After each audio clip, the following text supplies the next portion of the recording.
Top of the morning, and welcome, ladies and gentlemen, to the Boise State Esports broadcast. Of course, my name is Jared Baratel Castiglione, and we got some very exciting matchups for you today. Joining me at the desk, of course, is going to be Jolly and surprisingly Elsie Coro today. We're going to be facing off right now in Rocket League. It's going to be Boise State versus Washington in the Collegiate Star League.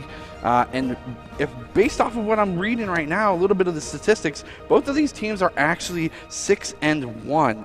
And a little bit of information for you folks at home, of course, for the Collegiate Star League. It's going to be, again, Boise State versus Washington. In this tournament, this, of course, is a regular season tournament in Rocket League where $25,000 worth of scholarships are up for grabs. And both of these teams, being where they're at in that 6-1 spot, really want to clinch that first seed spot. Now, that being said, to get there, Elsie Coro, you've kind of been on the front lines of what's been going on. What's been going right for Boise State so far this season? Teamwork. Like, we all really enjoy playing together. We've been mixing up some rosters, trying out some new stuff, and all of them are phenomenal. You're going to see some really good play. Awesome. And then for the contenders there at home, you've had the competitive edge to see what's going wrong for Boise State specifically, Jolly. What do these teams need to do to try and capitalize on those moments of weakness from Boise State? I think the few times that I have seen Boise State falter is it's hyper-focus on certain things, and it's generally lots of boost control. And so that's always something to keep at the forefront, you know, the communication, the teamwork, but boost control is something that can kind of fall behind if you're not working hard to keep it at your forefront.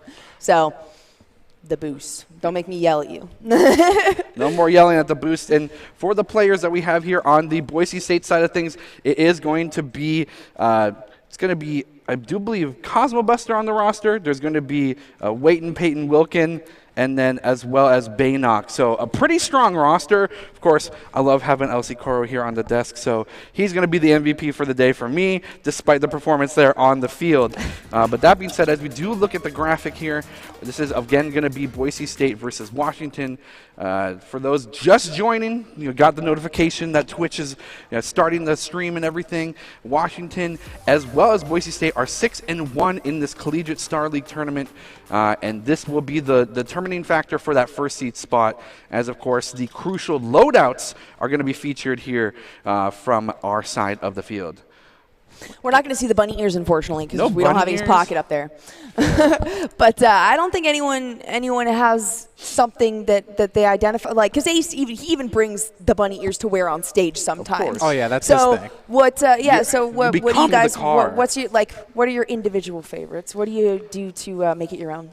Oh, I'm always just like a standard Octane player. Yeah? I have to be that guy because apparently nobody else on the team plays Octane. Yeah. So I have to represent the best card in the game. You have to have at least one Octane or you don't win. Exactly, yeah. Now, that being said, the bunny ears, you become part of the car because you actually have some sort of technology programmed in the ears to resemble the car. Antennas. You become the car. Exactly. Incredible. That's dedication, though. I mean, you have to be there because here at Boise State, that's kind of where we're at. All right.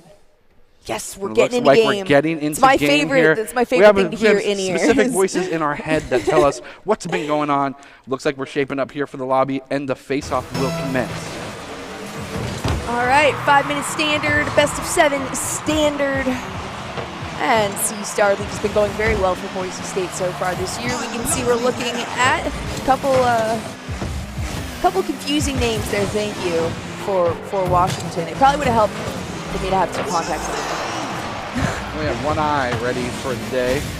Boise State does have an eye on keeping the ball away from their side of the field, but unfortunately shot on goal for Washington will be deterred. Baynock with the crucial save will be able to maybe get this away. No, not able to do so. The pop over in the outplay. Wizard magically making that in for the first goal. Yeah, that was a really good play by Wizard there, recognizing that there was one guy to beat, get a little pop after he commits. Well done. And he had to commit, right? In those kind of situations, you have to go for that 1v1. Yeah, sometimes you'll lose, but it's better than not going for it at all, right? Yeah, he has so many options. He can solo play, flick off backboard. And he was very confident in it. He had that second touch, he popped it up and over, and there was not a secondary person there for Boise State to even have time to respond to that because it was such an aggressive play, so close to the goal itself there. Which can be dangerous, of course. But, it worked out well for them. Less than a minute into this first round. Washington already putting one on the board, but a lot to be held. Oh, no! Woo! Ooh, that was a close one. Cosmo actually kind of missed that one a little bit, but Baynock was there in the wings, and there's another shot on goal. Big save. That is 2 halos, one for Baynock, one for Waiton there. Fantastic saves, and not a second goal yet for Washington here. We're finally down to 3:45, so a little over a minute. That's a good sign. A lot of aggression being placed by both teams. You do have to wonder who will become the victor at the end of this, because whoever gets the dominant lead, one of course goal is not really too much. Whoever gets the dominant lead will eventually start being able to control the ball and where it's going in position. But this is kind of mixed up in the air. Both teams really struggling to find a foothold, as it looks like Washington will try to set up a play, but Boise State going to dismantle that, sending that down to the right side. Going to go for maybe a shot here on goal. Fantastic miss, but a setup, and the top post. Cosmo Buster in the wings goes for the assist, but misses. Waiton barely missing that. Boise State struggling to find a goal. So many shots on goal there. They may not have been counted by the application itself, but that's definitely worthy of that Poggers face. That is for sure. So Boise State, it does seem now, actually, this entire round has really been in pretty hard control of that boost. And Waiton is going to find one, and that actually just proves what I was just saying, is you can see Washington doing their best to get the block on that. Yeah, what a 50-50 right there. Being able to go far post with that. It looked like he used his last tiny burst of boost there towards the end and had to flip himself forward because he didn't have any more. But that's going to put things at 1-1, 3 minutes into this one. Boise State looking good, as well as Washington already. A little bit of an up-in-the-air ball. Vixie going to go for a .exe play, but the executable file has not been found.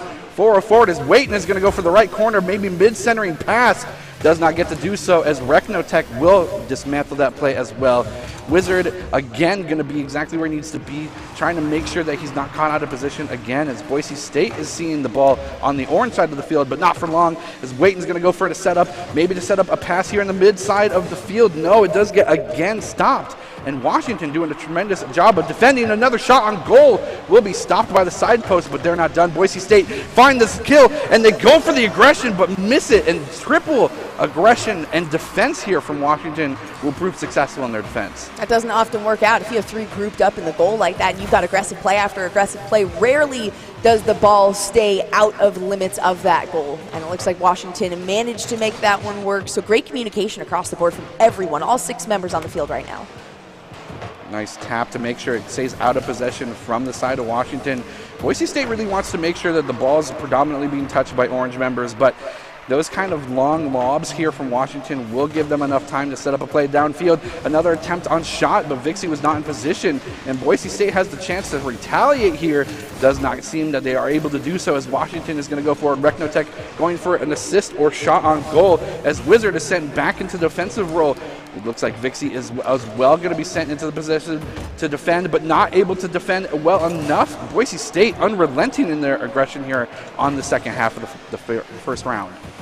Washington has had to have at least one person sitting within that goal box, and it doesn't why. matter. Baynock with the setup, we're waiting with the score there. Boise State is going to break that tie with 1:03 left in this round. This is just a beautiful touch off backboard. Gets 2 defenders to commit on that empty net for Cosmo Buster. He doesn't miss those. They had a lot of that. That's the to be a lot of simultaneous movement at the same time. Actually, I'm noticing that from probably 2 of those Washington players a little too in line. The idea, I mean, if you're staying close to each other, obviously you don't want to be going opposite directions because you're going to encounter each other, but you can't be moving the exact same location. Right. Extracurricular activity here for Washington is synchronized swimming during the summer, as we can tell. It's kind of impressive, honestly. Right. Like how they have been aligning that, and it's worked out for the most part. That was the one instance really that we have seen it falter for them, and a great shot is going to be sent away from Baynock. He was ready for that one. And then Boise State does have the 1-point lead, so they are going to try and get as further beyond that as possible. 20 seconds left on the board. Going to be able to set up. Baynock going to go for a side post, but it is going to get countered here from Washington. A lot of movement towards this right side of the field. It looks like Boise State's found the weak point of Washington. Another setup and another aggressive play, taking off crucial time. Washington only has a few seconds left to get a score, but they aren't able to do so. Boise State in the driver's seat. 2 seconds remain. Will they be able to clinch this? They are able to take the first round. Boise State going 1-up on the lead. That is a great start, especially on a tiebreaker. It's always nice to have the mentality of, oh, we're coming out of the gates running on this one. Washington not performing poorly at all. Definitely not intending to make that clear, but my goodness, Boise State, it's the unrelenting barrage that they were nailing Washington with. I mean, the control was mostly in Boise State's hands, and that is for sure in the last 3 minutes of the game. So it's going to have to change in terms of Washington's play style here and how they aggress and how they approach this next round, because Boise State was getting more and more momentum the longer the game went on. Yeah. And you can correct me if I'm wrong, Osikor, but it just looked like Boise State was able to say, this is our plan, let's go for it. And Washington was forced time and time again to use boosts, to use resources and time to respond to that, as opposed to executing their own play. Yeah, absolutely. Boise State was definitely trying to put the ball into dangerous situations, and we saw that with the Baynock pass, getting 2 people to commit on that. It's just such a dangerous situation. Super outplayed. No, just they are doing a fantastic job, and Boise State, again, coming into this with that plan of action, the schematic that we always say that they just need time to set up. Once they have time to set that up, it's very difficult to overcome. And it just looks like, with that round going aside, what does Washington need to do to reset and kind of attack this either from a fresh point of view or to use what they just encountered to get an advantage? Well, I don't really want to know if I give a couple tips to you down here, but they're never watching. They're playing this pretty stream. well. It's okay. They're playing well. They are playing well, as the face-off will be met here with a little bit of orange territory side of things. Boise State continuing to be on this side of the field. They are going to keep up the aggression here as Cosmo Buster is in the forward position. Going to be able to continue to have possession of this ball, sending it down to the middle side of the field, as I do believe Baynock gets the second touch. The more that they're lobbing this, the more they have time to set up that play that I was just talking about. And the more time that Washington isn't in control of the ball, the more time that Boise State has time to capitalize on their misplays. Now they're just trying to work through a little bit of a just bump around. around there. I think. What oh a my shot. goodness, that was just a reposition. They were not even going for an aggressive play there. I think Waiton and Baynock were like, actually, you know what? We can make this into one. Yeah, good counterattack. They intentionally floated there in that corner because Washington got impatient. They got impatient and said, you guys are floating up, we can challenge. The moment that they committed 2 for that forward pass, that's when they struck. There was only 1 defender, and even that wasn't enough. Right, not sitting back post, not quite ready for that shot from Baynock back coming post. through. Call back post whenever you can. And Baynock, oh my goodness, I have not seen him as we've seen a lot of tacky, hopping on. We've seen a lot of these players filtering, cycling in and out, but Baynock has learned quite a bit from that cycling you guys have been doing here. He's playing incredibly well right now. Speaking of incredibly well, have you guys heard of this player, Elsie Coral? My goodness, that guy is incredible. I hear he's falling off. A little bit. Heard this is his last semester, so after this is just done. Oh, that is sad. We're losing a lot of you folks. You know what? You've left some really good Padawans with us. A lot of happy memories, but for Washington, this is not a happy situation as Boise State again walks it into the goal. Cosmo Buster with almost a granny shot. Literally slowed down. That's like a 10-mile-an-hour goal. 14, my apologies. Yep, Baynock going for the bump / demo there. Not a lot you can do as a defender in a 2v1 situation. It's very difficult. How many octanes are we seeing, though? How many octanes are we seeing? A lot of this has to do with intimidation in terms of Boise State just being so comfortable with what they're doing. And you can tell the communication is so strong in these plays that they're like, oh, no, oh, my goodness.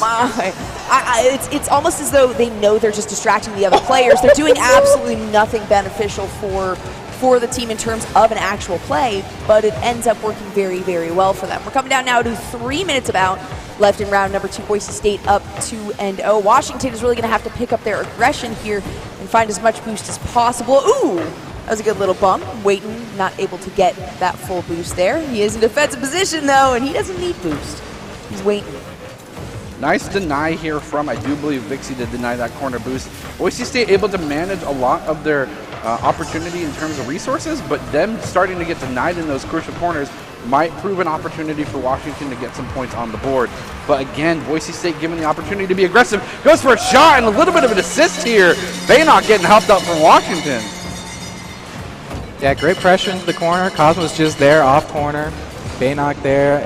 Little help from the defender, but the bananas gets the job done. Gonna have the bananas. Wow, that is a styling They, skin. you guys How all many have blueprints did that take? It is. I do like the gold too. It's very fitting for Cosmo there. Cosmo, I feel like, is one who switches up his vehicle relatively often. I mean, I feel like you guys do as well, but is there anything behind that? Is he just like, all right, I want something new, or is it really that the style of like the longer, bigger vehicles? He plays with random on, I believe. Something like that, yeah. No. That was kind of random. Cosmo Buster showing up saying, it doesn't matter what car I'm on, I got a plan of action in play. Bannock with the assist, the corner assist here, the pass, and again, the double commit here from Washington proved fatal in their attempt to defend. Boise State 4 up in this round. Still 2 minutes on the clock, so that's plenty of time for them to get closer and closer to double digits, as they love to do here. Washington kind of faltering a little bit. They did get the first goal within, the first 30 seconds, I think, of that round number 1. They did not take the round, but once Boise State in general just kind of started to find their footing and started to really keep pressure on the aggressive side, they have not figured out what to do in terms of countering Boise State's play. And I think there's also some degree as to the speed at which these teams are playing. Boise State, again, quickly finding an opportunity and capitalize on it. It's just a simple matter of Boise playing just faster Rocket League. Absolutely. They're learning quicker, they're responding quicker, and that is a deadly combination. If you can't keep up with that, Boise State has really shown that that's a huge advantage they have, and Washington needs to adjust quicker. They still have more than enough potential here, an opportunity to find really good rounds and to find really good defensive situations that might lead them to get into more aggressive plays. That was not quite a save there. That was a shot on goal. Not going to go in. They've got a minute 15. It's not looking good on this round for Washington. But again, it's a best of 7. This is round number 2. They have plenty of time to figure things out here. They just need to pick up the pace a little bit. They do have a couple rounds. These are kind of crucial opportunities where, yes, you might have to forego the round, but try to gain as much information as possible as to next proceed or best proceed forward. And Boise State will not consider even slowing down a little bit as they continue to go forward with another shot on goal. Barely missing it. The corner post is going to be accessed in terms of defense. No defender was there in position to stop that ball, but Boise State is not done. Baynock going for the cheeky reflip and waiting with the assist and the goal. Another one, 6-0 in this round. Yeah, another great passing play from Baynock. Unable to get the shot from his position, can't get the power on it. He just sees waiting, decides to dish it off, lets him get the goal. Do we see 7? That's the real question. They've already gotten 2 in the last 30 less than. These are very calculated plays coming from Boise State, and again, they continue to progress. That's the thing. Every single time I watch the Broncos up there, round number 1 is nowhere the amount of play that we're going to be seeing round 7, because they're constantly adapting and learning based on who they're playing against and what 3 players we have up there. And at the moment, this is going just so incredibly well. There is going to be one, though. Recnotech is going to find the first one here for Washington in this second round. 12 seconds left, though, so it's going to keep their spirits alive, and that's what they needed. That does signify an interesting question, though. Is that kind of opportunity something that they can replicate again in future rounds? Because, of course, 5 points is a lot to do in 10 seconds, but there's more rounds left in the game. It's progression. Yeah. I would say, one this round, one last round. It doesn't seem like progression in that sense, but with how intensely Boise State has been playing, it's progression for them. It's a step in the right direction. And question for you, Cora. Of course, it is sometimes a meme when it comes to playing Rocket League, how to better yourself as a player. But again, to kind of reiterate that, Boise State just seems to be playing faster Rocket League. They're continually going full throttle, going for those. I haven't seen a lot of demolitions, but they're not necessary because everyone's in exactly the position they need to be. Yeah, no, especially this setup of 3 players, they're definitely a very fast, very pass-oriented team. So you're going to see just a ton of really quick passes. And when it comes down to it, the 2 goals that we've seen Washington capitalize on, Jolly, what kind of moments were they looking for? What moments did they capitalize on to get those goals in their favor?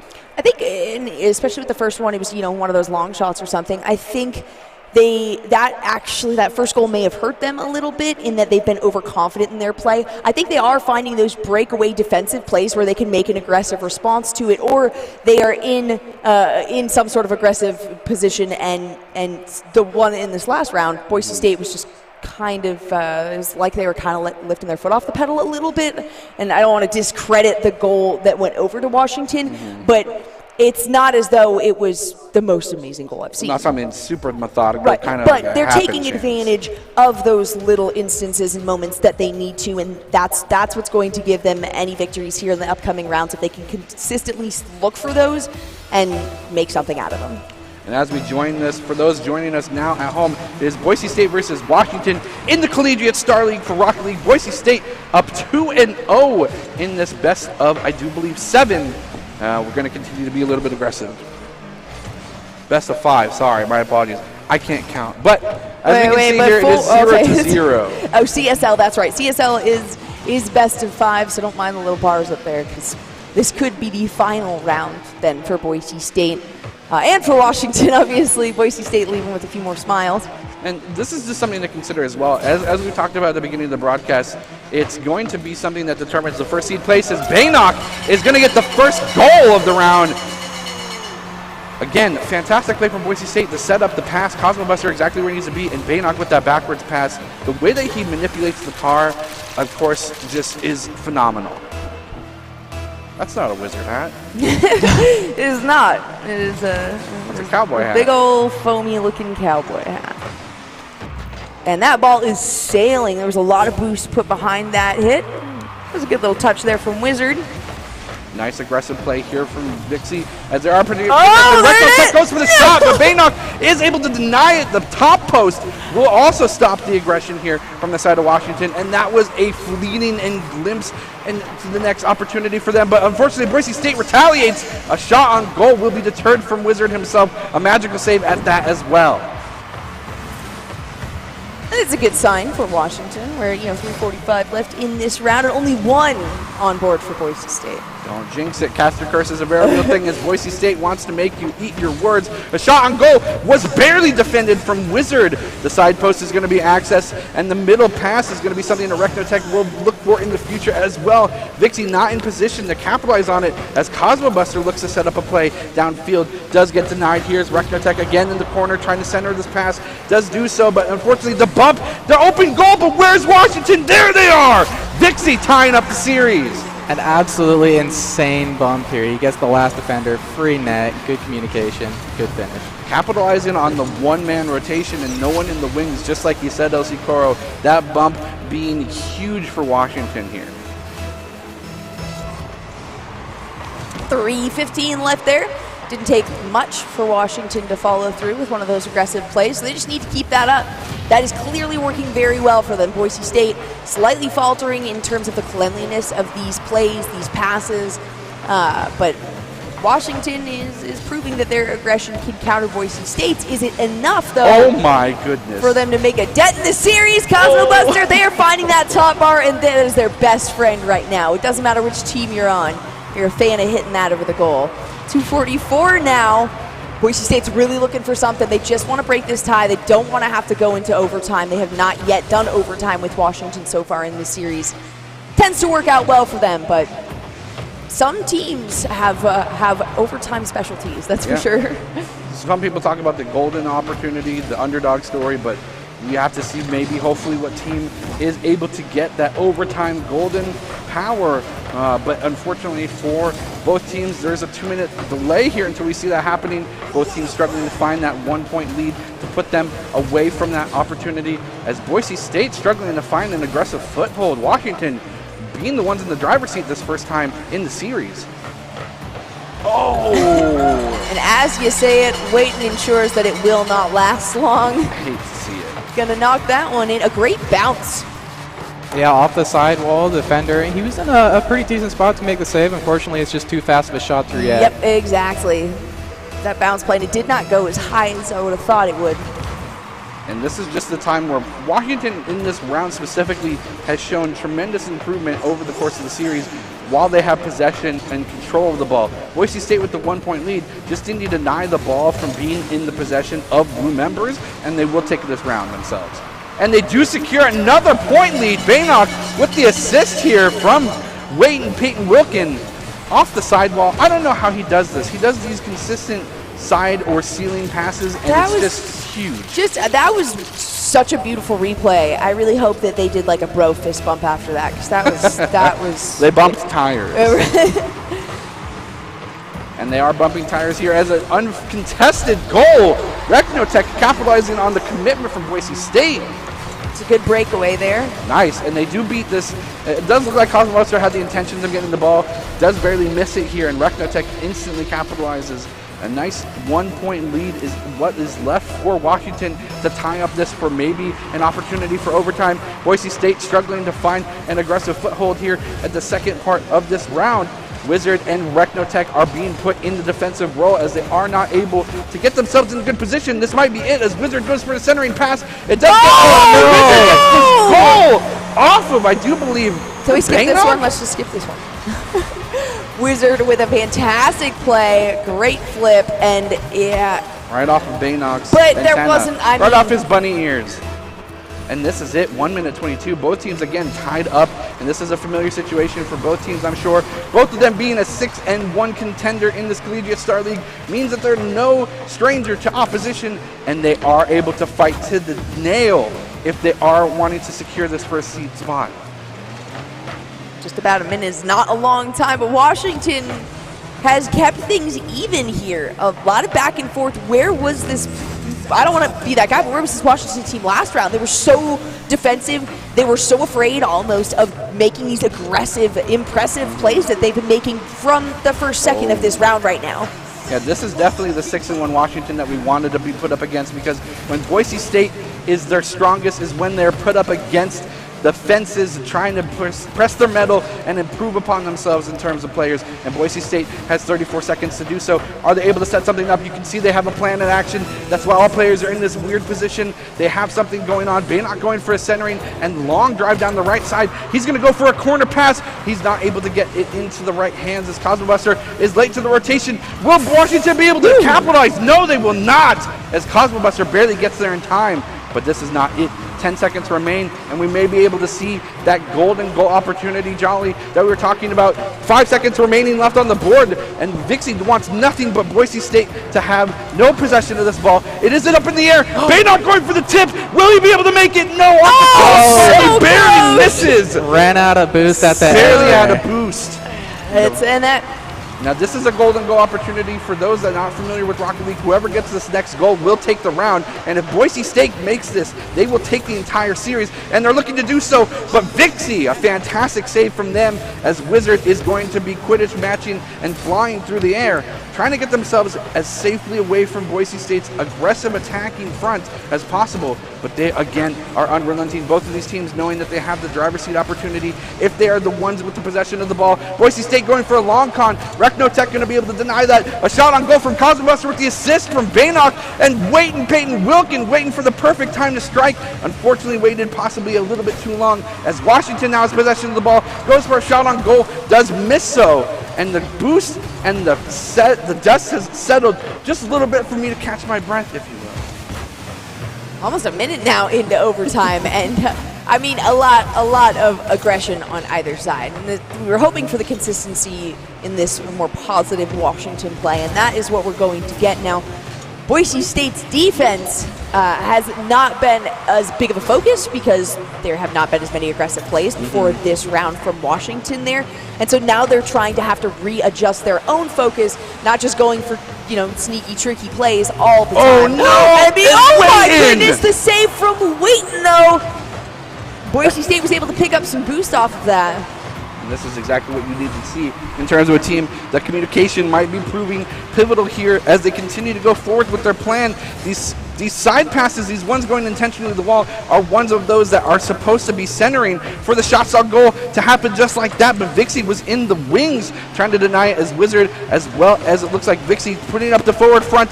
Rechnotech almost driving it home, but Boise State again just like Washington, putting up a tremendous effort in terms of defense. And looks like Washington will be put on the back foot. This orange team is going to be centering around the blue turf on their side of the field. A centering pass and long drive here from the side of Washington will send it to the middle of the field.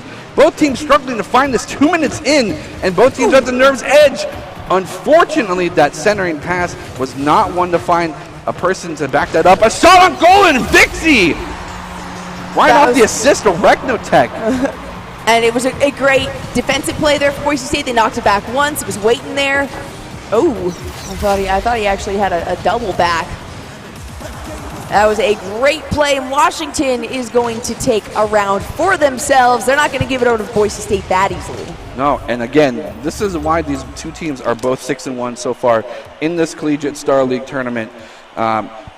This is kind of what we're looking for, though, because when, again, Boise State, they're very synonymous with, you know, maybe an anime protagonist or anything like that, where they're put up against adversity and they progress throughout that and they grow through that as well.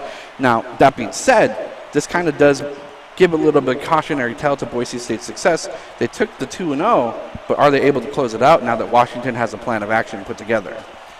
I do think it is a good sign that Washington has made that progression, but it's also a good sign that Boise State pushed it to, you know, almost 3 minutes in overtime before there was an aggressive enough play that was able to get through Boise State's defense. So, you know, I wouldn't say that I'm expecting Boise State to take this next round. That's the way I'm leaning, but I would not be surprised whatsoever if Washington ended up somehow sweeping this series now. And a question for you, Cora, it just seemed to be that Boise State, with the way that the aggression kind of gave them success in the first two rounds, they kind of centered around that mentality in that third round, and that just left a lot of holes in their defense. So what kind of changes do they need to make for this next round in order to prevent that from happening? Yeah, UW played really, really well there. They were able to figure out exactly what they needed to do to beat Boise State, and they capitalized on aggress in the corners. Right. So now Boise State is in the situation where now they need to figure out how to beat UW, and it's just back and forth all series long. So what they probably need to do is be a little more focused on defense, be really, really patient and confident in what you're going to do. We didn't see a 6-1 coming from them, though. So.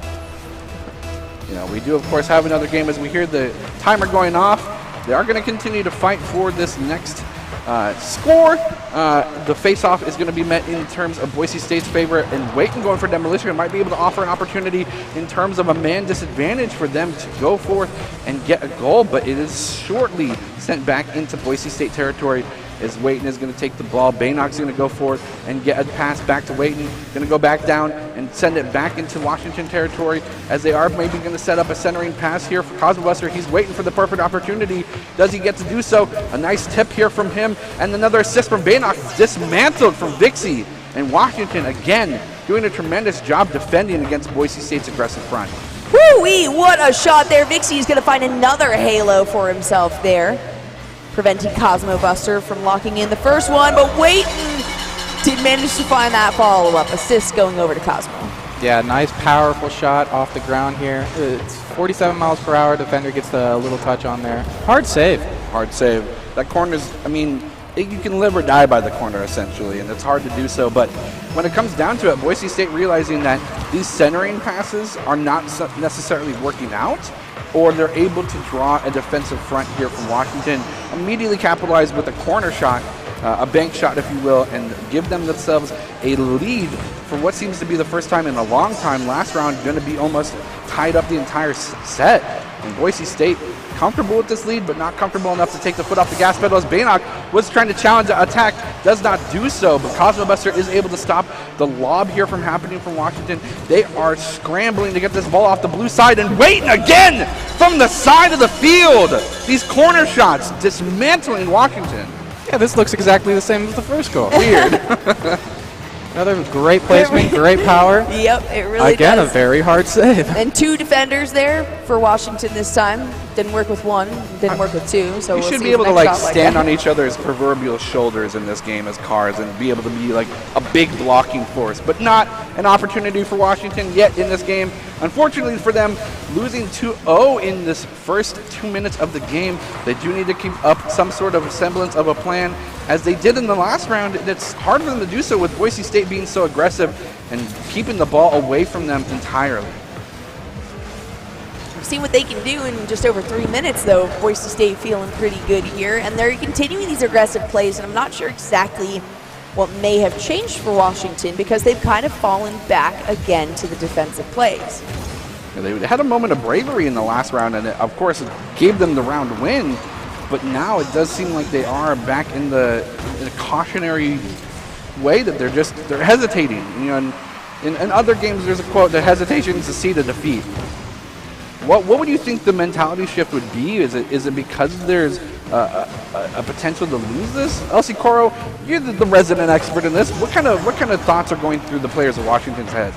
Oh, it's so difficult to replicate your play styles game in, game out. So I don't know. Maybe they got Boise State does it a little, yeah, every now and then. But maybe they got a little overconfident, or maybe they're just unable to figure out exactly when to aggress based on how fast Boise State is actually playing. Got a little bit of a little BM there on the Waiting. Wizard managing to pick up a goal on that, though. Is that a corner? Is that a side pass? A side shot? Yeah, another side shot. Side shot. Good bump in front of the goalie, clears the net. And this is going to be something that Washington might be able to use in terms of momentum. This is a very momentum-heavy game, as Baynock is barely able to get that halo for himself. Waiting, going to have to rotate, and he does do so. A fantastic second touch off that ball will prove themselves successful in that defense, but they are not done. Rechnotech going for the demolition means that they have a man advantage, but they aren't able to capitalize quite yet on it. Cosmo Buster in the wings for defense is going to go forward with another mad dash forward. Baynock going for a shot, and the backwards flip will send it in. Another fantastic setup from Boise State. Baynock, certainly my MVP for the day. He has been making play after play after play. I'm still sticking with my story. Elsie Cora is my MVP of the day. Yeah, you said that safely before the game's even started. So That's all right. You take take that away from me. it's like saying thank you. It's like when somebody prepares a meal and you say thank you before you eat. You know, just in case it's not good. I like food enough that I would almost eat anything. And another aggressive play there. Waiden's going to try to find another pass. We haven't talked about him and the MVP. Look at that! Oh my God! Quadra touch! that? That's incredible! This is like a 4-touch. 1. Wait for it. 2. Wait for it. 3. The triple touch. Wow! Just a fantastic play. At three members of Washington there. And that being said, Boise that State had someone in the wings in case that had faltered, but Waiton just completely shows up. It's a lot of mechanical skill here on this player. Ooh, my goodness. Almost responding there onto Boise State from Vixie, but Cosmo Buster's going to find the save there. Nice flip here. Boise State wants to do what they can. 1 minute and 15 seconds remaining in this Collegiate Star League tournament match between Boise State and Washington. And Boise State is unrelenting again. Their aggression has finally started heating up. They don't even need the boost for this. They are full throttle against this team.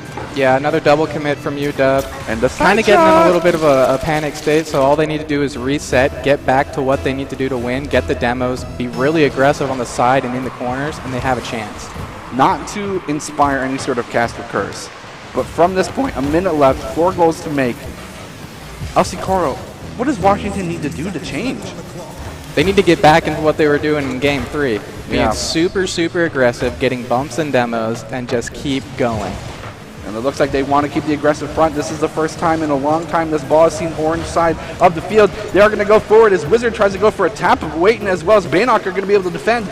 Waiton's going to try and get this ball as far away from the goal as possible, but Baynock will be the one to get this as safely from this net. But no, it does look like Washington has a plan of action. The aggression and the top bar, Cosmo Buster using it as his best friend, as he said, Jolly. It's the best friend no matter where you are. Boise State struggling to get this ball on the side of their turf, and they are going to continue to do so for 20 seconds. Boise State 5-1, 4 seconds or 4 points remain. It's going to be 4 points per 1 second. It's going to be tough to do. Washington needs to get their points on the board now, and it's not able to do so as Boise State turns up the heat. They are going to continue to go forward with a little bit of aggressive play. 4 seconds remain as we were able to go forward, and Cosmo Buster stopping everything. He doesn't even want the ball to touch. A little bit of a style play, and all members of the entire game are going to stop right there as Boise State takes the game and the series. They did give one round over to Washington. It was the only overtime round that we saw that entire series. And it looks like that means that Boise State, I believe, will take the series, putting them at a 7-1 spot. And that means that they clinch the first seed spot. Now, that being said, that doesn't mean that the tournament's over, of course. The Collegiate Star League does go for an extended amount of time beyond that. But before we go on to any sort of review beyond this, this was a fantastic performance from both teams, and Washington is a great contender. We are, of course, going to get the play of the game here in just a moment, but I wanted to ask Elsie Cora one thing. Are there contenders for Boise State in the future? Because 7-1, that's a commanding lead. Oh yeah, there's definitely a ton of really good teams in CSL here, because how it's set up, there's a whole bunch of different brackets set up, and there's only about like 8 to 10 teams in each bracket. So every bracket has a team that's 7-1, 8-0, 9-0. Everybody's in there. Everybody's going to be playing against each other in playoffs. So every game's going to be hard. So you mean to tell me that there are other teams that performed just as well, if not better, than Boise State in this tournament? Absolutely. That's exciting. Now, that being said, we do want to highlight what was going on. We're going to throw it to play of the game here on the screen. We're going to see what the play of the game was here from, it's kind of hard to say who.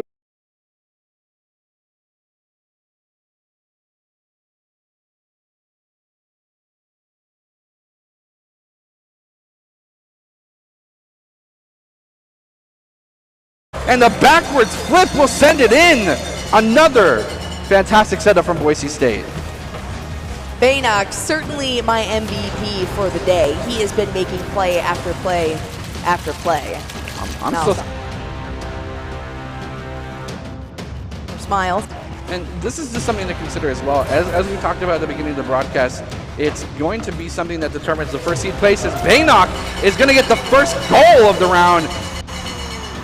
Again, fantastic play from Boise State. The setup, the pass, Cosmo Buster exactly where he needs to be, and Baynock with that backwards pass. The way that he manipulates the car in those crucial corners might prove an opportunity for Washington to get some points on the board. But again, Boise State given the opportunity to be aggressive, goes for a shot and a little bit of an assist here. Baynock getting helped out from Washington. Yeah, great pressure into the corner. Cosmo's just there, off corner. Baynock there, little help from the defender, but their aggression here on the second half of the first round. Washington has had to have at least one person sitting within that goal box, and it doesn't matter. Baynock with the setup. We're waiting with the score there. Boise State is going to break that tie with 1:03 left in this round. This is just a beautiful touch off backboard. Gets two defenders to commit on that empty net for Cosmo Buster. He doesn't miss those. Eating. And another aggressive play there. Waiden's going to try to find another pass. We haven't talked about him and the MVP. Look at that! Oh my God! Quadra touch! That's incredible! This is like a 4-touch. 1, wait for it. 2, wait for it. 3. The triple touch. Wow! And that, of course, was the top 5 plays of the game.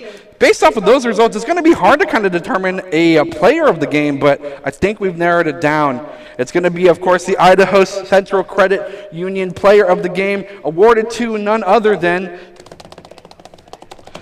I want it to be Wayton Peyton Wilkin or Elsie Coro. The very first thing, the very first replay there. There you go. I was going to say the very first replay. The player of the game. Thank you. Absolutely. The consistency in his play tonight was ridiculous. And there was not an instance of me wondering, what was going through Baynock's mind at any point. The ICCU Player of the Game is brought to you, of course, by Idaho Central Credit Union, who believes a great player makes a team more successful, just like Idaho Central's helping members achieve financial success. Baynock actually is the Idaho Central Credit Player Union, or Idaho Central Credit Union Player of the Game. Sorry, I was more distracted with the way I was going to phrase this next phrase. Elsie Coro is the Barita Player of the Game. There we go. There we go. MVP as well. And rightfully so, because, as you said, Jolly, he was instrumental in helping his team to succeed, both in terms of getting the goal, the passing plays, the saves, everything. And this is just what Idaho Central Credit Union does. It just also encapsulates support, essentially. For financial success, for score success. Might not make you better at Rocket League, but it'll definitely help you out financially.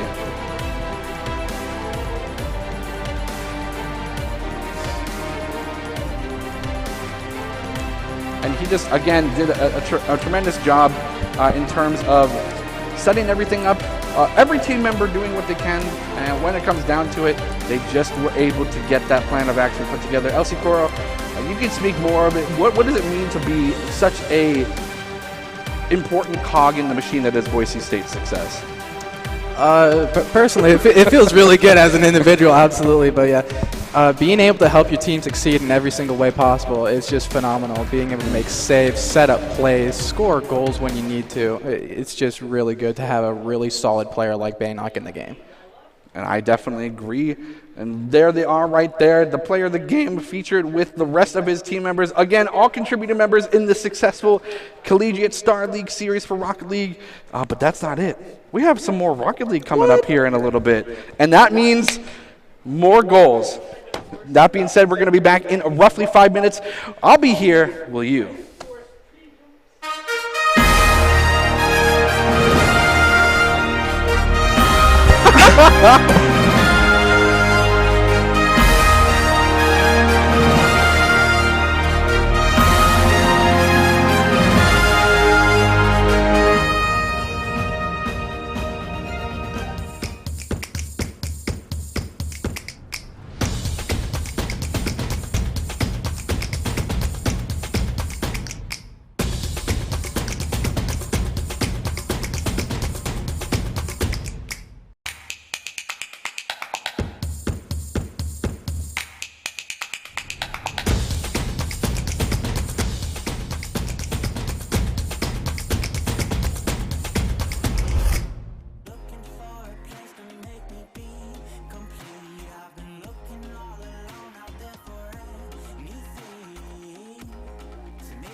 They say, hey, I can't stay late playing on my video games.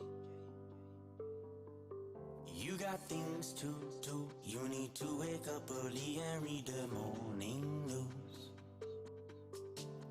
Maybe I'd fit in if I tried a little more just to look like them. Maybe I'd fit in if I tried a little more just to act like them. Play my video game.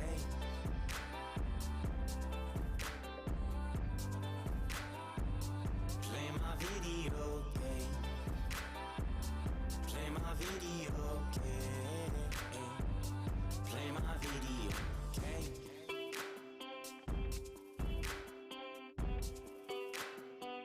Play my video game.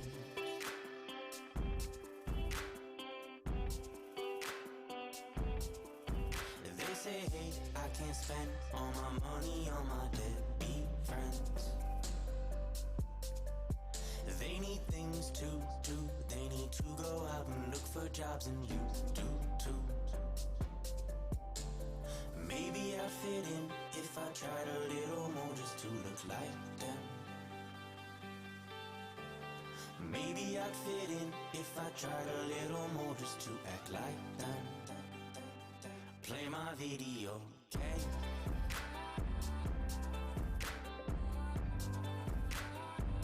Play my video game. Play my video game. Play my video game. Maybe I'd fit in if I tried to look like them. Maybe I'd fit in if I tried to be like them. Maybe I'd fit in if I tried to look like them. Maybe I'd fit in if I tried to be like. Play my video game.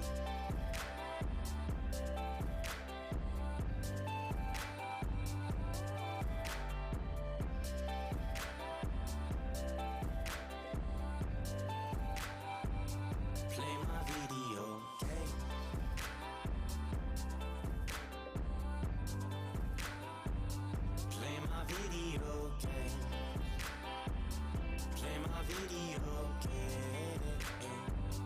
Play my video games.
Welcome back, nerds and nerdettes, to Boise State's esports broadcast here on this fantastic Saturday morning. My name is Jared Baratel Castiglione, and joining me at the desk for this very interesting competitive match we have coming up is going to be Wayton Peyton Wilkin himself. Wayton, how's it going? It's going awesome. Thank you. It is a fantastic day for Rocket League, and we were just not done with the last game. Tremendous performance both by Boise State and Washington. But that being said, we got some more Rocket League coming up. It's going to be Boise State versus San Jose State, actually, in Rocket League as well. And this is going to be quite the spicy match. That being said, this is kind of just an interesting thing. A back-to-back Rocket League performance. That's going to be kind of weird. That's kind of unorthodox for us. But we're excited. We're pumped up. We're getting the boost. As we can see here, we've done a little bit of a roster swap. On now, we do have Ace Pocket, Elsie Coro, my personal MVP of the day. But now it's kind of contending for you. And the man, the myth, the legend, Baynock, going to be here up against San Jose. That being said, you guys did tremendous last game. Do you guys expect the same kind of performance in this next round as well? I mean, I sure hope so. I mean, Baynock, he was the player of the game last game, so he's the only player. Yeah, he's the only one that's sticking through this series as well. Right. Instead, we're subbing out Elsie Coro and Ace Pocket in for me and Cosmo. So, but yeah, I mean, I think Elsie Coro and Ace Pocket also played last night. So yeah, and they actually swept Air Force in that match. So yeah, we'll see if they can continue that momentum. And those who are just walking in, welcome to the Boise State GameSpans Esports Arena. Woo! Exactly. Woo! Of course, it is down here on South Capitol Boulevard, 301 actually to be specific for the address. If you didn't want to just sit at home, you can come on down. We're going to be open all day. We got some Rock League, we got some League of Legends, and we got me on the desk. And I got a beard. I mean, that's pretty hard to beat. It's a pretty good beard, yeah. That being said, we need to be a little bit more specific with our keys to the game, I think. I think if there were to be a professor, a doctor, if you will, that would put keys to the game in position, we would have them set up. Doc's keys to the game versus San Jose is to be speedy. Of course. Clean and frantic, overwhelm them. Identify passes by location. Back post, back post, back post. I'm a huge fan of back post. I gotta say. Doc's keys to the game are actually brought to you by Boise State University. At Boise State, you can choose between and from more than 200 areas of study, and you will have the chance to combine minors, certificates, internships, hands-on research, work opportunities, and more. Incredible. And to make your educational experience unique, visit boisestate.edu for more information. You've already done so. I mean, you're here. Oh, yeah. I'm check that off the list. You check that off the list. Back post off the list. Soon you guys will see me in my own personal Boise State jersey, because I, too, soon will be joining this. As we do break out into the gameplay, Boise State versus San Jose in this competitive match. Ace Pocket going for a little bit of a cheeky forward play, and Baynard actually, the aggression going forth with that play, right off the 50-50, and this is the aggression we like to see. Yeah, just right off the bat, starting off 8 seconds in, they already pull off an insane passing play, all three of them involved. So, yeah, I mean, yeah, it looks like this is actually... There's the bunny ears. Yeah, the Ace Pocket, the signature bunny ears. Sometimes you gotta have them because they do give you luck. Much like a rabbit's foot, it will not seem to be that they need it. As Boise State defends the San Jose attack, they're going to continue to go forward, and San Jose is going to be relentless in their pursuit. It's Johnny. Hello. He's going to get one on the board as well, tied 1-1. They just answer quickly with a goal of their own. Another passing play off the backboard. Looks like LC Curl just missed his read off the backboard there, and San Jose perfectly ready to follow it up. And this is a tie game, and this is one explosive one so far, as both are going to be able to get a little bit of an aggressive play converted into a goal. Both teams doing what they can to get themselves into a lead. Ace Pocket going to maybe go for a touch here. They want to make sure that the orange team does not have possession of the ball as much as possible, but they do have a different plan of action. San Jose going for an aggressive attack, gets faltered and dismantled from Boise State. They're going to send the ball running. Yeah, Boise State here, you know, it's kind of interesting when you got like a Baynock, you know, last series he was playing with two completely different teammates, but we're all being taught the same thing from the same coach, so it's kind of interesting to see how different players mess with each other. And it's cool too, because when it comes from that perspective of same coaching, yes, the mechanics are there, but how you do it can differ a little bit. And it looks like Boise State has that same plan of action. All team members in position for that defense. Luckily, they did not need to get that in position. They want to go forward with a little bit of a forward aggression. We're going to go ahead and a little bit of a... Ooh, that was such a close one from SJSU, the representative of the school themselves. And you got to be careful from Boise State, as they are able to get the ball on the orange side of the field for the first time, what seems in a long time. The setup, LC Coro not able to get that conversion on that pass. And they are sent back into the defensive position. A shot on goal. Toaster Doggo. That's a kind of good. Toaster, Doggo, both fantastic things. We saw LC Coro jumping up for that. He got a little bit greedy, and his teammate, I think Baynock would have been the last man back. He wanted to be back in time, but he also wanted to take the chance to score that goal, and it just, unfortunately, they got a little bit too greedy for that goal, and it backfired for him.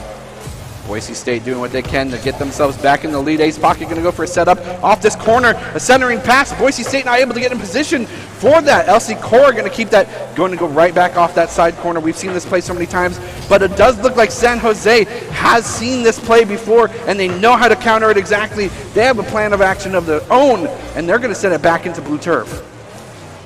Boise State on their heels. Oh, such a close call. What a fantastic save. Baynock just barely reading the whiff from his teammate there. Kind of an unfortunate miscommunication, but they managed to get away with it. And almost pull off an amazing passing play there. Ace Pocket almost able to finish that off. And Boise State, they're trying to bring it back around. You know, both these teams, this is a very evenly matched game. Usually by game one, you can tell, like, okay, the series is going to go like in favor of this team. But this, you know, it's hard to say at this point. And I know last semester, I believe we actually played against San Jose State. Oh, close call there. It actually went to Game 7, and Boise State ended up losing. So, but it was a very close series. But we'll see if Boise State can kind of get some redemption here. Oh my goodness, bouncing off the post. It's almost like a pinball game here on the Boise State half. But they're going to try and send this back down to the San Jose half of the field. Just like you were saying, it is kind of a competitive match. This is a team that's given us a lot of grief before, and this is exactly why they're so good at defending an ace pocket, finding the pocket shot, going to be able to bounce it off the crossbar. Elsie Cora with the assist, Baynock with the assist as well. This is just a nice Tier 3 play from Boise State tying up the game. Huge dunk from Ace Pocket there. Once again, Elsie Coro to Baynock to Ace Pocket. Everyone involved. You know, that you can really see the chemistry coming together from both these teams. We are going to continue to go forward with this match. Does look like we're getting kind of some chat going on here. A little bit of interesting thing going on here in the chat. And it looks like we are able to go forward with a nice shot. Toaster Doggo going forward with a nice setup here as well. And again, they do have some sort of plan of action to set up. A lot of this is kind of just responding to mechanics, going for those kind of 1v1 out plays, setting up those dribbles, those passes. But when it comes down to it, there definitely is a degree of getting a plan of action or a play set up. There's like a three-part give and go right there. Almost Baynock and Elsie Coro almost pulling off something amazing. But now it's going to be sent back to their half. Ace Pocket at back post here. Kind of in an awkward situation. He's going to turn this around, taking this up the wall, looking for a pass mid to Baynock. Is he going to be able to finish this off? No, it's going to be cut off by It's Johnny. And you can tell, like, the passing plays are coming out, but, like, usually when Boise State has this much chemistry, they're passing it back and forth. Usually they will have the lead by now, but it's kind of a unique situation here. San Jose, they're reading the passes well, they're cutting them off, and they're really just turning them into counterattacks.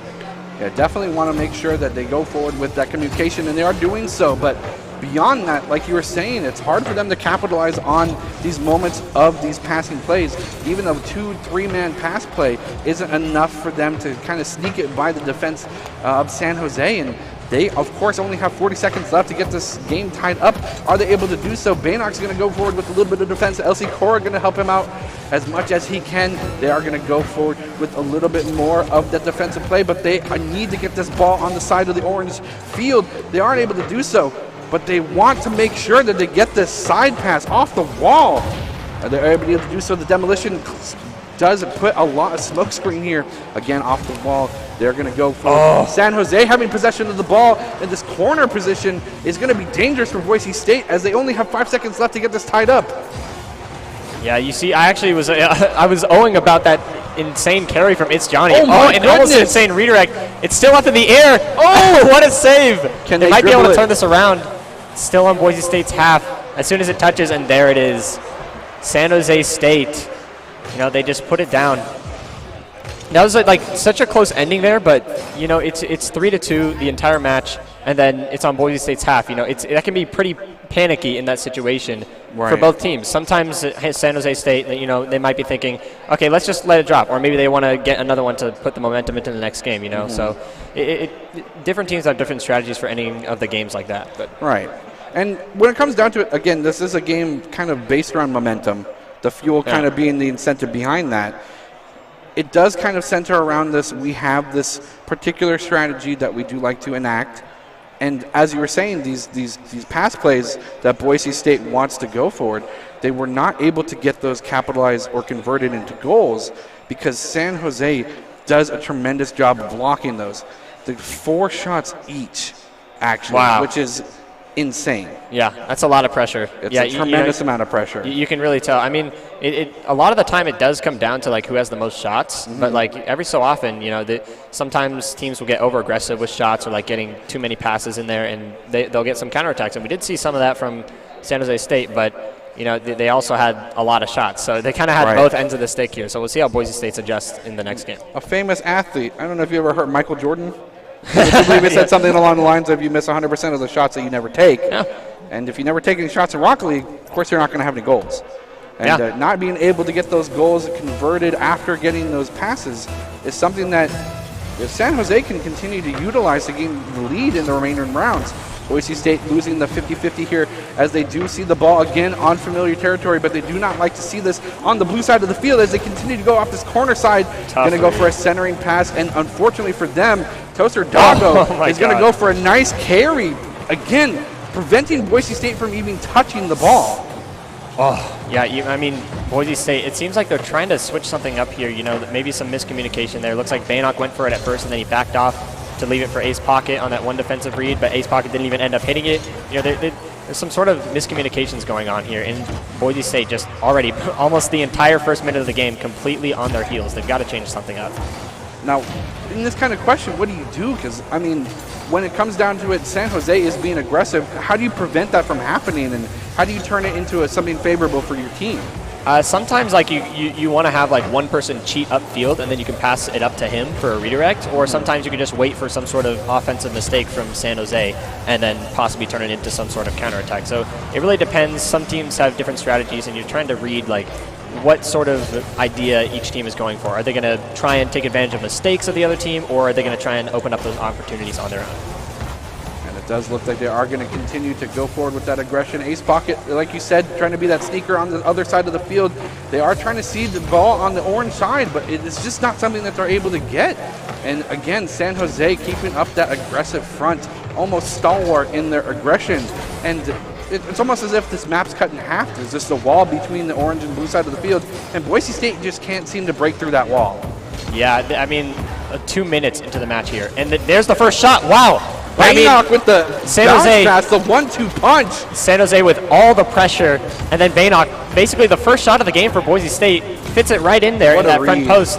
It's Johnny just in an awkward position, couldn't make the save. He had the intention to get there, but he just couldn't do it. Yeah, I mean, maybe he just wasn't expecting it to get through his second to last defender there, but yeah, Boise State finding the hole on defense. Oh, that's a beautiful pass. Oh, cut off. Once again, yeah, that's been like a theme for this match. San Jose doing a very good job of cutting off these aggressive passes from Boise State to try and set up some sort of shot opportunity, but now they're reading it well. Boise State, they're probably going to have to change something up, and something's working clearly because, I mean, 2-0.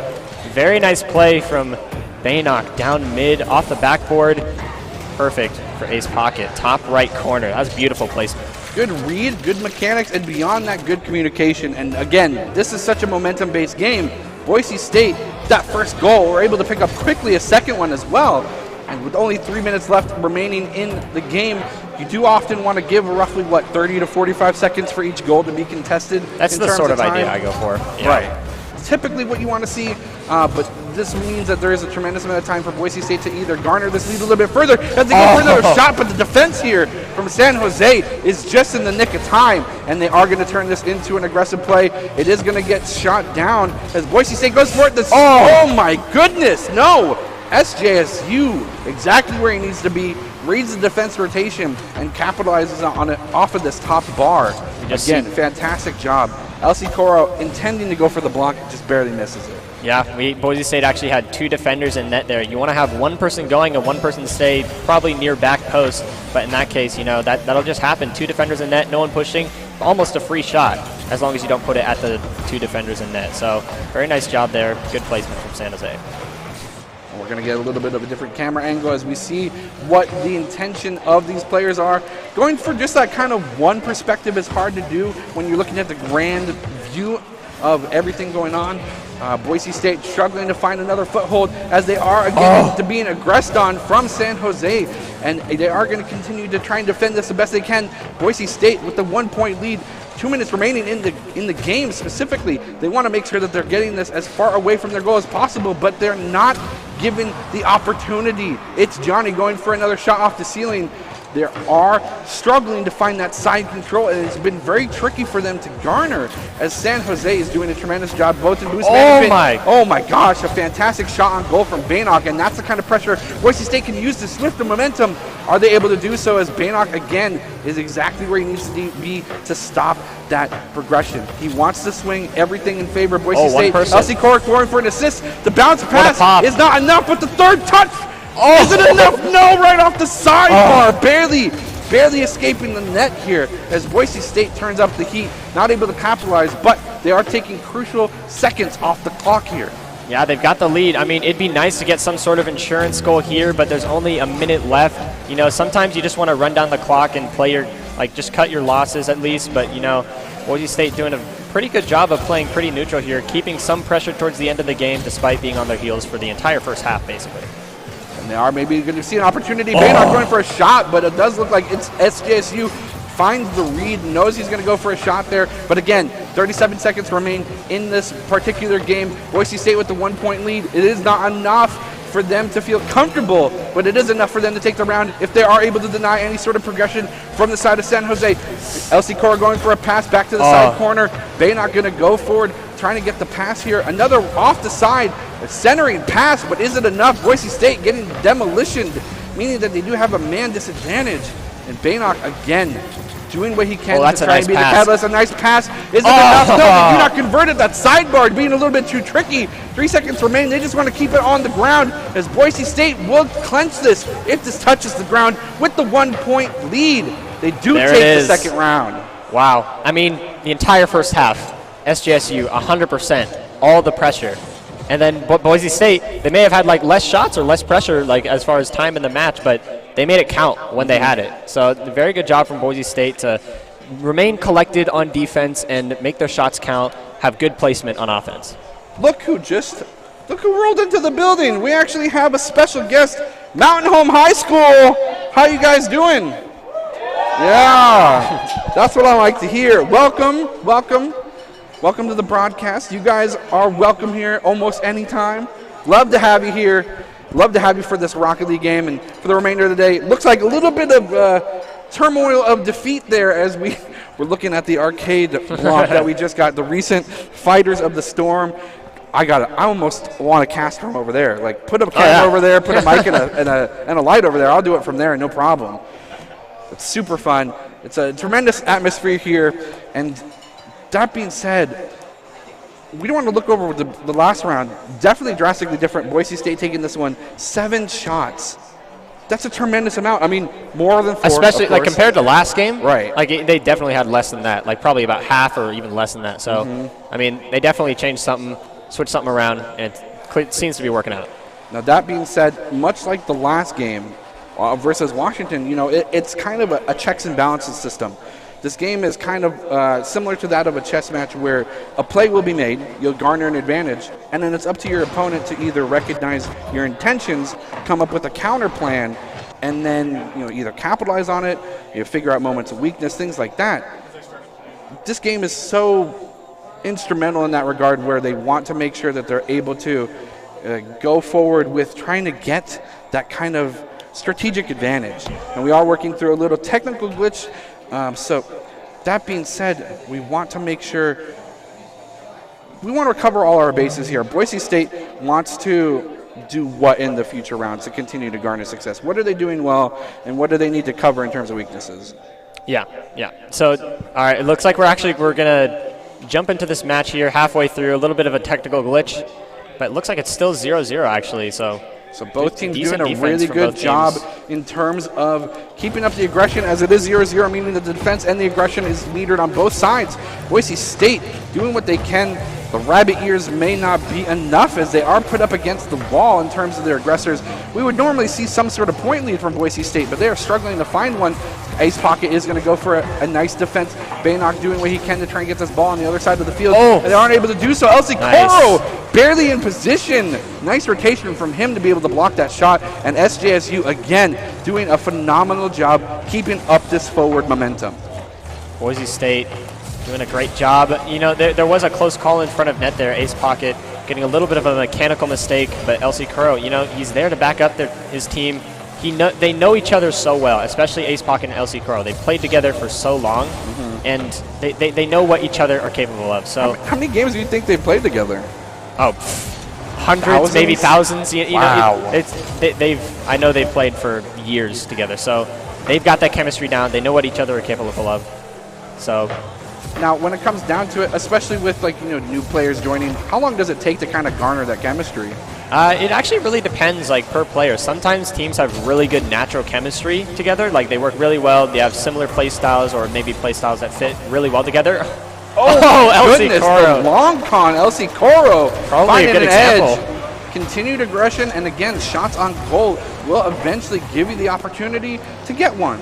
And Boise State will comfortably take that. Now, they're not going to take the foot off the gas pedal, both in terms of the acceleration in the game as well as their mentality, as they do want to get more of a point lead. But Boise State, that chemistry is something that kind of grows within time, but what doesn't grow within time, and I personally struggle from this, is the mechanics. How much degree of mechanical skill does it take to be at this caliber of performance? I mean, it takes hours and hours. People, like any other competitive game, it has its own ranking system, and you have to have really good mechanics to get to Grand Champ is the highest rank. Right. And usually people reach that at no less than 2,000 hours of gameplay.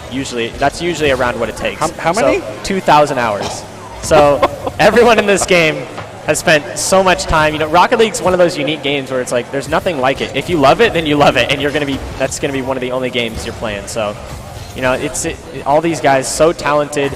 It's not just about mechanics too. It's about passing plays like these, and look at this. Nice. The give and go. Everyone participated. You see LC Coro up to Baynock, across to Ace Pocket, back That's to Baynock, beautiful. and he pops it above top shelf just below the crossbar. The last defender, it's Johnny just not able to make that save. That was just now that's what chemistry looks like, I'll tell you.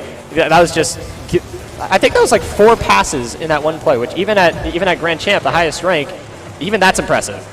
And it's such a cool thing, too, because that's such a Boise State play. They always do this kind of, we're over here. Psych, we're over here. We're passing over here. Yeah. Psych, we're over here again. There's no one there to defend. We're going to take advantage of that open goal.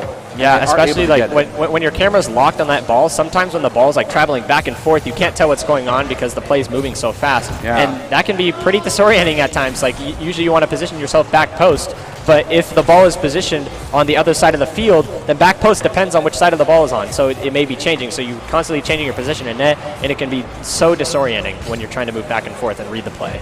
30 seconds remain as San Jose wants to get the side up. Baynock again! Exactly where it needs to be, and a nice forward play. Look at the long con in terms of development for this play. Boise State, LC Coro specifically, getting the side and the corner pass to himself to then pass down to Baynock for that shot. A 3-1 lead, and San Jose is finding struggles to get this ball off the orange side of the field. Yeah, LC Coro, he a little bit of a slow aerial, but he knew he had the time. He could beat the defenders. There wasn't really anyone up in time, so he just popped it, perfect for Baynock, and puts it right below the crossbar. A lot of the time, the best place to place the ball is right below the crossbar, because you got to use your boost, and you can't really pre-jump, or else you're going to be guessing wrong most of the time. So, yeah, the higher you can place it while still going in, that's usually the best. And Boise State doing a really good job of shot placement this game. And they do take this. Another round going in their favor means that they're 1 up in the series. So, despite San Jose's best efforts, the first round being the only one where they're showing a nice dominant performance, they're struggling to find an edge in these next 2 rounds. Yeah. Again, this kind of, we're keeping suit with the records that we've had. 10 shots. 10 so shots. It's only getting more and more aggressive. They keep stepping it up. The first game, they had maybe a few. The second game, 7, and then the third game, 10. What's going to be the fourth game? Well, let's get 20. How about 20? Yeah. 100. Yeah. Can you imagine a 100-shot game in 5 minutes? Impossible. I don't know. That'd be like a world record or something. But yeah, I mean, the pressure, so apparently Didi on San Jose, the most aggressive player. He was taking all the shots for their team. Maybe they're trying to set him up, or maybe it just happens to be maybe they're just trying to it just happens to work out that way. Sometimes that works like that in Rocket League. So, but I mean, I'm still impressed by that passing play from everyone. The 4-man passing play, LC Coro to Baynock to Ace, and then back to Baynock.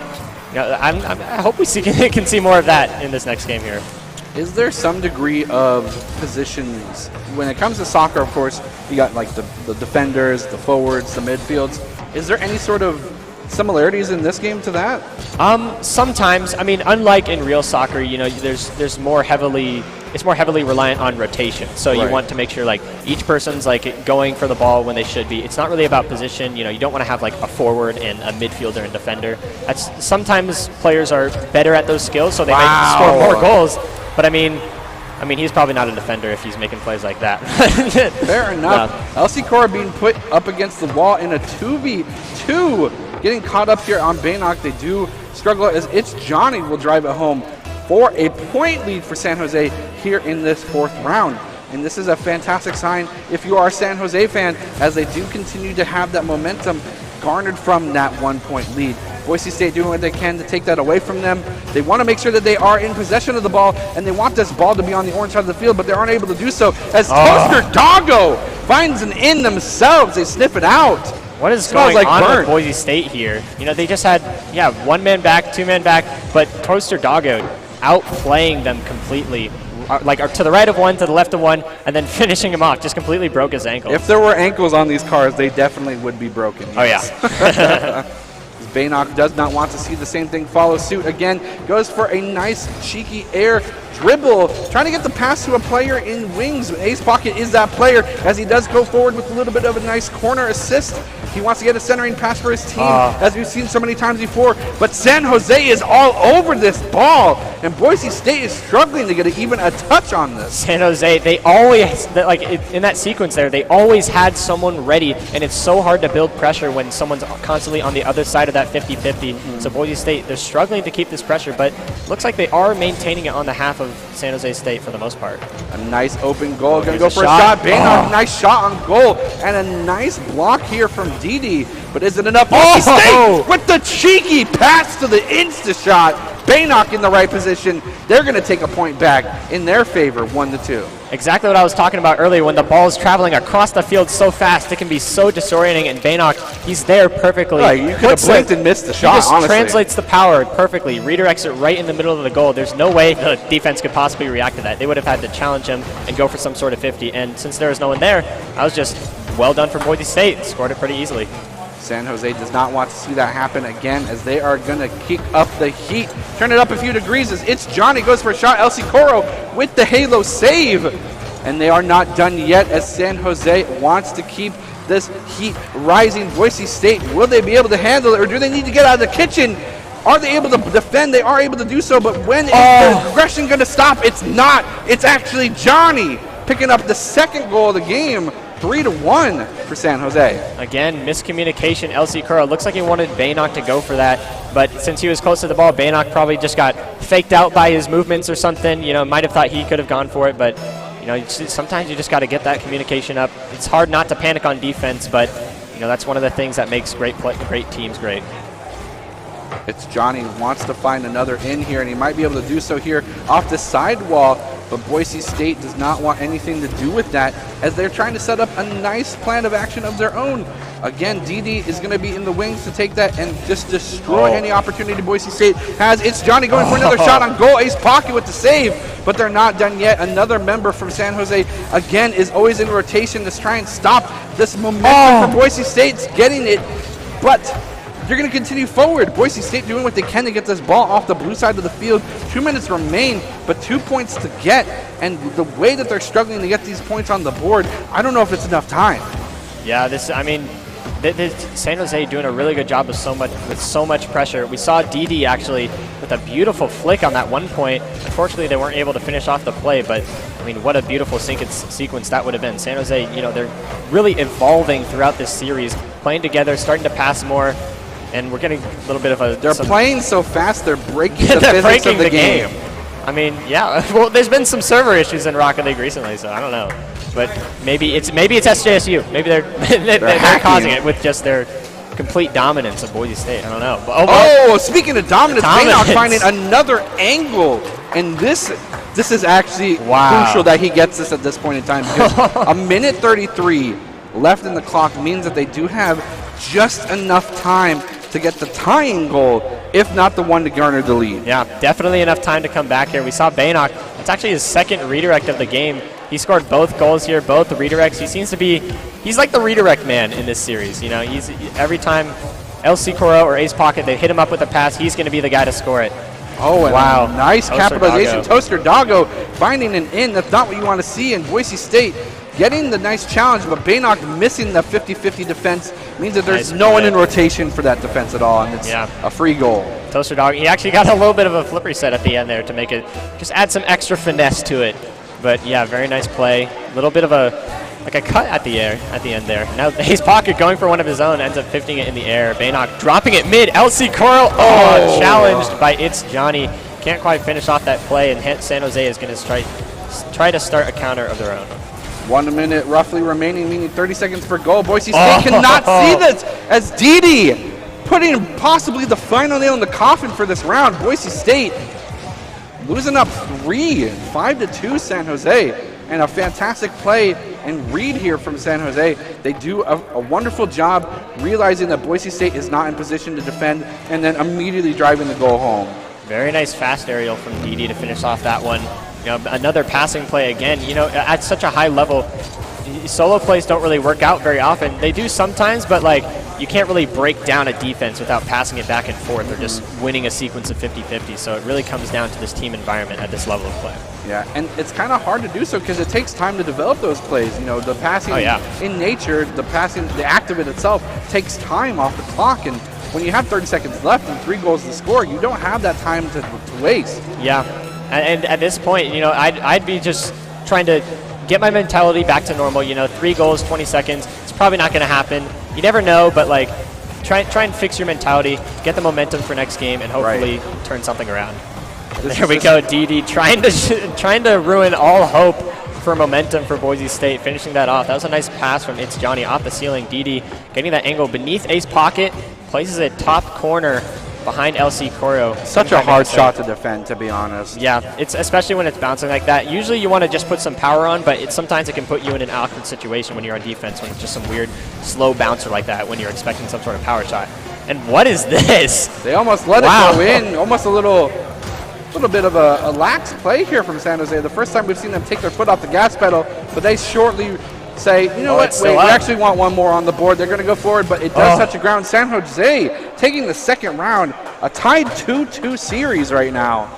And this is kind of what we expected from this team, to be challenged and to be put up against the wall. As you can see here, though, we're not the only ones watching this fantastic gameplay. We're actually joined by Mountain Home High School as special guests. I do believe it's Esports Day or something like that. Now, I wish there was Esports Day when I was in high school. I know. But that was like, you remember when like the fire was invented, if you've ever heard of that, or like the wheel? Yeah, that's when I went to high school. We did like a bonfire. Okay. But I mean, Pretty cool. That being said, for those just tuning in, we are watching a competitive match between Boise State and San Jose State, where it is 2-2 tied up. Now, that being said, this is kind of where Boise State really either shines or falters. When they're put up against the wall, the adversity that they are brought to, they challenge themselves. You guys are always a tremendous display of adapting and overcoming. Yeah. But sometimes the overcoming, there's a lack of execution with that. What does Boise State need to do, both in terms of gameplay, but as well as mental, to get themselves back in favor for the series? I mean, you can really tell both teams are adapting. If I'd say one thing for Boise State, communicate more. I'm seeing a lot of times LC Coro, he wants his teammates to go for it, and he's like near the ball. He's probably got to be calming, and his teammates have to trust that his comms are correct. Sometimes you'd see him like he's in net, he's front post, but it's kind of awkward for him, and he'd rather have his teammate go for it. He's got to be calming that and making it very clear that he's not going to hit that ball. So if they can fix those issues, they can cut down maybe 3 or 4 goals per game. Or just like continually demo It's Johnny, right? Yeah, he popped off that game for sure. DD as well as It's Johnny. I would love to see the numbers. I might have to do a little bit of math here on my end, but they are being the catalyst for their success. And it does kind of boil down to the amounts of goals or even shots on goal that they're taking, somewhere in the double digits, I'm sure. And that's kind of crazy because Boise State usually ends up being the team that is the one favored. If they were to be given a title or an award for most aggressive team, it's usually given to them. Mm-hmm. They're kind of being put up against the wall because of the fact that they're meeting someone who's as equally aggressive. Yeah, San Jose State, like you can tell they have pretty similar play styles. Mm-hmm. San Jose State, they're very aggressive, and they're trying to put out those passing plays just like Boise State. It's all about the chemistry, especially, like I said earlier.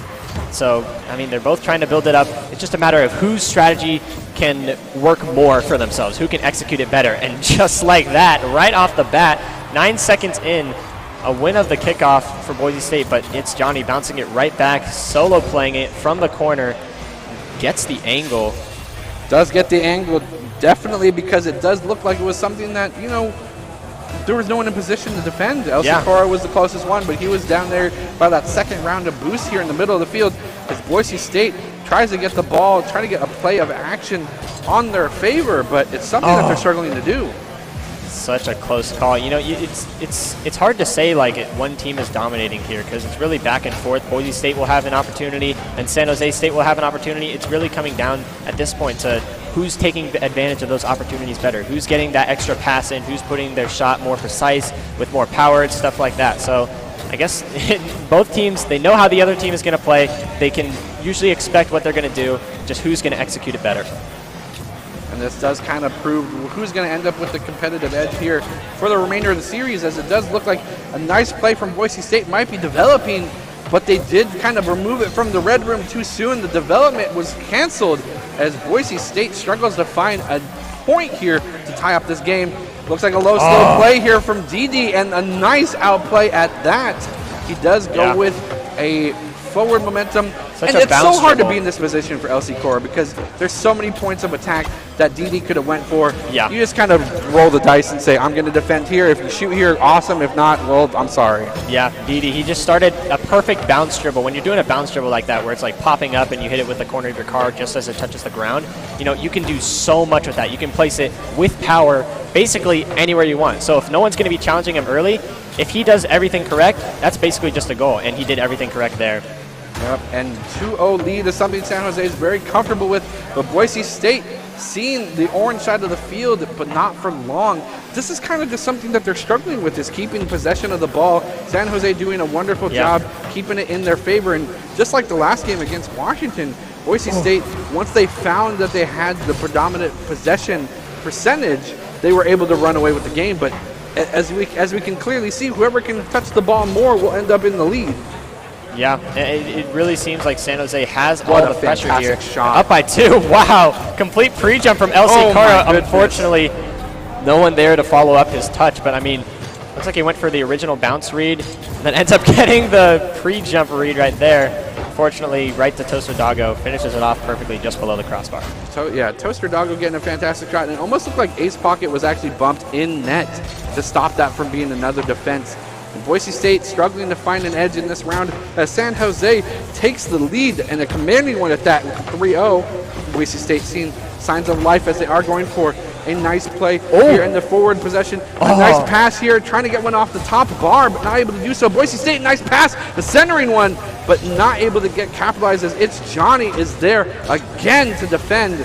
Ace Pocket doing what he can to keep the ball out of the orange team's possession, but Didi does not want any of that. Angle. And It's Johnny immediately responding off that immediate pass from Didi.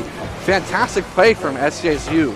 Just no one back on defense. It's Johnny beating everyone to the ball. You know, this game, it just seems like San Jose is flat out playing faster than Boise State, so they're going to have to pick up their speed, anticipate these touches from both their teammates and the opponents more, and they'll probably, I mean, the game's only halfway done, but sometimes it's just 4-0. You know, San Jose has a commanding lead right now. Yeah, and 2 minutes is, especially with how long it's taking Boise State to get a goal, if not that, just the play itself to get in position to score. It's just too much time, and Boise State really needs to try and figure out what they can do. Possibly, oh my goodness, It's Johnny with the long con, able to read this from downfield. This is a corner-to-corner shot, essentially. Yeah, basically, just all the way back. I mean, Ace Pocket used the last man, probably should have been positioned further back. Also, probably should have had someone 50ing the ball. You know, sometimes it's a combination of little mistakes that ends up leading to a goal. So Boise State, they've got to find their footing. Something is going wrong here. They've got to establish that and try and adapt to it for the next game. Yeah, and this is kind of just one of those moments. Sometimes you do have to forego going full, 100%, 110% in favor of benefiting your next round. You know, if you're 5-0, it's kind of something it's hard to overcome in terms of the point lead. So you use this to try and get as many tactical or strategic advantages for the next rounds in the future. Boise State doing what they can to try and keep this ball again off the side of the blue turf for them. But they do want to make sure they're able to get maybe even just 1 point. Baynock going to go for a pass to the corner, as it looks like he's going to maybe go for a self-assist. He does not do so. Ace Pocket's going to be here with full boost. Oh, that's goes beautiful. For a shot. What a save. A fantastic save from Didi. Definitely earning that halo here for San Jose as Boise State continues to keep the aggression, keeping the ball on the orange side, and they are not being punished for this. No defenders in place, as looks like that is going to be Toaster Doggo, going to go for a forward play, does not do so, does not able to capitalize on that play. Specifically, a nice corner shot, going to get it away from the defending members of Boise State and keep them grabbing the mid-air demolition from It's Johnny, but Boise State using that as an opportunity to go for an aggressive play. They are going to go for a corner here in the centering pass. Waiting, or not waiting, you're waiting. It looks like Baynock is going to be here to try and get that set up. LC Coro is going to be the intended target for the pass, but he was going for a back rotation for boost, and it's just a phenomenal job of defense from San Jose, not giving Boise State an inch to get a point.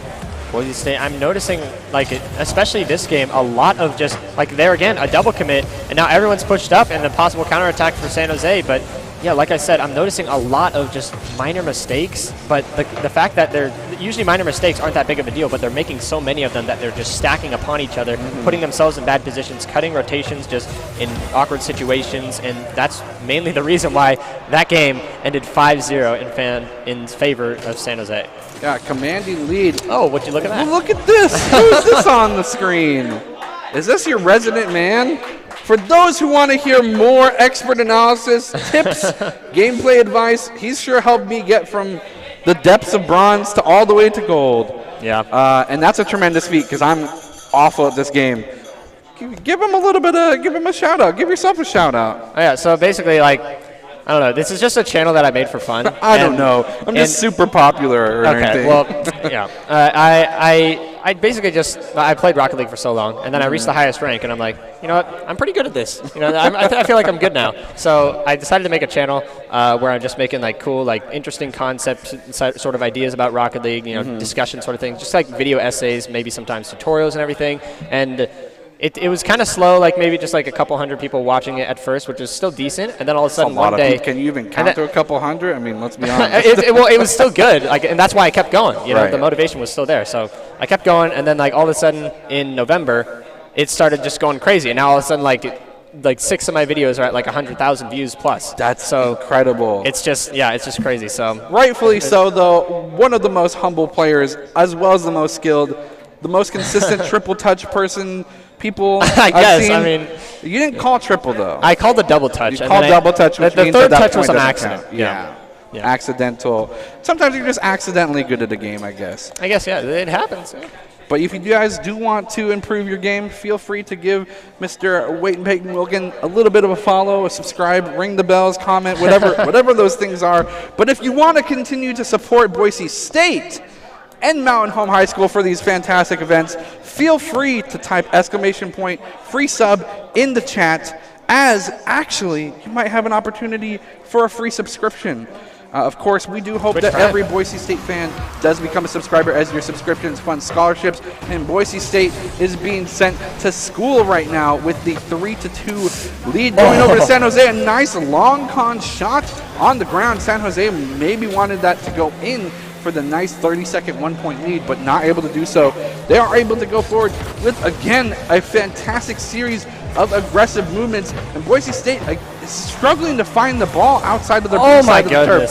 Fantastic save from Baynock. Will it be enough for them to turn the tides of aggression? Ace Pocket will go for the 50-50, does lose it. It's Johnny. LC Coro is going to go for the save, but It's Johnny goes for the read and the bounce off. I do believe LC Coro will secure the first point in this game. Yeah, It's Johnny bouncing it off the corner for himself, reads the bounce perfectly, and just beats both defenders from Boise State to that ball, finishing it off. You know, Boise State, they've got to play faster, make their reads sooner, because right now they're just getting beat to the ball, and if you're getting beat, you know, you can't even use the mechanical skill that you have to your advantage. So, and I mean, wow. If Ace Pocket was on San Jose, I would be really impressed right now, but unfortunately, he just looks like he wanted to pass that down to Baynock. But It's Johnny, I mean, he read it. Oh, thanks. Just finishes it off. That was a book story, one that was about a few sentences, and It's Johnny is quite the adept reader. He read that play like a book. So Boise State down 2, and this is match point. If they lose this game, they're done with the series. But Ace Pocket, you know, I want to see more out of him. You know, we saw him last night. He did really good. He was the player of the game last night, and if he can pull it together today, then, you know, that'd just be just to show that it wasn't a fluke. So if you can really be the captain of this team, bring the momentum, motivate them to keep going and everything. You know, they're down by 2 in match point. Sometimes that can be pretty demotivating. So, but then again, if you score a goal, sometimes that can be a really good motivator. But I mean, 3-0 now. Equally so, a goal against you could be something that is equally demotivating. When it comes down to it, is there usually a resounding captain voice, or is it something you guys share responsibility, trying to keep everyone in a positive mental? Sometimes it's just like some days someone's in a really good attitude or something like really hopeful, but yeah, having a good captain attitude or like a coach in your voice chat or something to just motivate you to keep going and everything, give you some tips and everything, sometimes that can be really good, because if it's coming from, especially if it's coming from a coach, like an outside point of view, that can be really helpful, because if it's coming from a player, sometimes just like, hey, I need you to do this. But sometimes people may think like he's just trying to shift the blame off of himself, and it's just like he's not noticing his own mistakes. So yeah, just sometimes you need a motivator to keep going. So we'll see if they can pull this back together. Game's not even halfway done, so plenty of time, but down 3-0, it's going to be pretty tough for Boise State. And again, they are struggling to find their usual rhythm. It almost seems like there's something going on, and the metronome is just not tuned to the right beats per minute. Boise State might have just found the right frequency. No, it does get blocked here from the side of San Jose, but this is exactly what they want to see. They're very comfortable being on the orange side of the field, and it does seem like it's something that they want to continue to do so, but San Jose has no business allowing that to happen beyond that first initial change. Oh, no. The double commit to the defense, and it's Johnny. Proves successful, and it's not something that you like to see often. This double commit into no defense. Again, 2 guys, actually triple 3 commit. guys The triple in commit. net and no one pushing. That's a huge mistake. Usually if you have 2 guys, that's already a mistake, but 3, like, something's definitely going wrong here. So they're going to have to start communicating more, make sure one person's going, one person's ready for a pass, and one person's back. You know, that's usually the formation you want to go for. So they've got to, ultimately what that comes down is to communicating and just natural rotation. So they've got to get those solidified again. We were entertaining the idea during the game versus Washington where if you stacked on a car, you then became like a bigger car. Like you were stacking on each other's shoulders and became just like this huge defending monstrosity. I don't think it's going to be implemented anytime soon, but it would be interesting to see. Power Ranger style. It's like morph. Exactly, you're like a giant morph. Yeah, just morph together, and there we go. Oh, is it in? There it is. Yeah. His pocket, sending it down. I think it's a little bit of an assist from San Jose, if I'm not mistaken. Yeah, he tried to. It looks like he tried to get the angle to save it. He knew he had to do something because LC Koro was there, but unfortunately not quite enough of an angle. So Boise State, there's still some hope. A minute 40 left on the clock. It's going to be tough, but it's definitely possible. We'll see if they can do it. A fleeting glimpse of aggressive from Boise State, and are they able to capitalize on this further? They are wanting to see the ball again against their turf, and the possession of theirs goes wayside as they just continue to go forward with these aggressive plays, but then immediately concede the ball and the possession to the side of San Jose. But they know they can't do that for long. They need to continue to get this ball in their hands. Nice. If they're able to get the points that they need to garner the lead, maybe even get back in this game. 3 points is a lot, but not something that's impossible in 1 minute. Yeah, I mean, oh, well, I What think a that might be shot. 4. Yep, there it Wow. is. Down by 4, a minute left. You know, you don't want to lose hope because, I mean, if you lose, you're just done anyway. But, I mean, San Jose taking advantage of this overcommit from Boise State. That's a beautiful redirect off the top of the wall and just finishing it off in that open net. When it comes down to it, you know, obviously Boise State's struggling to find these aggressive edges, and they are defending rather well when they are able to get themselves in position. Is that it? What? Oh, such a close call. What do you do in the face of a point deficit such as this? I mean, usually what it comes down to is mentality, because sometimes you just lose motivation to keep going. You stop communicating. You know, a lot of the times the communication just dies when you're down by 4. So a lot of times, I mean, there it is. Sometimes like a goal like that can be a motivator. All of a sudden people start communicating more. There's some hope. I mean, it's a very small glimpse of hope, but it is there. You know, Ace Pocket putting a nice power shot on the right side of net. Yeah, the tilt to that going to the right side was just a fantastic read. Knowing that that's kind of the lower percent of defense for the side of San Jose. You saw that the 2 defenders, both Johnny and Didi, were in prime position to stop that forward shot. but that sideways tilt was just enough to get him into the goal. Boise State does need 3 points, and they need your energy to get there. Are there Boise State fans in the chat? I want to see some Boise States as the last 20 seconds do emerge. Boise State going to go forward with a nice aggressive pass. A nice shot on goal. Elsie Cora does get stuffed here, but Baynock's in position to keep the aggression. Does get another block as Ace Pocket does go for another shot. The rotation will be huge. 5 seconds remain. Is it enough time? I do not think so. And so it does look like San Jose is going to take this. So San Jose coming back once again. They beat Boise State last semester, and they do it again here. You know, but I mean, maybe we'll see some sort of rematch in the future. You know, they played each other twice now. We're 100% going to see a rematch, and we're going to come back running. But that being said, I think that's going to do for that competitive game for Rocket League. I mean, Boise State struggling to find an edge between them and San Jose State, but ending up the day 1-1 in terms of Rocket League, taking the win against Washington State and ending up in the lead, the top seed in their bracket for that Collegiate Star League tournament. That being said, we're not done yet, though. We got some more games. We got a full house, essentially. We do, of course, have Boise State versus looks like Oregon as well, and that's going to be in League of Legends, my game of choice, because that's the one I wouldn't say good at. It's the one I'm average at. You're pretty good. And we got a fantastic host of guests here, special guests, Mountain Home High School, joining us for a fantastic day at esports. They're too busy playing their own games. They're all playing TFT or Legend of Runeterra, but they're here, and you can be here too. Come on down. 301 South Capitol Boulevard here in the fantastic downtown Boise area, or join us online. If you haven't already, go ahead and click that follow button. That way you can see my beautiful face when it's on screen. You can see me when I'm joined by one of my favorite players ever. You can see him, shamelessly self-plugging himself. And if you ever felt so generous enough, please go ahead and type !free sub if you haven't done so already, because you are able to maybe even find out if you had a free sub available. Your subscriptions do fund scholarships. So you help us out, we'll help you out with fantastic entertainment on a Saturday, Esports Day. We will be right back. I will be here. Will you?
Ladies and gentlemen, welcome. So glad to have you here today. I'm Doc Haskell, and we've got a little bit of time before our next match starts. I have on the desk with me Mr. Joe Anderson, super teacher who has brought his students from Mountain Home High School here to our event today.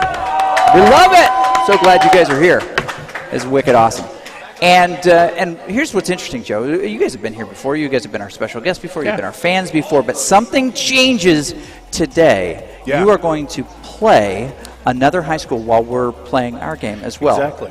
Yeah. We're going to be playing a match that Doc here set up for us with a crew from Schenectady, New York. The Schenect. Yeah, Shout out to the 218. Yeah, I actually had don't know what it is. I had to look up for sure where it was. I know that they've had some troubles recently because two of their players couldn't get to play in because their power was out because of weather. Oh, that's better than being grounded. That's a tough. That's a when you've got an injury reserve list and you've got a in trouble with parents reserve list. Yeah. Well, my guys all have that. Yeah, I love it. So you get to play this group. Mononga. Mahan. It is one of those beautiful, like central New York Native American high school names. The Warriors. Exactly, the Warriors. The We're the Warriors. Tigers, so it should be interesting. The Tigers and the Warriors. Very good. So, but right now the high school scene is still developing, and there are some leagues and some opportunities and things like that. But opportunities to play other schools, that's unique for you guys, isn't it? Few and far between. We usually, when we practice once a month, we go out on the net and play anybody in the North American League on the North American server. This last week, Bishop Kelly just started up a team. We've been doing this now. We're going on our 5th year. Yeah. Just for fun. And some of my kids hooked up with them and said, hey, let's just play for fun. And so they did that. In fact, right now, one of my other squads, my freshman squad, is getting ready to practice against the crew from back there in Schenectady. And hopefully it happens just for fun. And, it's growing at leaps and bounds. Yeah. I didn't know what to think of this whole thing. Yeah, it's pretty crazy. I mean, and that infrastructure is starting to develop, right? It is. It's city states, like it is in collegiate a little bit. Collegiate's a couple years ahead, but it's city states. I mean, you come together around an organization, and if you can get good games and good matches, it doesn't have to be everybody. It can just be whatever that conference is. But we're not bound by space. We're not. There are no borders in this. Yeah. We're just stuck on the North American server for now. Yeah. With League, it's just the hugest. I don't think that technically is a word, but it's one of the largest games going in the world right now. It doesn't matter. And my guys enjoy it. I mean, I've got like Chris, my kid over here. He goes all over the Chris. Chris, come here. Yeah, you got to get up here, Chris. Wave at the crowd. Wave at the crowd. That's Chris, everybody. Okay, That's now Chris. go away. All right, there we go. And these guys go out around the world and play these games, and it's opening up opportunities that they've never had. Yeah. So, and it's bringing kids out of their shells. It's getting them outside in the fresh air when they come over to school. That's it. That's wicked awesome. Okay, so you guys are primarily playing League of Legends with your group, and that has to do with just the technology available, right? It does. When we went to our school board 5 years ago to ask for permission to do this, they looked at all the different games, and the reason we stuck with League was, one, because of there was some violent with first-person shooters. It's a T-rated game. It's a team game. There's a lot of reasons Mainly to play. It's because of the team aspect. There's no cost. Right. And Free to play. it's really, I've been watching them play. I've been trying to play myself, and they keep wanting to play me. I said, no, I'm not going to happen. But eventually I will.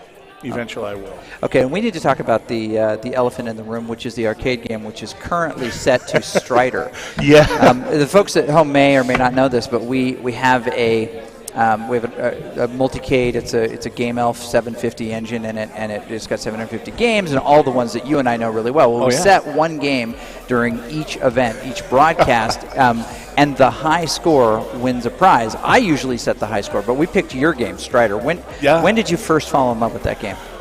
I played it last in, this would be like 1987. Here we go. Now we're talking. 88. And I got addicted to it, if you will, back because, when you're in college, you got all these arcade games. I spent way too much money on it. And I was going through your list, and I was just looking at all these games going, oh, man, I used to play these. And I thought my first video game I ever played was in 76. It was Space Wars. Oh, yeah. Little parts that fell off the ship. It was so great. And then I saw that and I thought, Strider, I haven't played that in 35 years. So I started playing on it, and then you pop along and say, hey, that's the game of the day. That's the game of the day. And so I started embarrassing myself on that. And we'll see if that high score gets set by the end of the day. But after the last game, we look and see who's got the high score, and that person gets a prize. Yeah. All right. Well, we got to get ready for this game against Oregon. Boise State versus Oregon. League of Legends is coming up next. Joe, you've been fantastic. Go We love Broncos. having you here. We're going to come up with another opportunity to get your kids on stage with the BK kids during one of our events, which will be amazing. That's going to be So, fun. if you are just joining us and you're like, what is this? This is actually a college space. This is Boise State University, and you should follow because we want to let you know when we go live. Spoiler alert, it's all the time. Anyway, we're so glad that you're here. Stick around. We'll be back in just a couple of minutes.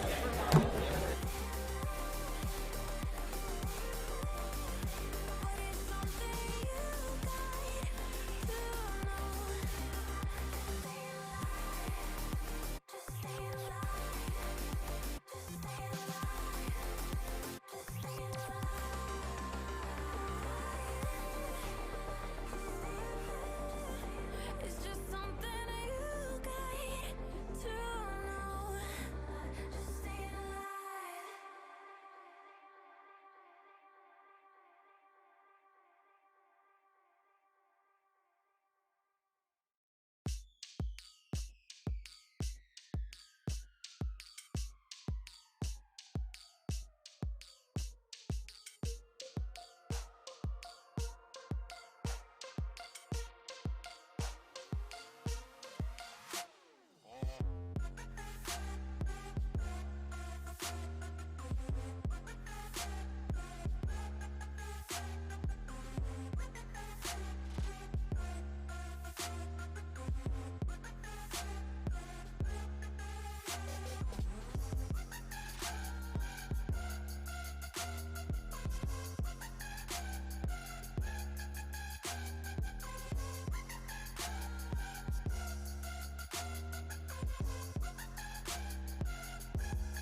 welcome back to the Boise State Esports broadcast at the Game Pants Esports Arena.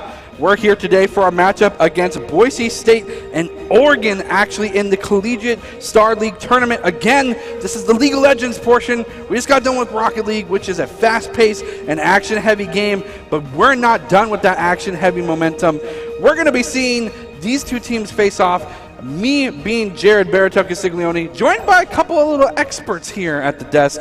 I'm joined by Michael Fisher and Daniel Glovely. Gentlemen, how's it been? Oh, it's been fantastic. I'm so excited to be back with more League of Legends action. Yeah, last night we had some great gameplay coming from the team up against the University of Calgary. Our Canadian neighbors did a great job against us, but ultimately victory for Boise State. So we're riding pretty high right now. And just for those at home, and if you guys didn't know, which I'm sure you do, this is actually a regular season matchup between these two teams in League of Legends with more than $25,000 in scholarships on the line. So that being said, got a couple questions for you. There are some teams that, of course, have been able to watch us play, do a little bit of scouting. Fish, what does Boise State need to continue to do to continue to be such a dominant force in these brackets in this tournament? I think they just need to continue working as a team, continue their good communication, and really play around their jungler and can't get dopamine. I think if they can do that, they will continue to be successful. And before we go in the ban phase, what does Oregon need to do to capitalize on those moments of weakness from Boise State? I think the best idea is to just interrupt Boise State's ability to get those objectives, prevent them from being able to take advantage if they do manage to win a team fight, and then press your advantage. Objectives are really the name of the game here as we're getting into picks and bans. So bans from Oregon are Shyvana Aphelios Pantheon. On the side of Boise State, Set Darius Vegar. And then the picks here from Oregon seem to be that of Ornn, very powerful top laner, but can be flexed sometimes into the jungle role. But the fantastic duo of Zaya and Rakan most likely going to be featured there in the bottom lane. Boise State picking up Ashe, a nice champion they like to use in terms of pick potential. And then the Ivern most likely going into the jungle. And Red Hots already heating things up with a very patent pick with the Akali. So we need to talk about this Akali, specifically in the previous patch, or in this patch 10.3 that we're on. It was nerfed by Riot, reduced ability to clear the waves with the 3-point strike, or 5-point strike, the Q. Now you get decaying movement speed when you're in her shroud. But they also realized that, oh no, Akali isn't strong enough anymore, and decided to pump a whole bunch more power into her ultimate and the shuriken flip damage. So that's still a very powerful champion, just gonna have a lot less roam potential now because it's a lot less safe to wave clear. Diana gonna be the ban for Boise State. Yeah, then the one other thing to add is they did change the ultimate for Akali, the perfect execution. You can now only use it on a champion. It has to be targeted, so she's not as slippery as she was. If you catch an Akali in the jungle, she's easier to catch. I don't even know if easier is the right word because it's still an Akali, but she can't dash away now with her perfect execution. So she's a little easier to catch as we see Jarvan 4 being that last ban by Boise State. So they don't believe that's an Ornn jungle. They're trying to shut down the Oregon jungle, which I don't blame them. Jarvan, a very strong champion. And despite the nerfs, we continue to see Leona banned. So I'm not sure if that's going to send a message to Riot that that champion still probably needs to be toned down. The light is way too bright when she's on the Rift. She's able to summon a solar flare. I mean, come on. That's the entire power of a sun. Come on, right? We have global warming, and you're just going to do this to us. Lucian going to be picked up by Boise State. That obviously means some AD carry is not going to be in the bot lane. If I had to guess, it has to be Lucian. He's way safer to go up in the top lane. He has a little bit Ashe more support? No, I would have guessed not. That's probably fair. I mean, back in my day, it used to be kill or be killed, Ashe mid. How old are you? Exactly. My day. Season 2, maybe? Hey, I'm older than I look. And now we see Olaf being picked up. We've talked about some of these big power picks. Ornn and Olaf are both such powerful champions, somehow slipping under Riot's radar. Annie being picked up. So congratulations to Dr. Haskell for one of his favorite picks being picked up. I'm going to guess that's Annie mid. This is a spectator bug. This is Annie jungle. No. This isn't real. No way. I think that's Olaf jungle, Ornn top, Annie mid, into the Akali. That's a lot of 80 carries. No way. Okay, there we go. Okay, I mean, It's like, whoa. It wasn't impossible, but I do agree that the Morgana is probably the better setup. What you could do, theoretically, Nami actually going to be the support pickup here for Boise State. No tanks in that lineup. If I had to guess, that's probably Lucian top lane. Yeah, I think Lucian is definitely the safer a little top Huni laner. special. And something that can kind of abuse Ornn as well, because when it comes down to it, Ornn kind of struggles with mobility. Lucian has that innately in his kit. And before Ornn gets those crucial items, press the attack can really, if that is the optimal rune choice, can really open him up. Might not actually be the case, though, as it looks like Lucian is hovered here in the ADC role with Ashtop. A little bit of a different mix-up here from Boise State. 20 seconds left in the draft, so any of those crucial swaps will be left to be seen. But for those in favor of Annie, a professor, a doctor, if you will, who's very favored of that champion, very happy to see that champion here in the mid lane. But you got to be careful because that is up against Red Hot Akali. So time to prove your mettle, Annie. I mean, let's talk about that champion. It's not something that we see appear very often. Very much a beginner's learning champion. She rewards you for getting CS. She's got a very consistent burst. She even brings a friend into lane whenever she ults. So very beginner friendly. But we haven't seen a lot of her in play because so much of her focus is around the ability to build up her passive and then burst you down, drop a Tibbers on multiple members of the team. So as long as you're able to anticipate that, see where she's coming from, it's very hard for her to land that Tibbers onto more than one person, and that reduces a lot of her burst potential. I will say, though, if there is a champion that does well against Akali, it could be Annie because, one, Tibbers isn't targeted, so if you can land it in the smoke screen, you can stun her there. The W isn't as well, the Incinerate, that isn't targeted, so she does have ways to stun an Akali while she's stealth, so that is an advantage over some other traditional mid laners who, once Akali goes in that smoke screen, you have no idea where she's going to come out, and you can't even do anything to her. I mean, that's why I like to play Garen into Akali, spin in the whole smoke screen. And that's another thing, too, with the recent changes. When she's immobilized within the smoke screen, she gets revealed. Yeah. And, I mean, Annie's... That change didn't go through. No? That change didn't go through. We talked about that. Fantastic. Well, great. Now Akali's completely counterable. But that being said, if you hit her with the crowd control, a lot of Annie's burst is from just the initial Q, maybe with the stun. Tibbers and the W will also follow through. A lot of that is, again, very concentrated in the area. And if Akali's in the Shroud, it's kind of easy to predict where she is because she's in the Shroud.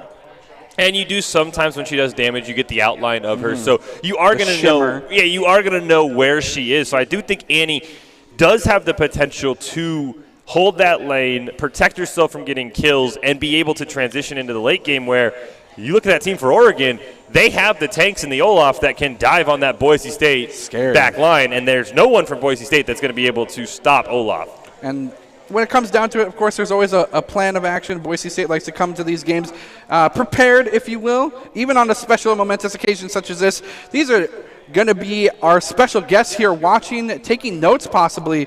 Mountain Home High School joining us. Welcome again as you are adorning, I do believe, the Jack in the Box sponsored t-shirts, which are pretty dang cool.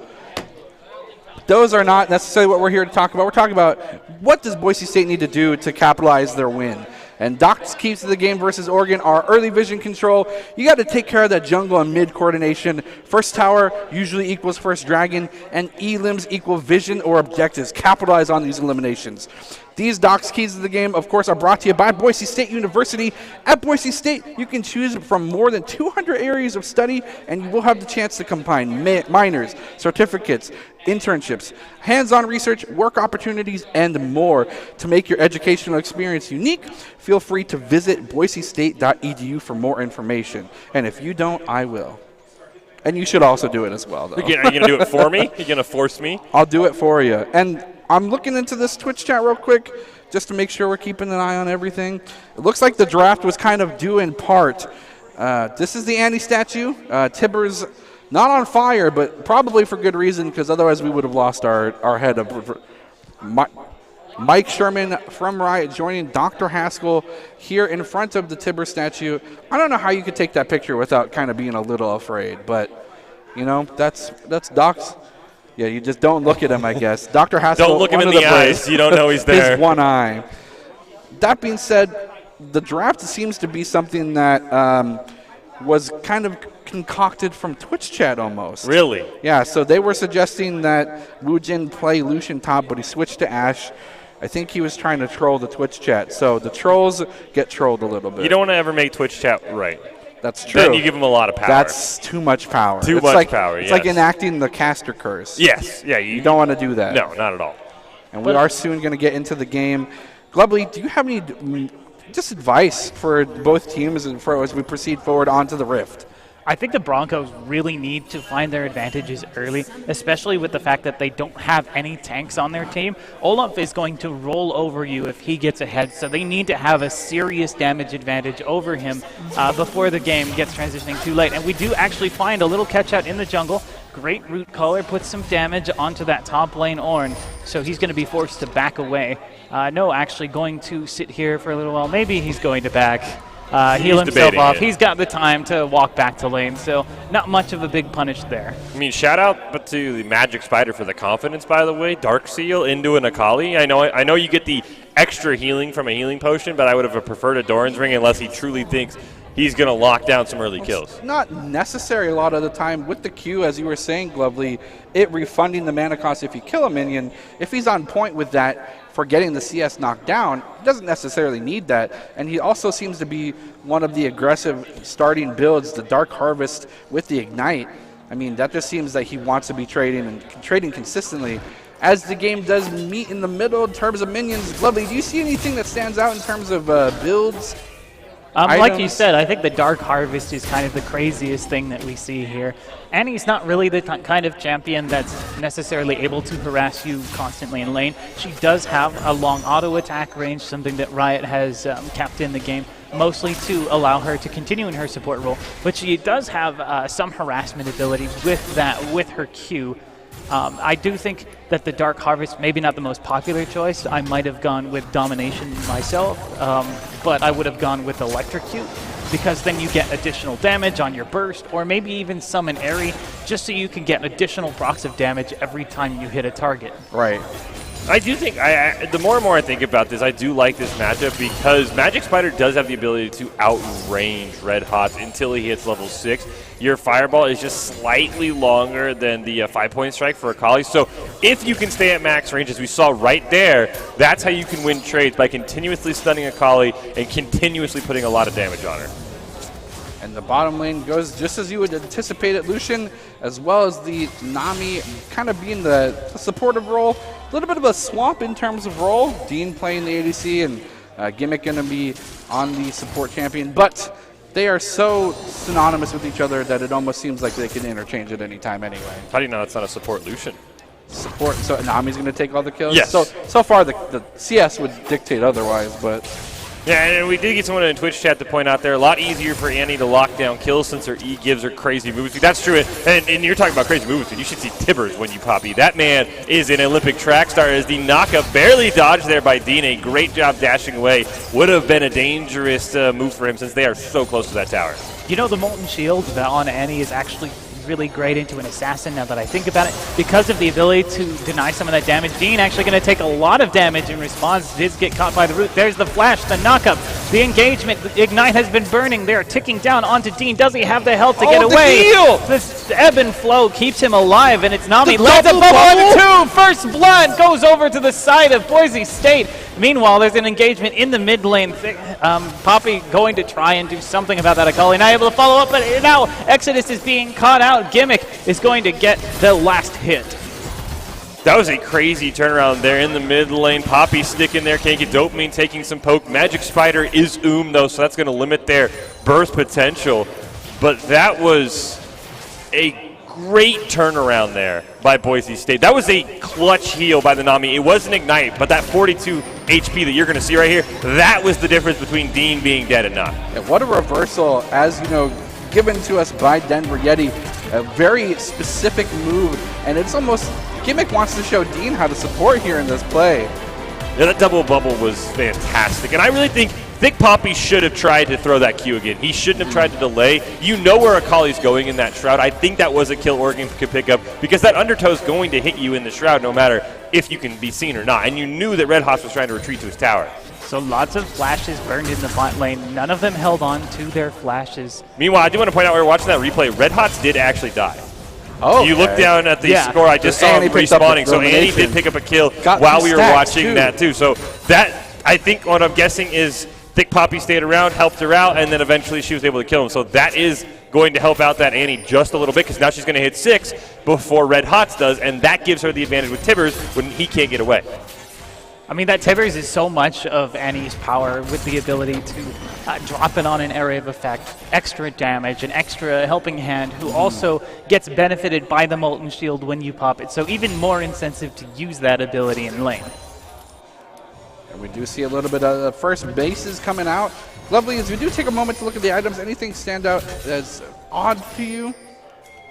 Aside from the fact that we've got our AD carry and support players swapping roles here, it looks like that Dean has actually gone for the Vampiric Scepter, going to give him a little more sustain in lane. That tells me that they want to take this lane slower and then build into an on-hit. That's going to build into Blade of the Ruined King, which is going to be instrumental for their late game, especially when you have an Olaf and an Orin bearing down on you. That item is so great for chewing through tanks. Does Gimmick have anything that stands out as weird? I do see a Dark Seal on the Nami, so that's an item that is very strange to see on a support. When you do see it on a support, it's usually something really safe, something like a Yuumi or a Janna, but now we have Can't Get Dopamine coming in, flashes out, Root Collar finds one. Can Xayah get away? No, Dean is going to take down I Am Exodus. Another great gank there by Can't Get Dopamine. Once you land that Root Collar, since I'm Exodus is at 6, he can't Featherstorm away. You're dead. There's no flash. That's a great job by Boise State, knowing the summoner cooldowns and knowing they can exploit that before the bot lane hits 6 for Oregon. And it's interesting to think that NVIDIA had an opportunity to knock up Can't Get Dopamine before he got in position for that Root Collar, and then with the enhanced E distance he gets because he's laning with Xayah, could have easily dashed to safety once she was out of the range for that ability. It's interesting they didn't go for that, but Boise State, realizing that they have an opportunity for a gank, do so, and they do get another kill lead. 1.6k gold going in the pocket in the way of Boise State as they continue to get CS advantage across the board. On top of that, they're going to pick up the first tower plate of the game. So Lucian doing his job as an early game lane bully, really shoving in the Lovers duo, making fantastic use of that pressure. It's a race to see who has more Dark Seal stacks now, actually. Oh it's going to be my. Nami or Annie, and so far Magic Spider in the lead, but only by 1. It helps when you start with the Dark Seal, as It opposed does to having also to, help, to yeah. back it. And If you it get were the more case, off an it would be, elimination like than 4 an now? assist. So Very true, and it almost looks like it's an opportunity for Boise State to go double Blade of the Ruined King. They have one possibly being built on the Lucian, as you were saying, the Bilgewater Cutlass would indicate as such, but Ashe also has the opportunity to build one as well, which means that despite these two frontline tanks in the way of Ornn and Olaf being normally very tanky, they are almost very easily shreddable by this team. one important thing to mention, though, is the fact that in order to really get that damage off, you have to sustain the fight over a long period of time. Ashe does have the crowd control to keep Ornn back and give her time, but meanwhile we have an engagement in the mid lane. Red Hots is going to go deep, gets Magic Spider. Tibbers finds no one, and is going to be angrily sitting in that mid lane until his time expires. You know, Akali's still pretty strong, I guess. Yes, the call is still pretty strong. I mean, Magic Spider did everything he could. He actually stunned Red Hots as the perfect execution landed. The problem was he died right as it did land. So that is still the power of the Akali. Nerfs aside, her burst damage is just insane, and that is where, once she's 6, while you do have the Tibbers, I did think that the lane shifted over to Red Hots because of how much mobility, how much damage he can put out. So I really think Magic Spider probably need to pick up maybe at least one more kill before they hit 6. Rushmaker gives the Dragon over to Boise State. They're going to pick up the Mountain Dragon, and that's incredibly crucial since they don't have any tanks on their team, and they don't want that going over. Dean, meanwhile, puts a lot of pressure. Tidal Wave comes out, forces the flash. Xayah is now flashless, but she is going to be level 6 very soon. Currently level 5, so she will have Featherstorm soon. Most likely will have that up by the time the next engagement occurs. And that was a good call because they wanted to get what resources they could before she hit level 6 and just safely ult themselves to safety. Can't get Dopamine, a little bit of a cheeky invade. Gonna get spotted out from Magic Spider. Can he magically get away? No. The Rakan is here, and the taunt and the knockup will be enough. Ignite ticking down, and Magic Spider picking up another crucial stack. The arrow barely missing from Woojin to help him out.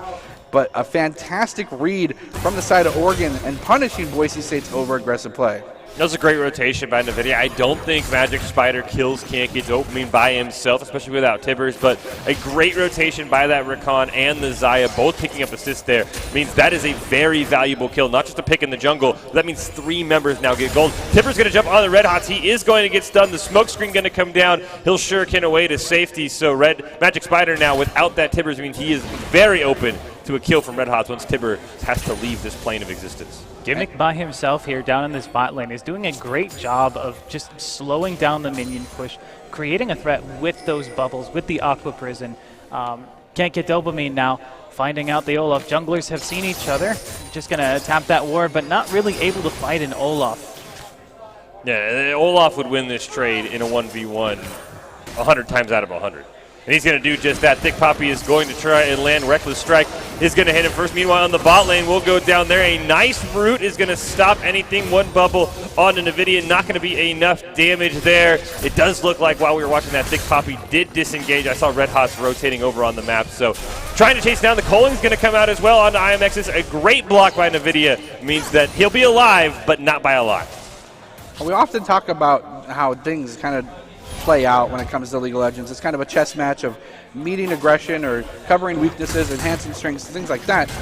What do you guys think about the build in terms of Red Hots going for the early Mercurial boots, the treads themselves, to stop that CC?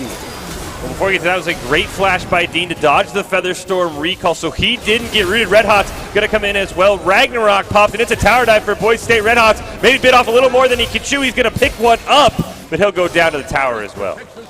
Really deep dive there, but Boise State having control of this map, able to roam around. They're going to be able to take this bot lane tower, and they have so much control over Oregon's jungle. They have the vision there. Look at that. Featherstorm burned out. Flashes to avoid the knockup. Takes out I'm Exodus, and here comes Olaf, blocked by the tidal wave. Doesn't even pop Ragnarok there to continue the fight because he knows Red Hots is coming down. Forced to burn it here. Red Hots continue to chase. Ragnarok does not protect you from damage, but it does keep him alive long enough that he's able to return the kill. It actually increases the damage that you take when you pop Ragnarok because you lose your armor and your magic resist. Yeah, he might have actually lived and gotten the kill had he not popped Ragnarok because no CC landed on him when that happened. But to answer your question about the Merc treads, as someone who plays a decent bit of Akali, I think it's a little bit of a misnomer that she should be building Sork shoes because she has to usually be in the back line.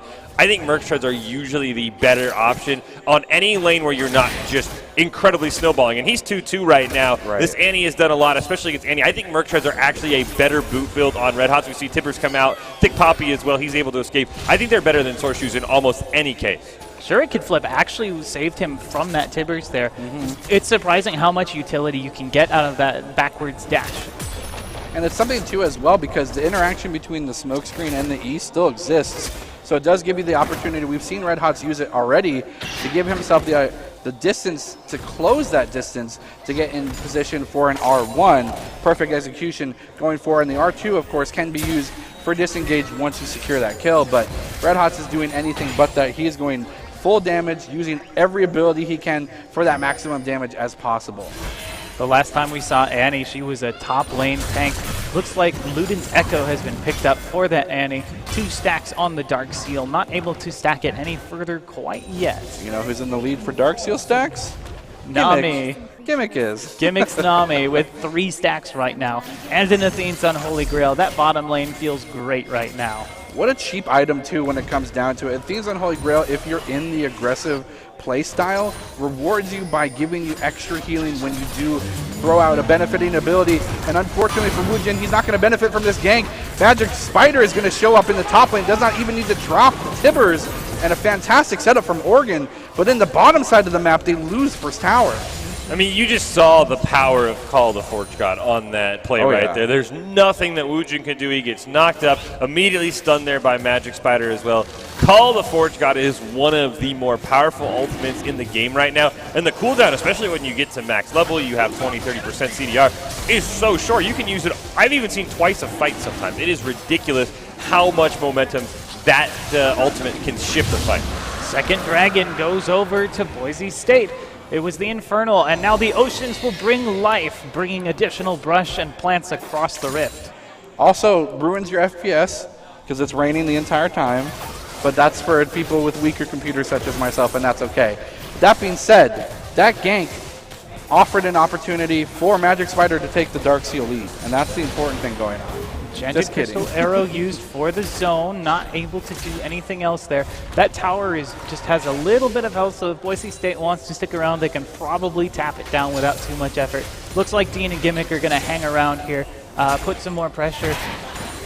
Junglers roaming around, but none of them able to help. Gimmick just sitting there doing a little taunt dance there. He's wiggling a little bit, that's for sure. I do want to point out, by the way, that while Boise State got that second dragon, Thick Poppy did pick up the Rift Herald. So it was an objective for an objective. Right. So he can drop that somewhere and try and get some pressure for Oregon. So that's usually what you see in a lot of games. One team takes dragon, the other team says, all right, we're going to take the Rift Herald. So not an empty trade on that dragon for the University of Oregon. And they got to be careful here, or their second tower of the game will soon fall. They're just trying to escort minions, and they're doing what they can to keep as many members mid lane from Oregon as possible to defend this. It's almost a more clever idea than taking the tower, because you're getting so much more value out of the pressure you're creating by keeping those members mid, so you can make plays around the map. And it looks like Red Hots has gone up top lane. Got to be careful though, as Orn is not someone to fall as easily as an Annie would against this 1v1 matchup. I do like this, though, because he only has a Sunfire King. Right. He doesn't have any magic resist because he was building for Woojin. So I think right now Red Hots is actually doing a lot more damage than you expect, because besides the Merc Treads, there's nothing on Vipers. We're going to see Red Hots is going to go in there. You're going to throw it down, but here comes Thick Poppy. Call the Forge God. Is it going to land onto anybody? Red Hots able to flip and then flash away, so he is going to survive a misplay by Viper. And now we go to the mid lane. We're going to see an arrow onto IMX as he's going to flash and Featherstorm away. Tidal Wave going to come out, land one knockup, but there's no minions there, so Oregon will be safe. But the pressure is on. Boise State's going to take that tower. There's nothing that can be done in response. No Featherstorm left to be able to ward them off. So they're going to lose a tower. Boise State now up 2 towers to nothing. And they're doing a tremendous job of this 1-3-1 split. You've seen how much pressure they put in the mid lane. They've garnered that pressure, and they made Oregon respond with 2 members in kind. But in the meantime, Dean's been pushing bottom lane this entire time. So after they collapse that tower down, now they're able to rotate and get a tier 2 tower in the bot lane. Boise State's been doing a fantastic job this game of pushing down the towers. The second one is going to go down. The knockup and the charm is going to land onto Dean. We are going to see NVIDIA have to flash away. Tibber's not enough either. Dean is going to pick up that first kill, and it looks like Oregon might have to disengage. Redemption going to get some healing. He's going to flash onto Exodus. He barely stays alive, dodges the bubble. NVIDIA can't get the knockup either. He's going to go down. Thick Poppy will pick up a kill, force the flash away from Dean, who smells blood in the water. He is going to get rooted by the Feather Recall, so 2 members go down for Oregon. And they're going to interrupt the minions there, which is going to allow their own wave to push up much more easily to tower, deal additional damage to it, and they still have priority in this bottom lane. Orn having to rotate means that Red Hots gets the free pressure and damage here in the top lane, meaning that soon another tower of Oregon's will fall. In the meantime, Boise State is cleaning up the entire jungle, not even worried about this red ward right now. They don't even want them to get the timer off that red buff, and the 2 going over means that they're going to have a lot of damage. Speaking of damage, Boise State immediately capitalizing on misposition here from Magic Spider. He did drop Tibbers without the stun attached to it, and that does spell demise for Oregon's play, as they wanted to put a lot of effort here in that concentrated area. But if Tibbers is going to have a stun and you resort to just using the Q for that single target, you're not keeping anyone in place. On top of that, this is one of the problems with Dark Harvest. It's great if you're able to proc it multiple times in lane, get really far ahead, but if you're not able to capitalize on that ability, you're going to have a lot less damage coming out. We saw that despite dropping essentially the full burst onto Dean, he still had more than enough health left over after Tibbers dropped to survive. Tidal Wave comes through, followed by Enchanted Crystal Arrow. Ragnarok is, of course, able to run away. There's Red Hots in the back line, but TP comes through. Magic Spider does take down Gimmick, and Woojin taking a lot of damage. Double kill to that Annie now, as Dean can't get dopamine, and Red Hots are doing their best. It looks like they are going to try and find the Rakan. Colin comes out and they find one. That's a double kill for Dean. The only member left now is this Orn, and he is bleeding out his health bar. Redemption is coming down, but it's not going to be enough. Triple kill over to the Lucian. We all wanted the redemption. We really did, and that's okay. Boise State calling out the over-aggression, meaning that the moment that Shelly was popped, they knew that Oregon had to commit to the tower. They didn't even get it. They use all their utility to engage long range, and then that fantastic TP from Red Hots just completely dismantles Oregon. The power of the Call of the Forge God is when he can send it back and stun anyone who's aggressing on you. The problem is you can't send Call of the Forge God backwards, and you see it doesn't hit Red Hots, who can just jump right on the back line of Oregon, and he's just completely uncontested. No one's trying to slow him down. No one's trying to CC him, and that is going to spell doom if you're Oregon. While this is all happening, Boise State is going to pick up the 3rd dragon of the game, just 1 dragon away from having that Ocean Soul. So great job by them to capitalize on every single one of their objectives so far, only giving up a Rift Herald. They've got the Scuttler now, so they have vision control over Baron as well. And as we do take a momentary lull, jungle starts getting access, waves are getting pushed out. Lovely. In terms of items, anything standing out to you? We do see 2 Blade of the Ruined Kings that have come through. Not something that we would not expect, of course. It's like we were talking about, really great against tanks. Red Hots has actually gone for the is going to be building Leandri's Torment out of that abyssal, or out of that. Haunted Guys. Haunted Guys, thank you. Enchanted Crystal Arrow comes through onto Olaf. He pops the Ragnarok. Culling cuts him down, but he still has a little health left. Red Hots on the chase. Is going to be able to pick it up with the 5-point strike.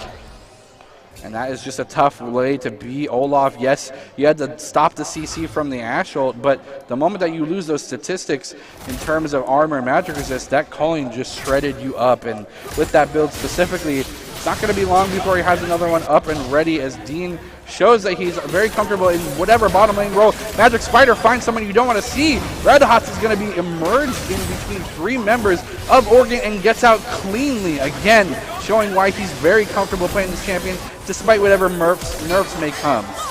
He's going to smell blood. He wants to chase down on Exodus, and the Call of the Forge God not enough to stop the Baron for Boise State. So they're going to have the Baron. They're still waiting on the respawn of Annie. Now we're going to see Vipers. He's going to get caught out. Blade of the Rune King's going to slow him down enough. Another pick up there from Boise State, and they now can just freely shove down the mid lane with those Baron buff minions. It's great to be tanky going in, but if you want to get out, you need teammates, you need disengage. And Boise State has so many great tools for chasing with the slows, with 2 Blade of the Ruined Kings, both giving them that chase down potential. And now they've got Baron buffed minions going down the mid lane. We see Daisy there tanking a few turret shots just to give them a little extra space. So great job by Daisy to shove that out. Real MVP there, as Boise State is going to take that mid lane inhibitor, and it looks like they are going to back away and find a new place to apply pressure. I want to see Daisy versus Tibbers, the 1v1 of the century. Top 10 anime battles, if you will. I would think Tibbers would win. I would, maybe. Especially if like Annie finds a way to suicide, because then Tibbers enrages. That's true. And I do want to point... Daisy has really good scaling, though. That is true. We might have to see that. If Annie gets to use the Enragement and the Molten Shield, then Ivern gets to use Root Collar and Trigger Seed. Yep. And also, think about it, Daisy has crowd control. You don't see that on Tibbers. That is... Well, I guess you could maybe delay the Tibbers and stun Daisy. So you wait for Daisy to be summoned, you wait for Daisy to come out and then be stunned. But going back to the game, something I want to see is how effectively Boise State can use this Baron buff. In the past, they have sometimes had a tendency to just push a bunch of lanes, not finish off games, extend them minutes longer than they should be. So I want to see if Boise State, I want to challenge Boise State really to see if they can finish this game off with the Baron buff, win a team fight in the mid, and just shove it down because you are so far ahead, as opposed to pushing out side lanes and just allowing Oregon to catch back up. Tidal Wave is going to go on to NVIDIA. Wow, we are going to see the Ragnarok pops. It's not going to matter. Dean is going to be legendary. He is going to be shut down. 1,000 gold goes over to Vipers, but here comes Red Hots. He wants his revenge. Shroud is going to come down. Featherstorm called the Forge God. Not enough. NVIDIA ceases to exist, much like my video card in the game of League. Vipers now taking a ton of damage as well. He is going to go down, and that might be enough for Boise State. Magic Spider tries to have some magic in his back pocket. It's not enough, and Boise State should be able to cleanly finish off this game.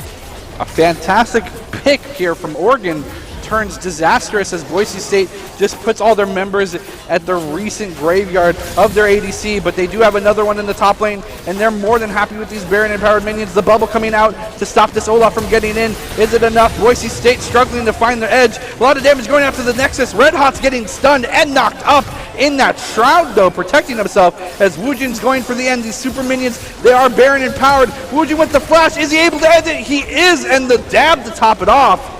Boise State taking the first game. It was an excellent job by Boise State, shoving it down mid, getting a couple of picks, and Red Hot's just doing a ton of damage on that Akali. Magic Spider, he had the advantage until 6, and then after 6, it was all Red Hots. I mean, that's the danger of Akali, especially when her ultimate, Perfect Execution, is just so powerful. Oh, yeah. Even if you don't get to free use the ultimate anymore to dash around, as long as you get that first elimination, you still have that second dash. Still does damage. So you still does damage. You dive more in, damage you get now. the Does ult more damage, damage, yeah. and then you dash out. I mean, it's really hard to lock down an Akali. I think we saw today exactly why Annie hasn't been meta for a while. Wasn't able to land any big area of effect stuns with that Tibbers, only really hitting 1 or 2 members at a time. Yeah, and I really think it's just the power creep of League of Legends. Every champion has a dash. Every champion basically has a built-in flash. I mean, Lucian does, Akali does, Ivern does to a minor extent. So I mean, he grants it to everyone else as well to an extent as well. Exactly. So I mean, that's just the problem with Annie is it's just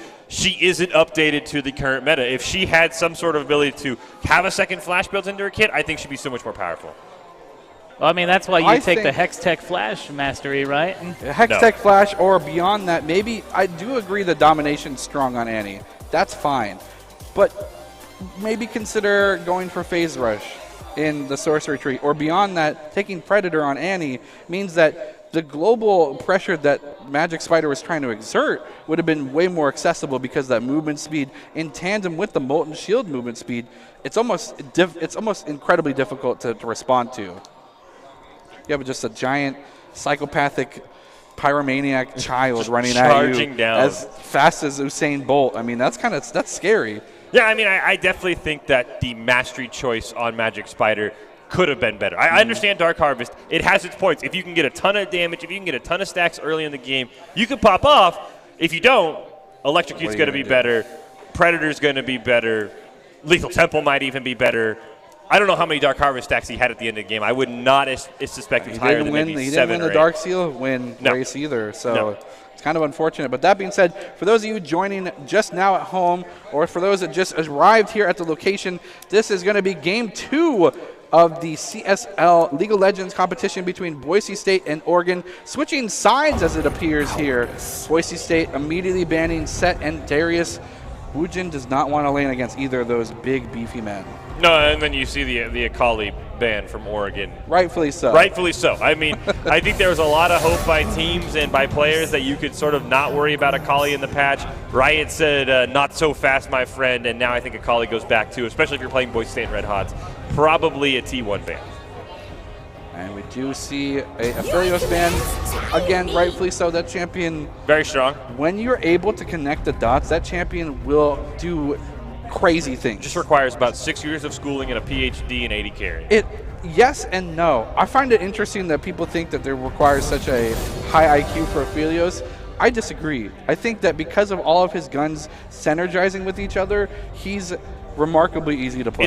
It's a lot about knowing which gun to have in team fights. Yeah. How do you burn the ammo on a bad gun to have your good gun for team fights? There's a lot of where Aphelios' play comes. We won't have to see that. And then the Orin also banned away by Oregon, realizing that with Boise State having first pick and the Broncos loving to play that champion, they don't want to see it. And the Karma picked up there by Woojin would not shock me if that Karma does not get traded at all.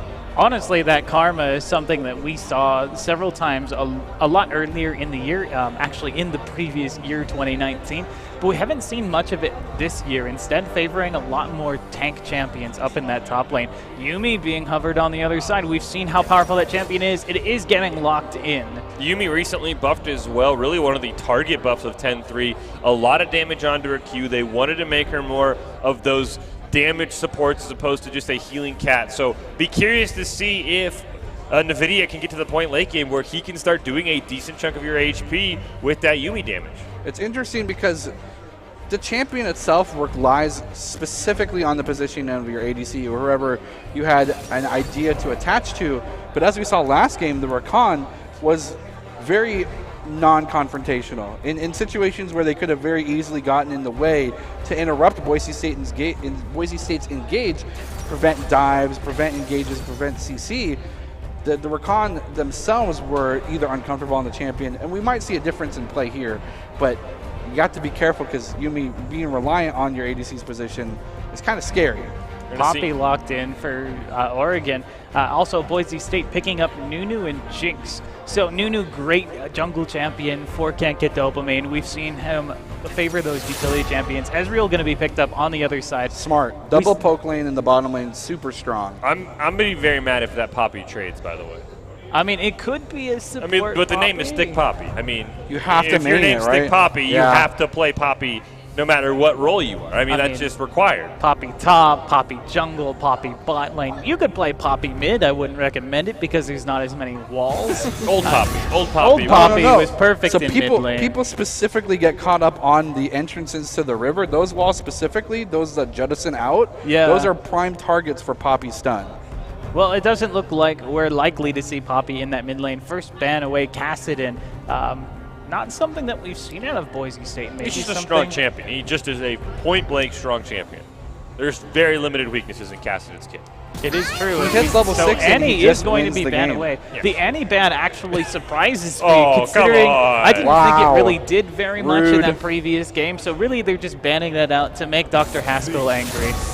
So Pantheon now being the ban from Oregon. We've seen that champion be very powerful. Malzahar going to be the final ban. So no Minion Mancer Summoner builds here in that middle lane. I think the players just wanted to hurt Doc as much as possible. That's why they banned Annie. They said, no. We refuse to let this even see the light of day again. Sorry. They're running laps They're now. going to be punished for that. They Doc have to wanted carry see their Annie. HP Omen stations over their head and then run laps. Problem was when you ban Annie, you then get to see a Diana in the mid lane. Welcome everyone joining the stream. Welcome. We are in game 2 of the Collegiate Star League League of Legends portion of today's broadcast. Love seeing you all here. See some poggers for Yumi. Definitely agree. Yumi's a fantastic champion. And I do appreciate all the Boise State love, so keep it coming. Timo being hovered, we've joked This about is also painful. Don't pay attention to this. Come on, you never They know. are trolling us 100%. You never Do know. not It pay could attention. happen. Oh, Lulu actually looks like it's going to be hovered here. Great support, able to get your teammates They'll into never position. play. They'll never play Timo. Yeah, I mean, just gotta we say that can to myself dream. every time. Maybe sometime if we play against the Tryndamere, we'll see the Timo. It looks like Mordekaiser going to be the final pickup here. So Karma and Lulu could both be in that support spot. Nautilus as well. So a lot of supports. We joked earlier about the team coming into this with 4 supports, and in a way, they actually have built a composition like that. So maybe some sort of protection hyper carry Jinx build here. And it does work out. It's interesting because there is a unique build offered by either Red Hot's in the mid lane if he forgoes the AP, or by Can't Get Dopamine if he decides to go for it.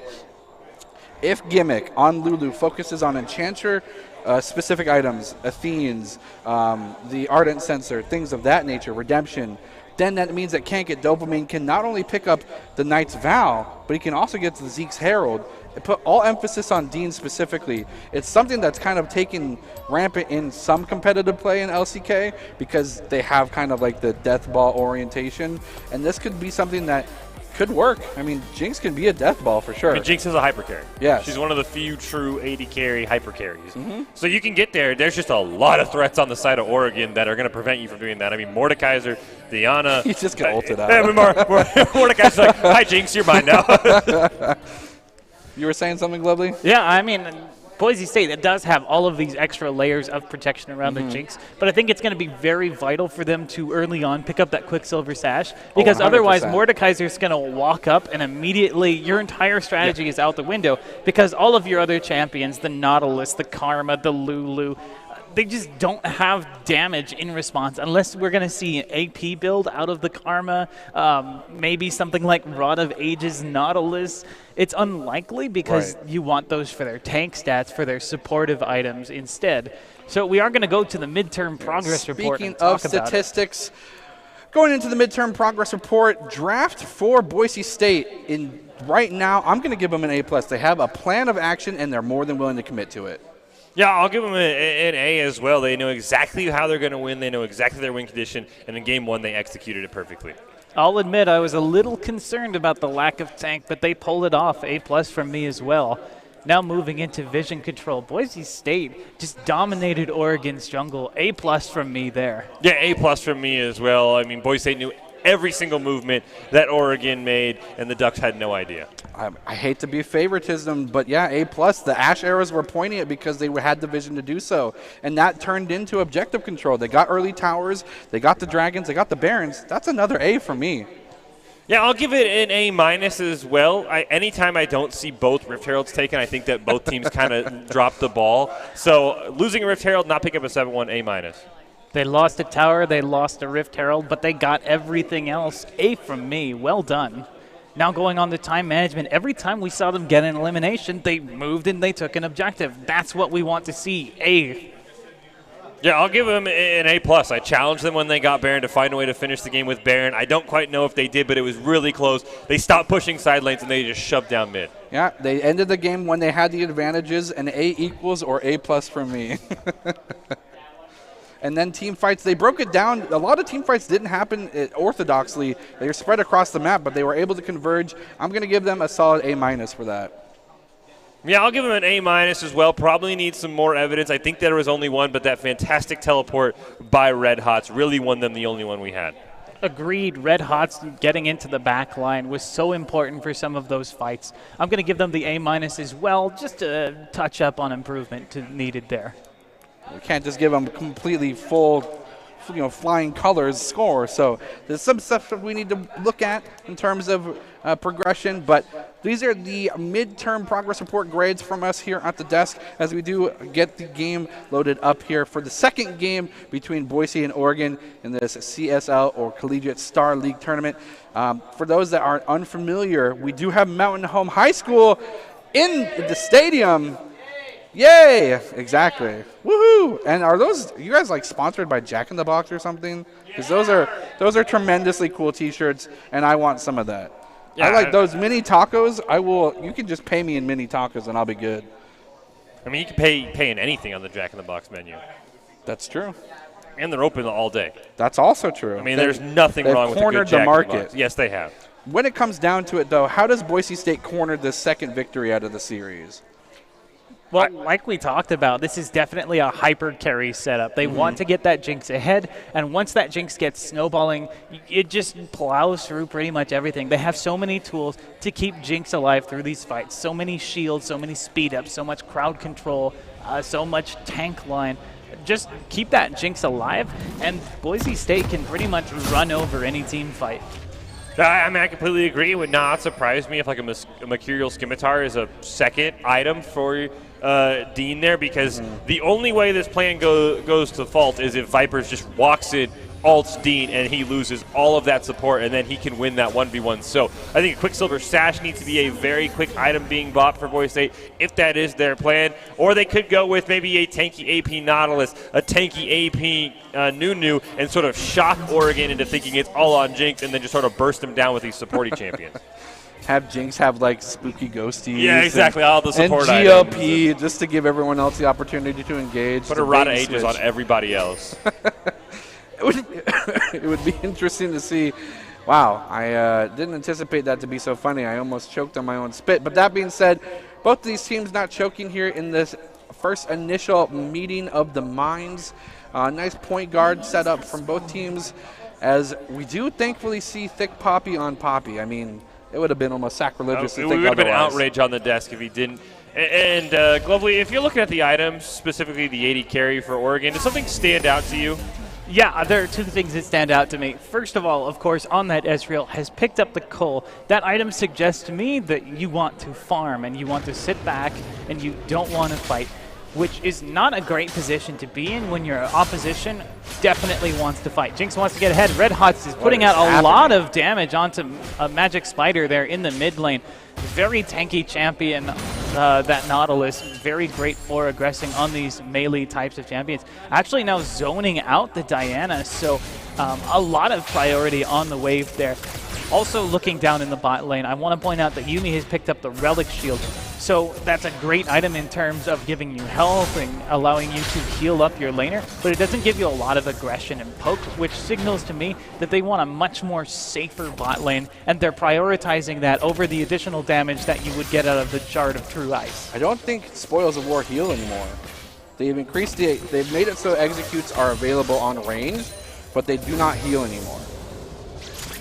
Yeah, I think they might have changed that as well. As we see a ton of damage coming out onto IMX's. He's forced to back away. Yumi also hopped out as well, so took a little bit of poke, but unfortunately for Boise State, that is damage that will just be easily healed off by Yumi. That is something she totally excels at as soon as she hits level 2. I like the aggression both in these solo lanes. You have, of course, Red Hot's continuing to use his tanky stats with the Aftershock and just the nature of his kit to continue to fight Magic Spider. A little bit of engage here and gets rooted in a lot of damage and even trade despite it being a tank versus a mage.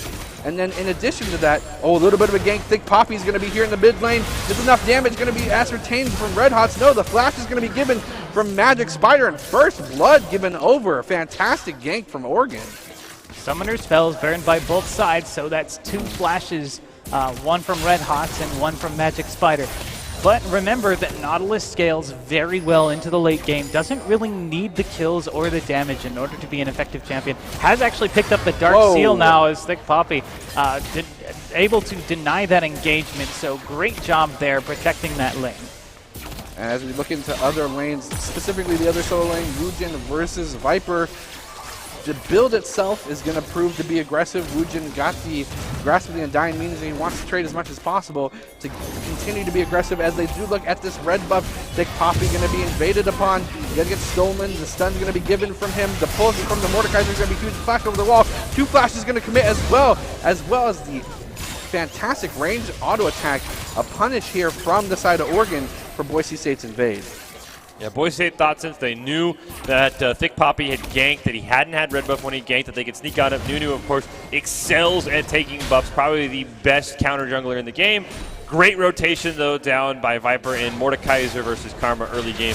Mordekaiser's going to win that damage battle every single time. It's hard to do. It's hard to out damage someone who has Conqueror and someone who can get stacked so quickly.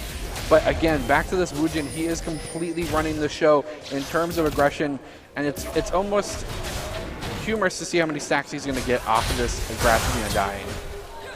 I mean, really getting those stacks is what you need to do up in that top lane if you are playing into a tanky style of Karma, especially since later in the game, you're really just a front line for this Jinx based on the composition that Boise State has put forward. So you don't need to get ahead, but getting ahead certainly doesn't hurt.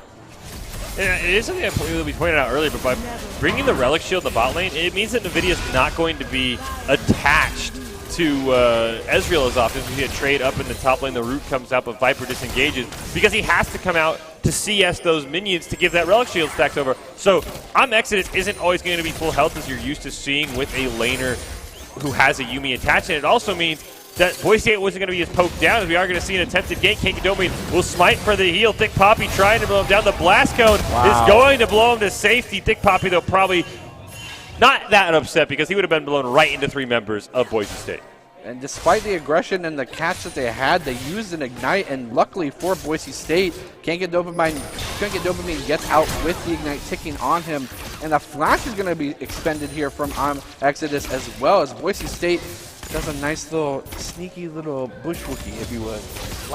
Someone I know used to patent that term, bushwookie, and they just committed one, a bushwookie of epic proportions. I'm pretty sure that was you coming up with that. It was not me, it was Dr. Haskell. Was it Dr. Haskell, the bushwookie? Yes. Well, Flash isn't that big of a loss on an Ezreal because he has the ability to protect himself. I'm hearing in my headset that apparently it was Solpan who used to play with us. He is apparently the architect of Bushwookie. So shout-outs to Solpan. We miss you, buddy. Now we're getting into the game. We're 6.5 minutes in. Best friend sword picked up by this Jinx. Wujin continuing to put pressure on this top lane, but to his credit, this Mordekaiser is doing a great job holding his ground, continuing to clear waves, not that far behind. Correct. And it's something interesting, and Woojin's picked up the Fiendish Codex along with the 2 Fairy Charms. Can only spell a couple different items, or maybe just wants to pick up the 2 Fairy Charms for the mana to continue to be aggressive, but the rest of the builds do seem kind of standard in that regard. Forbidden Idol picked up from the Yuumi. You have Catalyst, meaning that Rod of Ages is going to be picked up from Magic Spider. And of course that early Null Magic Mantle from Mordekaiser to negate the damage he's receiving top lane. But the Cole, this is the big point for the beginning of the game. We've only expended 34 stacks, and that's a remarkably low number at this point of the game. Yeah, and especially because if we talked about they want to farm. Look at the Yuumi's item with the Relic Shield, the extra gold. He's losing by nearly 20 CS. That farm difference has been non-existent, as we are going to see. A gank is going to come out from Red Hops. The depth charge is going to land. Going to get the hook as well. The root means it's game over. And Gimmick is going to pick up that kill. Very smart, actually, from Invictus to detach from the Ezreal. Depth charge in addition to the hook. It's kind of spelling your demise, almost a death sentence of its own proportions, but a fantastic play from him to disengage, but you wonder if he would have stayed to heal, would he have survived? Would Ezreal would have been able to survive through that damage? Hard to tell. I mean, Dean was still running him down. Yeah. I think if you stay, it's a double kill. Thick Poppy now the target of Yuumi's attachment. Boise State getting the early pick here in the bottom lane, but not so easily able to transition it to a dragon. Only going to be able to consider maybe getting some plates here off the bottom tower. I mean, if there's a complaint about the Boise State builds, like hook and a root goes on to Magic Spider, your objective damage is non-existent until Dean is 6 items. It's true. I mean, besides can't get dopamine, what are you going to do? Just kind of have all of your supports just sort of slap it to death? Well, that might be. Dopamine was on that side of the map, so I wonder why they didn't pull the trigger on Dragon, as we do see Thick Poppy going in the mid lane. A fantastic deny of the hook from Red Hots. His flash and the stun along with the E might be enough to survive. Magic Spider having to dive back behind the minions. The snowball, the greatest snowball ever, will get the stun. The slowdown from Zap from I'm Exodus will get it an absolute 0 just to be a nice chili frosting on top of that cake. Fantastic play all around from Boise State. And importantly, that's an elimination onto Gimmick. Onto Dean. I'm not used to having him in that AD carry role. Very strange for me, but that was really important. So look here at just how much durability Nautilus has in his kit with the crowd control, with the shield. Not able to continue that fight. If they had committed, they would have lost Magic Spider to him and denied any loss of stats that they would have gotten. Great job there, using the absolute 0 more for the slow, just to make sure that Ezreal wouldn't be able to get away from Dean than anything else. Boise did get the dragon finally, by the way. Yes. Ocean Dragon. Woo. Can't Get Dopamine could have easily taken that kill, but I think it's almost 100% better in Jinx's hands. And as we see here in the Twitch chat, Pogi, a resident Yuumi main, says that if Yuumi had stayed attached and healed because of the nature of how much it got buffed, Ezreal could have lived, but it's kind of a what-if situation. I mean, and it has been some interesting choices there by that bot lane. I think that Cole, I mean, there's just no power on that Cole right now. So we're going to see another gank. Red Hots is just going to simply Spider Nautilus away to safety, saying, Magic Are you Spider, sure he's not the Magic Spider? He's like, you might be Magic, but I'm more mobile. Got the mobility, and despite using a lot of abilities in this lane, does not have any sort of lacking in mana itself. So a fantastic pick, and one that Boise State really likes to use. It's kind of easy to say, hey, I'm ulting this target, follow up. They're going to be in the air for like 3 seconds. Now, for the record, this is an AP Nautilus. He has gone with the Hextech Revolver. Looks like he's going to be building that into the Proto Belt. Now, as we see some damage coming out in the bot lane, forcing this Ezreal once again off of his minions now. A 40 CS lead between those two champions. So the terror of this Jinx is really starting to scale into the late game. Oregon really needs to put an end to it, and they need to do it fast. I mean, but you look at the difference there. It's a BF Sword and a Zeal versus a Cole and a Tear of the Goddess. The root is going to land. It might not be enough. I'm Exodus is rooted. He is going to go down. Dean taking very low and gets the Wild Growth. Oh, no. But here comes Thick Poppy. Gimmick going to try and flash over as well. Gets knocked right back into turret range. He is going to use that stopwatch. It's not going to be enough, but the tower dive is on for Boise State. Dean tries to turn it on. The Dean is just playing with Oregon right now. He's going to try and get to the tower, but unfortunately Yumi will get the shutdown gold there. But at least it only went over to Yumi. No other member is going to get that shutdown gold. And Yumi, while she does translate some additional power to her teammate, it's not a huge number. So that's not like the worst thing that could have happened. No, that was a fantastic play, and just really, I think, highlights the difference in how much damage these AD carries are doing right now. Finally, a pickaxe picked up there by I'm Exodus, so he can at least somewhat trade, but still, Jinx is going to win every trade if you look at those items. Nice gank here in the mid lane. Will be thwarted by Fake Poppy, a pretty tanky person, especially with Cinderhulk. And as we look a little bit finer at the items, Glovely, what has been broken out now that we've gotten to the 20-minute or the 12-minute mark? We're currently starting to see that there are a lot of Dark Seals on the side of Boise State now. 3 of them, or pardon, 2 of them. 1 on the Nautilus in that mid lane, 1 in the top lane for Wujin's Karma now. Flash expended in the bottom lane as Can't Get Dopamine runs away from the jungler, gonna secure the Scuddler. But we also see that Hextech Protobelt has been finished for that Nautilus in the mid lane. He's going to use that to give him some additional engage and pressure and so much damage on a champion that you wouldn't expect out of a tank champion. On the other side, though, Diana has picked up the Rod of Ages, so this is a very slow scaling Oregon composition. Yeah, and the problem is that Dean is... I mean, hyper carries in their nature are slow scaling because they need so many items, but Dean has a bunch of those items already. I mean, he's up nearly double the CS on I'm Exodus. He's got 2 kills. He has a ton of gold. I mean, he is going to hit that hyper carry status well before Oregon is going to be able to shut him down. And they might not be able to shut him down by the time he hits that point. And a nice little rotation here in the top lane. Looks like Wujin creating enough pressure, continuing the mainstay of the top lane matchup that he's got currently, and giving Can't Get Dopamine enough time to secure this Rift Herald. It does want to maybe increase their grade point average in terms of objective control. This first Shelly going down to Boise State means that hopefully shortly after the second one will also be picked up by them, and they will be able to use this for some extra tower plating for the next 10 seconds.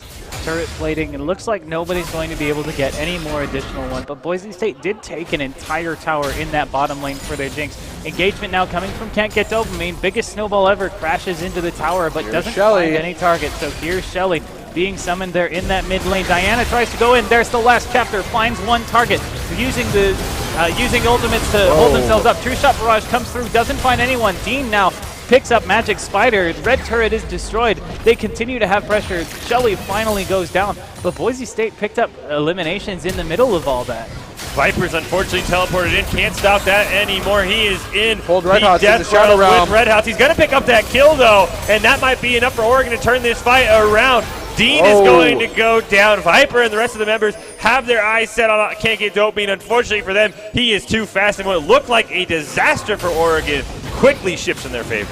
And now the Mountain Dragon is going to go in favor of Oregon. There's not really anything Boise State can do. They don't have members into position, so they're going to pick up that objective for themselves, even things out Dragon to Dragon, and now we're going to find out what's on the Rift. Meanwhile, Wujin getting chased down, the clouds quicken, so it's going to be Cloud Dragons. That's that ultimate cooldown reduction, and that's really scary. As we've mentioned several times, Wujin being chased down by 4 members, forced to flash, has the shields, able to stay alive, but now Can't Get Dopamine is coming back. They find the root, they find the knockup. Do they have the damage? No, they don't. Teleport is coming in, though. We do have Magic Spider coming in with that teleport. Negative Death Rocket doesn't find a target, crashes in the heal, keeping them alive. That's been a fantastic play by Oregon, and Vipers pointed out, we talked all about, well, he can ult on to Dean and take him into the Shadow Realm. He can just ult on one of these supports, kill him, and you do get a buff as we're going to see Can't Get Dopamine maybe over pursued. The consume is going to come out, give him a little bit of healing. The slowing smite as well, so no kill there, but Vipers can just ult any of these supports. He gets the stat bonus as soon as he kills them because they're not going to do as much damage as a Mordekaiser for sure. And then he can sort of jump onto Dean as we saw in that last engagement. And a smart choice to go for Red Hots after he had already expended his ultimate. I mean, it doesn't offer a lot of 1v1 potential without that crucial ability. And the fact that he's building AP only means that he's even more of a prime target for this Mordekaiser, because if you emerge victorious out of the Shadow Realm, you get those stats for a little bit. Gonna take one more turret in favor of Boise State. 4 turrets to nothing. So really, the objective control really going in their favor. Only giving up 1 dragon now as Gimmick is being caught out by Thick Poppy. Gets stunned up against the wall. Not able to follow up because Red Hots is coming up from behind. There's the root. There's the stun. Channeling the opening. Not 3 away, but he didn't get Dean. Dean is continuing to pursue. Not able to chase underneath the tower, and now it's in a dangerous situation as Prowling Projectile does find Dean. Doesn't do enough damage. True Shot Barrage comes through. Clips Red Hots, but he's a tank. He'll be fine. That was a huge ult by Thick Poppy. I mean, proving why he probably named himself after Poppy, because he has a lot of skill on that champion. Yeah, Cinderhulk going into what's presumably a dead man's plate. Foregoing Boots upgrade means that he wants to make as many plays happen, and he's been doing so just as well, getting pick after pick with that charge. Just means that he's going to be even slipperier and more difficult to keep track of. Boise State needs to be on their toes regarding that particular player and on a patent champion such as Thick Poppy. If I had to guess, Poppy's probably going to be building that Chain Vest and Giant's Belt into a dead man's plate to get the additional movement, but now they found Thick Poppy out. They do find the dredge line, but they're not going to follow up onto it. Dean gets the shield. They're looking to put some rockets down. They do land a couple, actually putting out quite a fair bit of damage. Jinx is such a powerful champion. Shadow Realm onto Gimmick. Gimmick is only a support, not able to do anything back to the start, but he is able to survive. Absolute Zero comes out. Only finds one. Is the last chapter plowing through the middle of the fight. As Diana now Wujin, there's shutdowns across the map. Dean unfortunately goes down. Gimmick is the only one left alive. Thick Poppy chasing him down, and they're going to get the ace. Wow. I think the one thing there that went in Oregon's favor is Dean finished the Runons before he finished the Infinity Edge. So while his rockets were doing AoE damage, it's only 200. It was only 200. Imagine if he had had an Infinity's Edge and now had finished his Runons. I think that might have been a different fight because he probably burst the target down. Now he has both of them. Now he has that damage combo unlocked. But rushing that Runons is a very interesting choice by him. And also, Shadow of the Viper, he blew the Wild Growth in the Death Realm. That, I think, was his whole goal. He didn't care if he got a kill. He got probably the most disruptive ultimate, especially on a team with 3 melee that want to rush in right out of the way, and he couldn't use it on Dean. Well, and also, to be fair, it's one of the only considerable defensive tools against this engage that they have. They have Yumi ult, the final chapters, and then on top of that, this Diana engage has just torn Boise State asunder, because they are not able to defend themselves against the AoE damage. Between the Karma, between the Lulu, I would have expected one of them to have bought a Mikhail's Crucible by now. If not to protect themselves from the Mordekaiser ult, then to be able to protect Dean even further from all the crowd control that has been haunting him throughout this game. We've seen stuns, we've seen knockups, we've seen so much being used to push through Boise State's team and give them access to that backline where Dean is still trying to build up his items. Red Hot's now going to find a dredge line. Doesn't do enough damage. Getting caught up by Thick Poppy. Going to be pinned in place. Can't get out, but is able to be brought out by his team thanks to the shield. Looks like they're going to try and zone out this Diana. Are able to get away thanks to those Flame Chompers, creating a line of scrimmage that they are not able to cross. Boise State has to proceed carefully. This is kind of the detriment of drafting in such a mono-focused damage source. You only have this one ability, and despite it being a hyper carry, if the backline gets accessed from your opponents, it's going to be hard to keep you alive. Can't get Dopamine, tosses the biggest snowball ever in the way, and now there's a focus around this Baron Pit. Boise State does have Dean and Can't Get Dopamine in position, are able to take it. No, actually, just barely Snowballs managed to get him out. Flash burned as Dean tries to pursue onto this Diana. Does get a lot of damage out, but not able to follow up on it.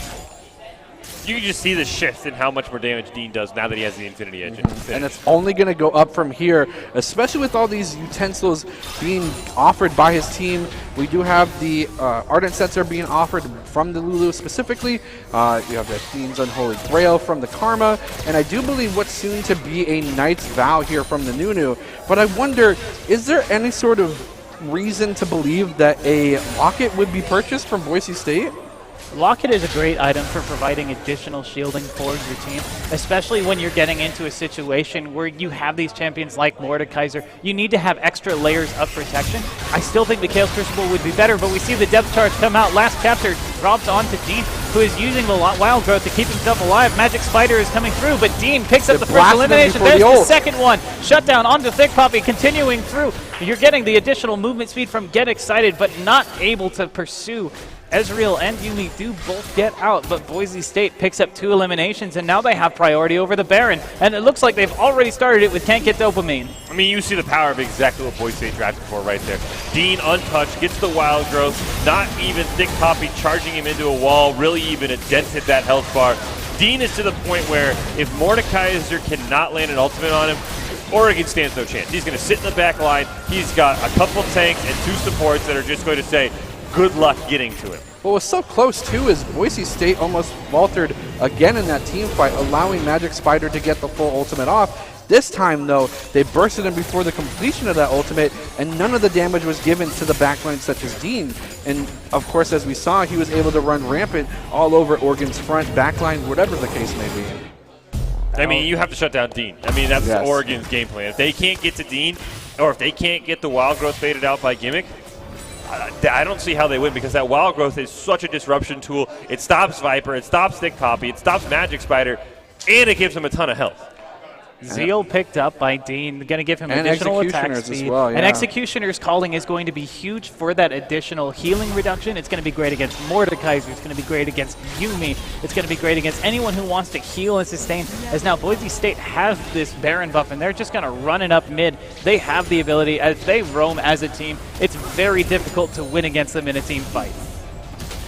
Snowball's going to go flying. Nothing is going to come of it, though. Dean has that extra shield from the lifesteal from what I would believe to be his passive, so he doesn't even care about these tower shots. And Teleport going to be committed there by Magic Spider. Oregon realizing with a Baron buff, Boise State, they might only have one more fight in their future, and it might be around this inhibitor turret, though. Being able to clear these waves means Boise State not able to maybe do as much damage to the turret or Oregon as they'd like to. Mordekaiser does catch out Dean. Wild Growth committed to keep him alive. Thick Poppy chases down as the last lost chapter plows through the team, but Dean is on a killing spree, able to pick up Thick Poppy, using that additional attack speed to plow into the opposing team. Mordekaiser not able to do anything with that Shadow Realm, doesn't get the elimination. Dean's on a rampage, picks up one more as they continue to pursue under the tower, putting out so much damage. Shutdown, though, goes over to the Ezreal. That's a dangerous thing. They don't have their damage out. Gimmick is forced to retreat, but 4 members of Boise State going to be walking away with the turret and the inhibitor. I mean, even with this protect the Dean comp, Oregon's finding holes. I mean, Dean was at about 20% when that fight started. Dean lived for way too long, Had to though. retreat. I mean, yeah, Mordekaiser, I didn't quite see who he ulted, but he was in the back line. I think if he is also on Dean, that's probably a kill, but they got Dean to 20%. I mean, Oregon has the ability to burst Dean down, and we saw as soon as he died to I'm Exodus, the entire push plan fell apart, even with Baron. So Oregon knows their game plan. It's kill Dean, and they're still able to get really close to doing it, and I'm Exodus doesn't even have his Triforce yet. Well, he gets his Trinity Force, which he should get very soon. He has all 3 components, and it only costs 333 gold for the last item. I think they really stand a chance of being able to burst Dean down before he just eliminates the entire team. I think the only reason that Dean really got caught out there was because he ran ahead of his team, trying to get a few more cheeky kills. In the end, because of that, he wasn't protected by a team. He did get burst down, though. I mean, they got and then 20%. he got burst down. Like once you are able to access Dean, are able to access that back line, you do so much. And now, biggest snowball ever actually finds an engagement as Woojin follows on to Magic Spider, does get the root. Dean is trying to follow up. There's the dredge line, locking him down. Dean gets excited and is able to continue. And 3 members knocked away by that ultimate from Poppy. But unfortunately for them, Dean is continuing to follow up. Exhaust comes out, forces Dean to stop, but they are going to pick up that first inhibitor of the game. Dredge line finds another target now, going to have to back away. Gimmick manages to pick up the inhibitor, and Boise State's going to walk away. And this is the one problem, though, is Boise State understands their comp is almost like a death ball, like you mentioned, Baratel. They're pushing as 5. Right. Oregon's still trying to go, oh, well, we can send Mordekaiser in the top lane, we can send Diana in the bottom lane. You cannot do that. Oregon has to move as 5. That is the only way you're going to win this game. You just have to hope you get good side pushes. You have to hope that your minions are a little more powerful than Boise State, because if you are ever in a 5v4, it's probably game over for Oregon. True Shot Barrage comes through, only really giving Boise State some additional damage onto that dragon, making it easier for them to clear it. Dean continuing to push this bottom lane. Oh my goodness. Look at how much damage he does at this point. Drips is forced to run away. Dredgeline manages to find him. Not enough to take him down, but no, Dean has the follow-up. He gets excited, goes under the turret. Wild Growth going to give him the extra help to try and stay alive. It fires off some rockets, but not able to continue. They're going to be perfectly content just taking this tower. Curious about the Wild Growth committal there. Nobody was even close to Dean. I mean, I don't know if you want a Wild Growth to tower dive there, so you could have the Wild Growth still and try and end this game if you're Boise. I still think you have a great job because, I mean, this minion wave was melting. I mean, Runon's Hurricane, Jinx with a couple of items just does not care about minions. One item and those rockets become just an insta-wave clear, and it just looks like they're wanting to end the game. They are going to do so. Thick Poppy doing what they can to defend as much as possible, but are not able to provide the bastion that they need to for hope. Boise State, Zonia's going to be popped here from the Red Hots in the mid lane, not going to be able to be stopped here as Boise State continues to go forward. A lot of damage being accessed. Diana being almost instantly deleted. Dean going to have to 1v1 himself. This is the first time that Mordekaiser can get the ultimate, and he succumbs to the power of the hyper carry. Dean is not able to get touched by anyone, and he continues to pop off. A double kill. Do we see 3? We do. Do we see 4? No. No. But No. we do see the win, though. We do see the win for Boise State. That was a fantastic job by Boise State. They knew what their win condition was. They executed it perfectly. I think Oregon left some opportunities on the table, though. I really think that if they had pushed this 5, done exactly as Boise State has done, they had the opportunity to kill Dean. They almost did it a couple times. The problem was they'd be caught in a 3v5. Someone would get picked, like we saw there. Viper would get picked off in the very end. I think that is really what was the game changer and why Boise State was able to win, because they had their plan, but Oregon knew the counter. It was great of them to try and spread out across the map to maybe get that split push, to give them more pressure on the map, to have some breathing room, to let their Ezreal scale. But ultimately, it doesn't work out because that means that whenever you're caught out in a team fight, you don't have all of those members there. And every single member of your team is so important when trying to reach that Jinx. And I think that there's also some degree of maybe potentially building for the opportunity.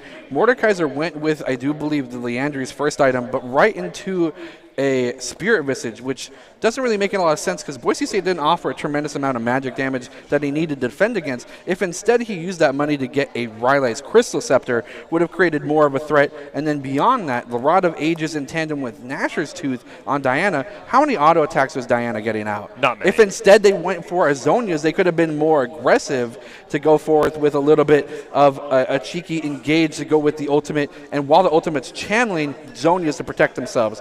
That being said, all players doing a fantastic job in the chat for those that are still here, all 500 on you. So many of you. Thank you again for joining us. Who do you think is the player of the game if you were to give it up to anybody? Me personally, I'm going to go ahead and give it to, I'm going to call Woojin. He was instrumental on all the champions.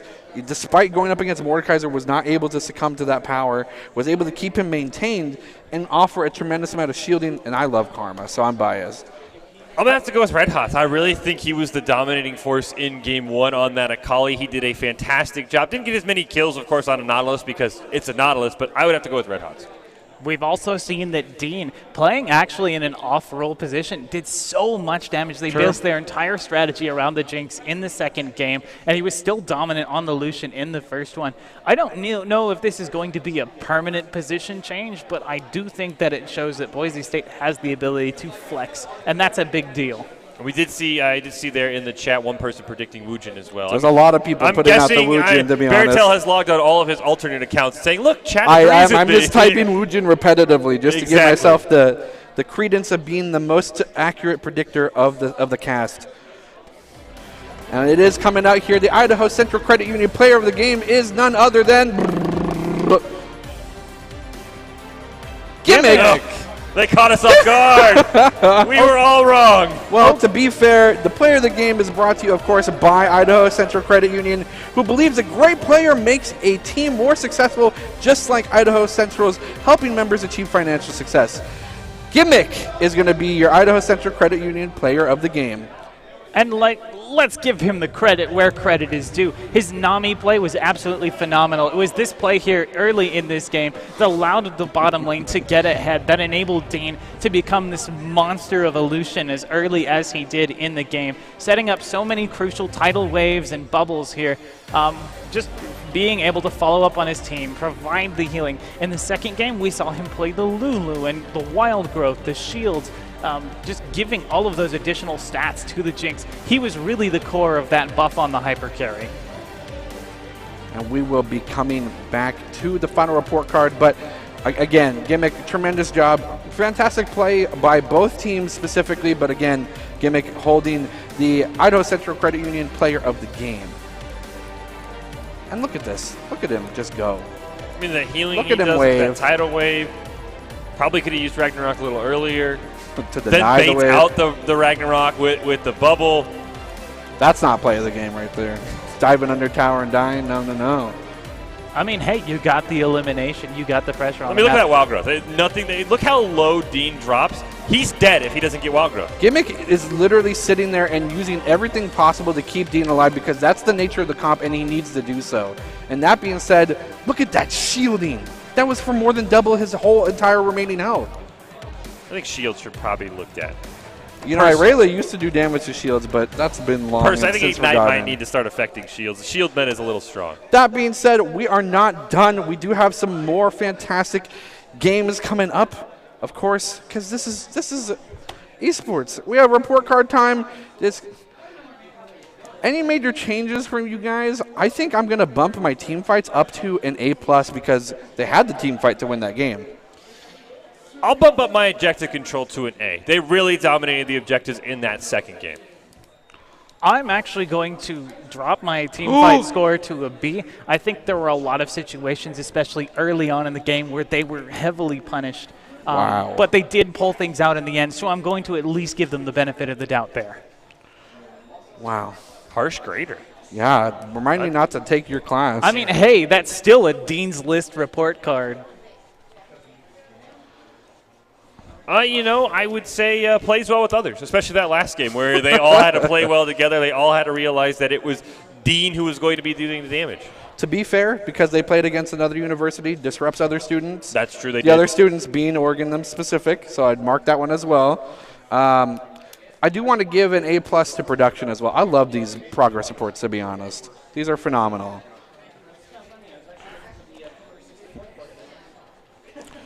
And that being said, we are going to take a little bit of a break. I need some water, maybe some game fuel perhaps, but we are not done. Stay tuned while you're here for more fantastic top 5 plays as we do roll into a little bit of a break. You guys will have to be back here to see some more action.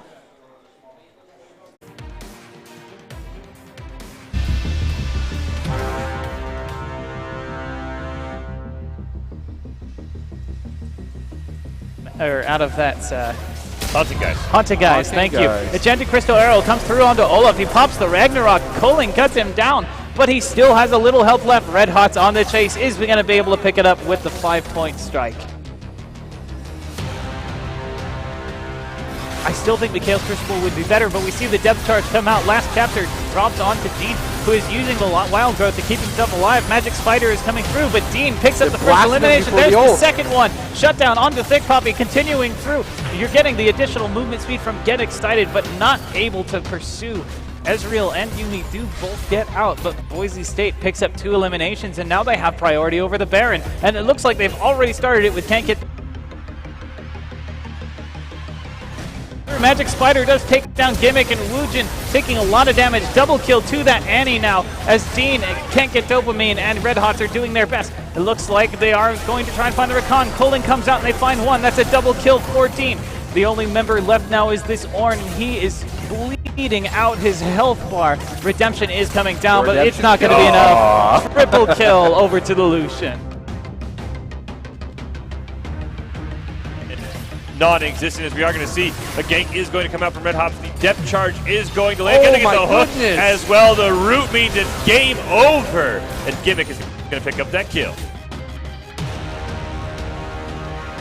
Damage in response did get caught by the root. There's the flash, the knockup, the engagement. The Ignite has been burning. They're ticking down onto Dean. Does he have the health to get away? This ebb and flow keeps him alive, and it's Nami. Lands a bubble on 2. First blood goes over to the side of Boise State. Meanwhile, there's an engagement in the mid lane. Poppy going to try and do something about that. Akali not able to follow up, but now Exodus is being caught out. Gimmick is going to get him. Boise State Esports is brought to you by Game Pants Arenas and Equipment, Omen by HP, and Archon Clothing, makers of official licensed Boise State Esports apparel.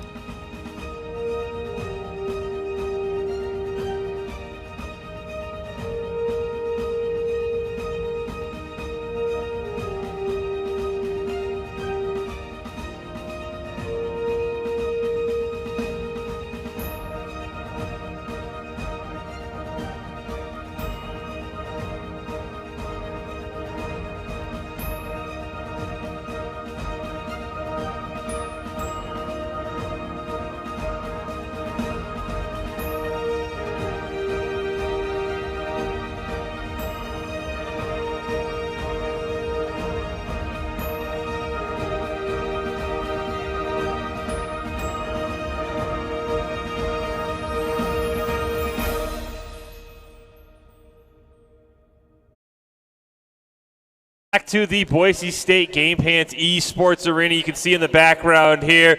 Well, it might look like the audience is cleared out. That's because they are all getting ready. We are hosting Mountain Home High School today, and we figured if you're going to come, you might as well play some league games. So we're going to give them the opportunity to cast one of their league games. So they are getting all set up, Fish and Glovely on the desk here.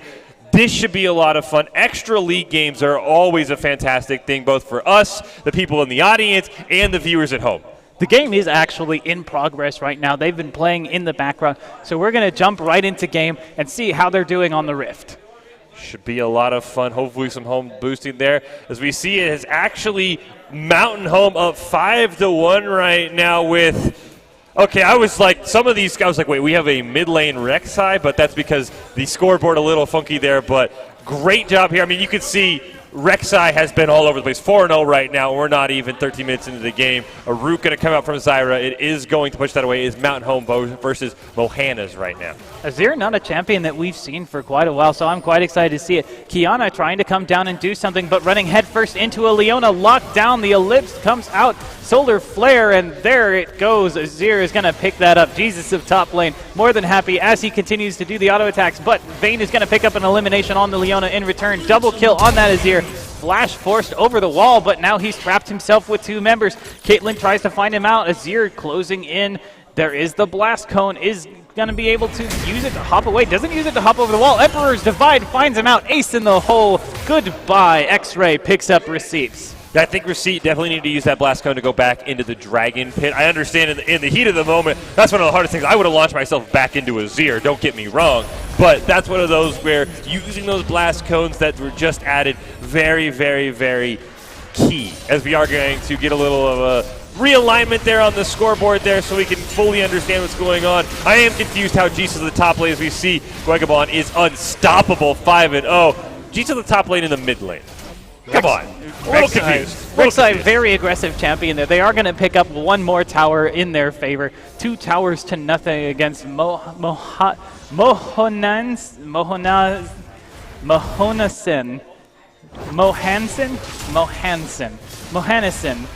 Okay, I think we've got it. Do we have it? You've got it. We've got it. Okay, I need some hooked on phonics to help me figure this out in the future. But looking at the items here as we get into game, we can see that Rek'Sai has actually picked up, I believe that's called the Umbral Hydra. Yes. Very new assassin item, actually. An assassin build, not a very common thing on the Rek'Sai. One of the great things that it does is it allows you to clear wards just on a general basis. It's actually where the old passive for the Duct-Bladed Drakthar went. Mordekaiser now closing in on this Ord. Gonna use the Shadow Realm to try and pin him down.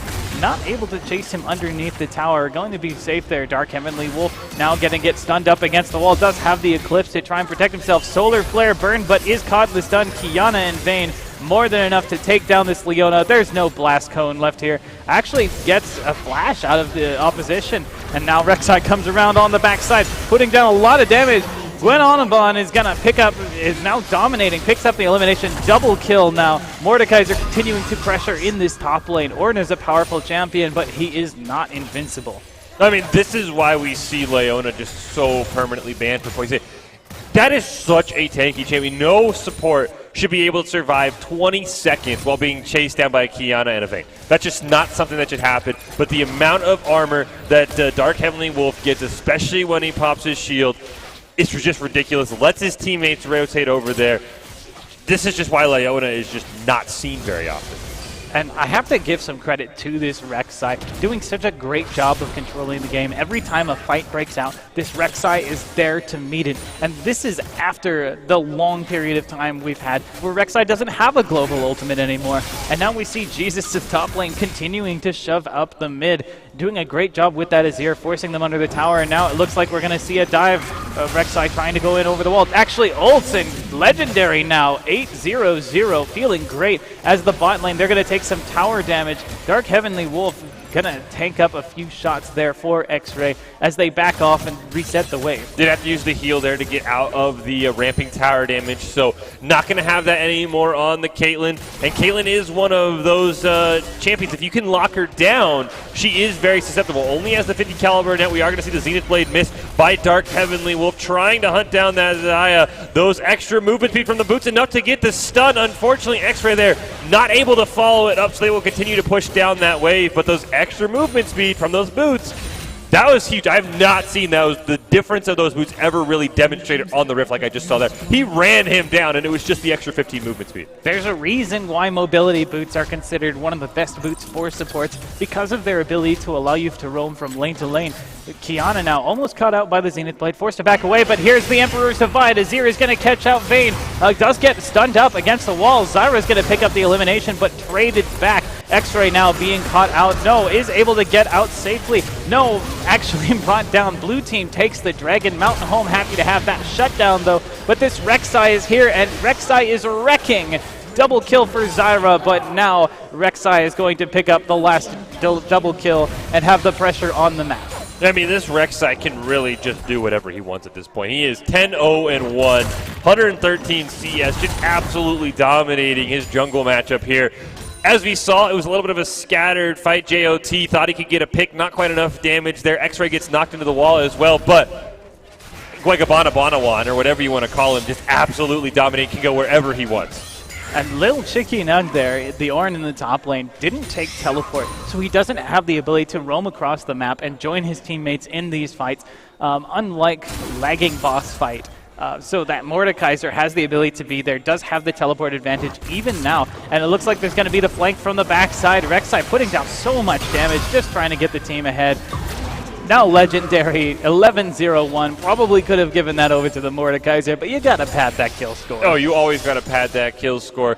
He can really, if he's in a lane, it is going to be a kill for Mountain Home. That is how simple it is right now. Mohanason has to find a way to CC him, as we're going to see. Speaking of CC, there goes that Lee Sin. X-Ray going to pick up that one. Once again, Dark Heavenly Wolf just showing the power of that Leona. If Leona finds a target, they are crowd controlled, and they will probably be crowd controlled for several seconds as she layers ability after ability, holding them in place. And that whole time, Caitlyn is more than happy to layer on the damage, picking up those Leona passive procs. Now, Tanglethorns drops it.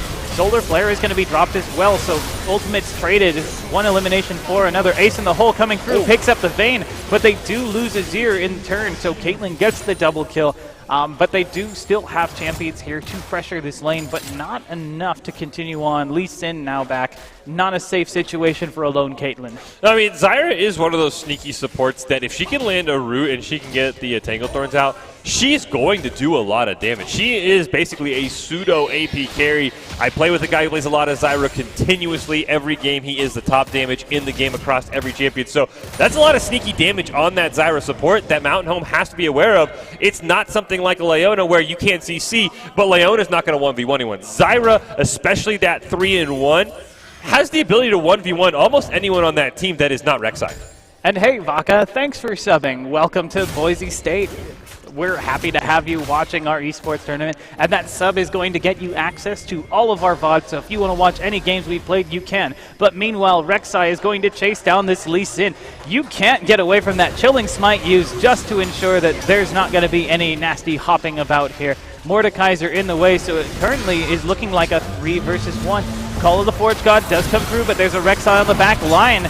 Going through the vein might actually go down. No, the ultimate used to not only escape from the additional damage being put out, but also to set up the ace in the hole. Double kill going over to that Rek'Sai. Mordekaiser unhurt by anything in this fight, and Mountain Home just dominating here in this top lane. They drop the Rift Herald. That's going to be a tower in their favor. You're going to see it does look like they wanted to try and jump onto X-Ray. The Solar Flare is going to come out, and X-Ray is now on his own rampage. You can see for Mohanison, though, where they can come back. They almost killed Rek'Sai, and even though he's 14-0-1. I mean, if you can get a stun, as we are going to see, Lee Sin is going to be taken down there. Welcome to Bronco Nation. Demon Monster there as well. That was just crazy. I mean, Rek'Sai is doing so much damage, but Receipts nearly killed him. That's how crazy squishy that Rek'Sai is right now, just because he is going full damage. You do have kill potential if you're Mohanison. You have it there. You just need a CC Rek'Sai, which is so hard, because as soon as the CC fades, he's going to ult on somebody and probably almost one-shot them. We are going to see JOT try and run away there. Not quite able to hit him with the Emperor's Divide there onto Receipts. He's taking a lot of damage, but minions have their own plans to try and end this game, so they will have to fall back. And more importantly, those minions are keeping them pinned in their base. The dragon will be up very shortly, and it looks like X-Ray just barely avoiding being caught out by that Kiana. He took the damage, too. Did take the damage, but you have some invulnerability that prevents you from being stopped in your recall just at the last moment of that recall. So they're going to back up, and they're already moving towards that dragon. Yeah, that dragon is going to be huge. That would be the Dragon Soul for them. Looks like it would be the Mountain Soul, which that would just be devastating for Mohanison on that Rek'Sai because it gives you an extra shield. He's going to be so hard to kill. I would not be shocked if he just gets the unkillable point because of how far ahead he is. And now you're going to see that shield starting up very slowly. Receipt cannot get the stun onto the Azir, and now they want to turn it around. Vayne dropping very low. Ace in the hole. Nobody's going to block it. That's a kill for X-Ray. And now the fight goes right onto Zyra. He is going to go down. Lee in the next target. He falls as well. Kiana, the last line of defense, the flash away. It's not going to be enough, and Mountain Home says that's a dragon, and that's 4 kills. Jesus may be in the top lane, but he's got a buddy in the jungle, and there's so much focus coming from Mountain Home on the ability to quickly burst down these single targets, and it feels almost like Mohanson is just walking into these stun used to prevent the Call of the Forge God from going through. They're going to take that last turret, and with that, they're going to take the game. I leave for like 2 minutes, and Mohanison just loses the game. That's all. I mean, you missed Rek'Sai just doing Rek'Sai things. You were probably playing that Rek'Sai in the back. I was back you there. were that Rek'Sai. Also, it's called Umbral Glaive. Umbral Glaive, Yeah. okay. Not a Hydra, it's a Glaive. They almost put the Hydra item in, but they didn't. I mean, it doesn't really look like a glaive. True. We only see the tip of it. That was game 1. As you see, it was the best of 3. Mountain Home all there, getting very jacked up. A lot of fun to have them here. I did look it up. The pronunciation is Mohanison. Mohanison. Mohanison. Why do I have so much trouble remembering that? It looks weird. Do you know what city they're in? I have no idea. Mohanison? Skemeki, but you wouldn't think it's spelled that way. Skemeki. Skemeki, New York. Okay. Schenectady, sorry. Schenectady, Schenectady, okay. New All York. right, can we just pause the Rosetta Stone lesson here real quick? I'm sorry. We're Just gonna wanted get to in be trouble. accurate. But, I mean, we're going to get another game. We are. Ban Rek'Sai. Ban Just a Rek'Sai. pro tip. Be careful, because when it comes down to it, looks like Mountain Home really like to be aggressive. I was out there waving the cowbell around, making sure that there was enough noise. I just like being loud. So either if I'm on the desk, out in the stage, or wherever the case may be, I wanted to be as loud as possible. They really like to turn up the heat, and it definitely proved fruitful for them. That was a double score game, a double digit. Yeah, I mean, that was dominating on the Rek'Sai, dominating on the Azir. But, I mean, you saw from Mohanison where they had their opportunities. Zyra was doing a ton of damage. Receipts, when he could land the condemn onto somebody. Even Rek'Sai, even at 14-0, still nearly died a couple of times. So you can see that bot lane should be a priority focus for Mohanison, trying to find if they can get them ahead and let them carry the game for them. That's possible. The biggest issue Mohanison had was in their rotations. The Rek'Sai was out-rotating them so quickly, moving from lane to lane, that they couldn't keep up the pace. That rapid tempo had them on the back foot the entire game. Would you say it was a lethal tempo? a very lethal tempo, given that Rek'Sai ended, 14-0 and 3? I think we might be shorting him. I think it was closer to 16. 16? I think it was closer Very to 16. fleet footwork. They really pressed the attack there. Yeah, well, now we're dealing with the aftershocks. You could have called him a real predator in the jungle. He really darkly harvested everybody. Yeah, that was a stretch. That was a stretch. I tried to come up with something for Dark Harvest. Hey, if you're going to go for puns, leave it to the real conqueror. That's incredible. That was nice. You really pulled out your unsealed spellbook for that one, huh? Yeah, I thought it was really cool. You might say equip glacial augment. Done. You know what? How do we get let's negative viewers? Let's phase rush on to the next game, yeah? There we go. That's what we could do. That's what we could do. I think I have to say, I would love to see what Mount Home's going to put in the jungle, assuming Rek'Sai's not there. It's going to me, I would assume an aggressive, maybe like a Lee Sin, something like a Jarvan 4 if you go full bruiser. Something that clearly shows he wants to gank early and he wants to gank often. I wonder if they also go for something like a Zac, though, because both Zac and Rek'Sai offer that weird ganking path that's kind of hard to predict and hard to ward defensively towards. So maybe that's that player's playstyle, is just to catch people off guard with those weird gank paths, but we'll have to see. I mean, if you get 16 kills, though, I assume you want to pick up kills. I do like the Zac, but you might take away from those kill potentials. Zac doesn't have as much kill potential. Unless you build AP? And, no, and then you'll just die instantly. So I really think you want to leave him on something that can take advantage of getting kills. I mean, Jarvan has somewhat a unique gank pass as well, the flag and drag. So wouldn't surprise me if you put him on something very aggressive, even Nocturne. Because you have no idea where he's coming from after 6. Your screen goes dark and then it goes gray. So I think an aggressive 80 jungler is something I assume the Mountain Home's going to pull out. I mean, there's also a lot of assassin champions in that jungle who you could pull out that can run in a similar vein to a Rek'Sai. You could pull out Rengar or Kha'Zix or even Lee Sin, take that away from the opposing I do team. like the Kha'Zix pick, actually. I love Kha'Zix. He does so much damage. It is just busted right now. And with the way that Mount Home was able to find those isolated targets on Rek'Sai, who doesn't benefit from that, it's almost pert near the best pick for them next to that Rek'Sai specifically. I do wonder if Mahanason does pick some sort of, or pull some sort of BSU card out of their playbook, though, and draft towards that bottom lane. Maybe do a death ball or hyper carry focused protection comp, as they do have a lot of potential there in that bottom lane. If you're playing against Mountain Home in Game 2, you don't want to leave that Leona on the table. No. We saw how much crowd control that one champion offered, all the lockdown, preventing anyone from being able to reach the back still line. not nerfed? Additional tank stats that allowed her to survive through Kiana Vayne long enough for the other members of Mountain Home to get into position. That's a champion that there's a reason why she's been so consistently picked or banned, so much focus, and why Riot has tried to nerf her. But she still has a lot of tank stats, even with her damage nerfed. Balancing a tank is hard. I mean, if you take away the tankiness, they're not a tank. Yeah, they're just CC bot. Exactly. If you take away the CC, they just die. around. So it is sort of a tricky spot for Riot of how do you manage Leona. But yeah, I think Leona has to be taken away. I think Rek'Sai has to be taken away. I did like the Zyra pick, though. I mean, Zyra had flashes of doing a lot of damage from Ohanason, so that is a support that I can really get on board with. I wonder if they are comfortable playing things like Taliyah, though, because Taliyah is not something that's generally seen as like a very strong pick in terms of the global pressure or just dominance in the jungle, but she offers such a very safe clear, a very quick clear in that regard, and then beyond that, she has the global pressure with the ability to create a wall. What's better than containing an enemy team within a Zyra ult with that ultimate? On top of that, they were already running the Kiana. We've seen what Kiana can do with the Taliyah because you can activate the ultimate against that wall and have a near global stun. It's crazy cool. But we'll see.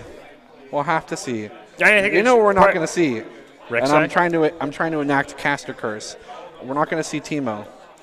Yeah, there's no way no we could Teemo and no Garen. No Teemo, no Garen, no Annie. It's going to be strict meta picks. We're All going to see picks. Ornn and Olaf again. They'll let the Leona through because we've seen so much of that. It's going to be Senna versus Aphelios in the bot lane. I don't know about that. I don't know if I would say Senna. I think Senna is...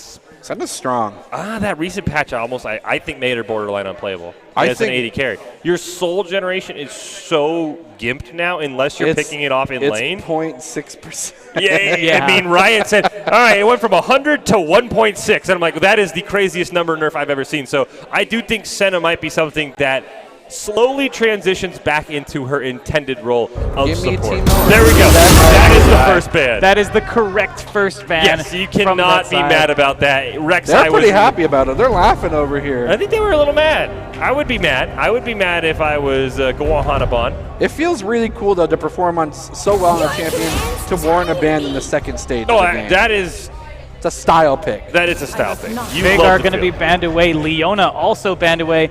Not a surprise. There's still plenty more powerful champions on board for Mountain Home to pick up if they want to, depending on what their champion pools are like. We haven't cast them before, so we don't really know these players. So we could see some very surprising things going into this game. Next ban for Mountain Home is still being debated on. It's going to be Jin. That champion, a lot of range and a lot of damage, especially on that fourth shot. Yeah, Jin can be a beast down in the bot lane and can turn fights if he gets a correct crit. You have something for us, Barito. I'm like writing down, as we do, like to keep the draft notated and whatnot. Instead of writing Jin, I wrote John. They banned John. They banned John. John's been John banned. is not allowed to play on Summoner. They Master Sorry, Yi John. taken away, and Ornn. A lot of hyper carry targets for Mohanason, and then of course Ornn, a champion we are very familiar with here on the casting desk, a very powerful champion.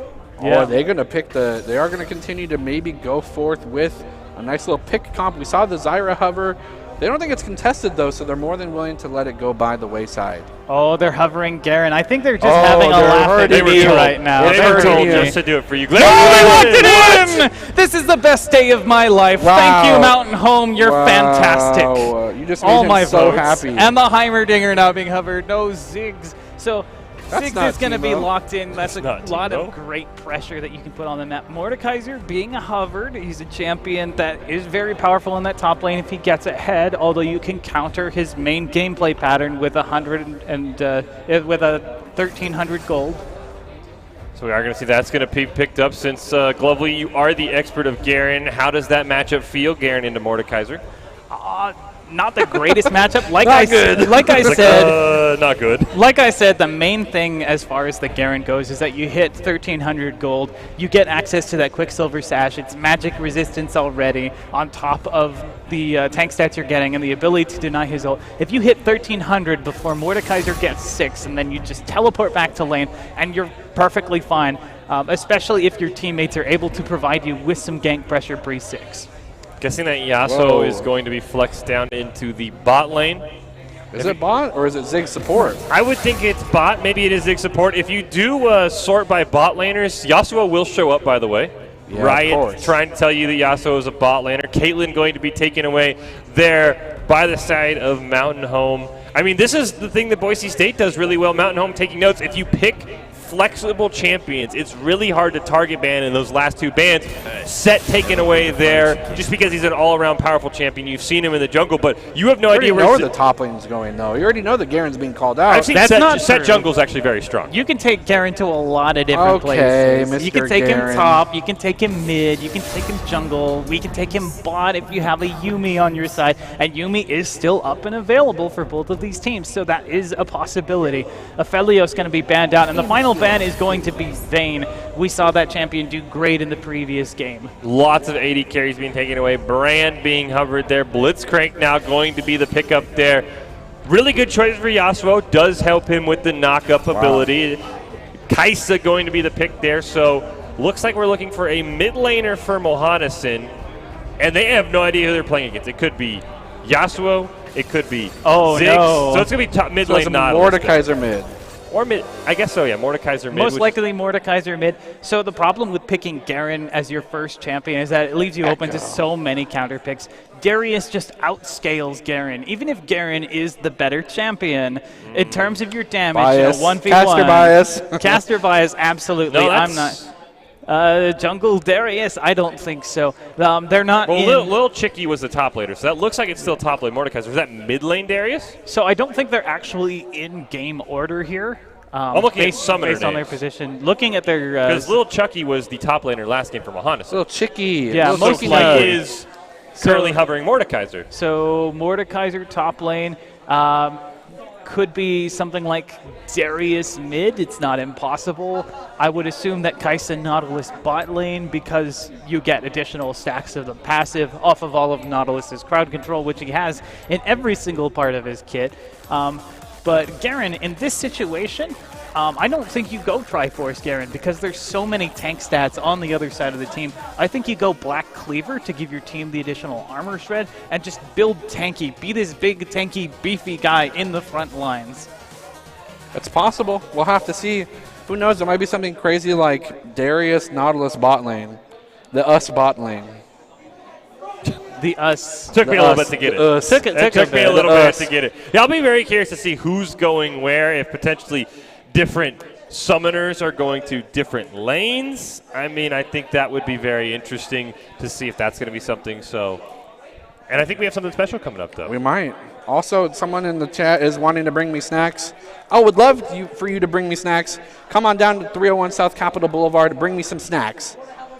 Now, that being said, we have a little bit of a progress report, actually, for Mountain Home in terms of their last game. I will give them, for their last draft, I'm going to have to give them a B. It was Rek'Sai's kind of a solo queue mentality champion. I'll give him a B+.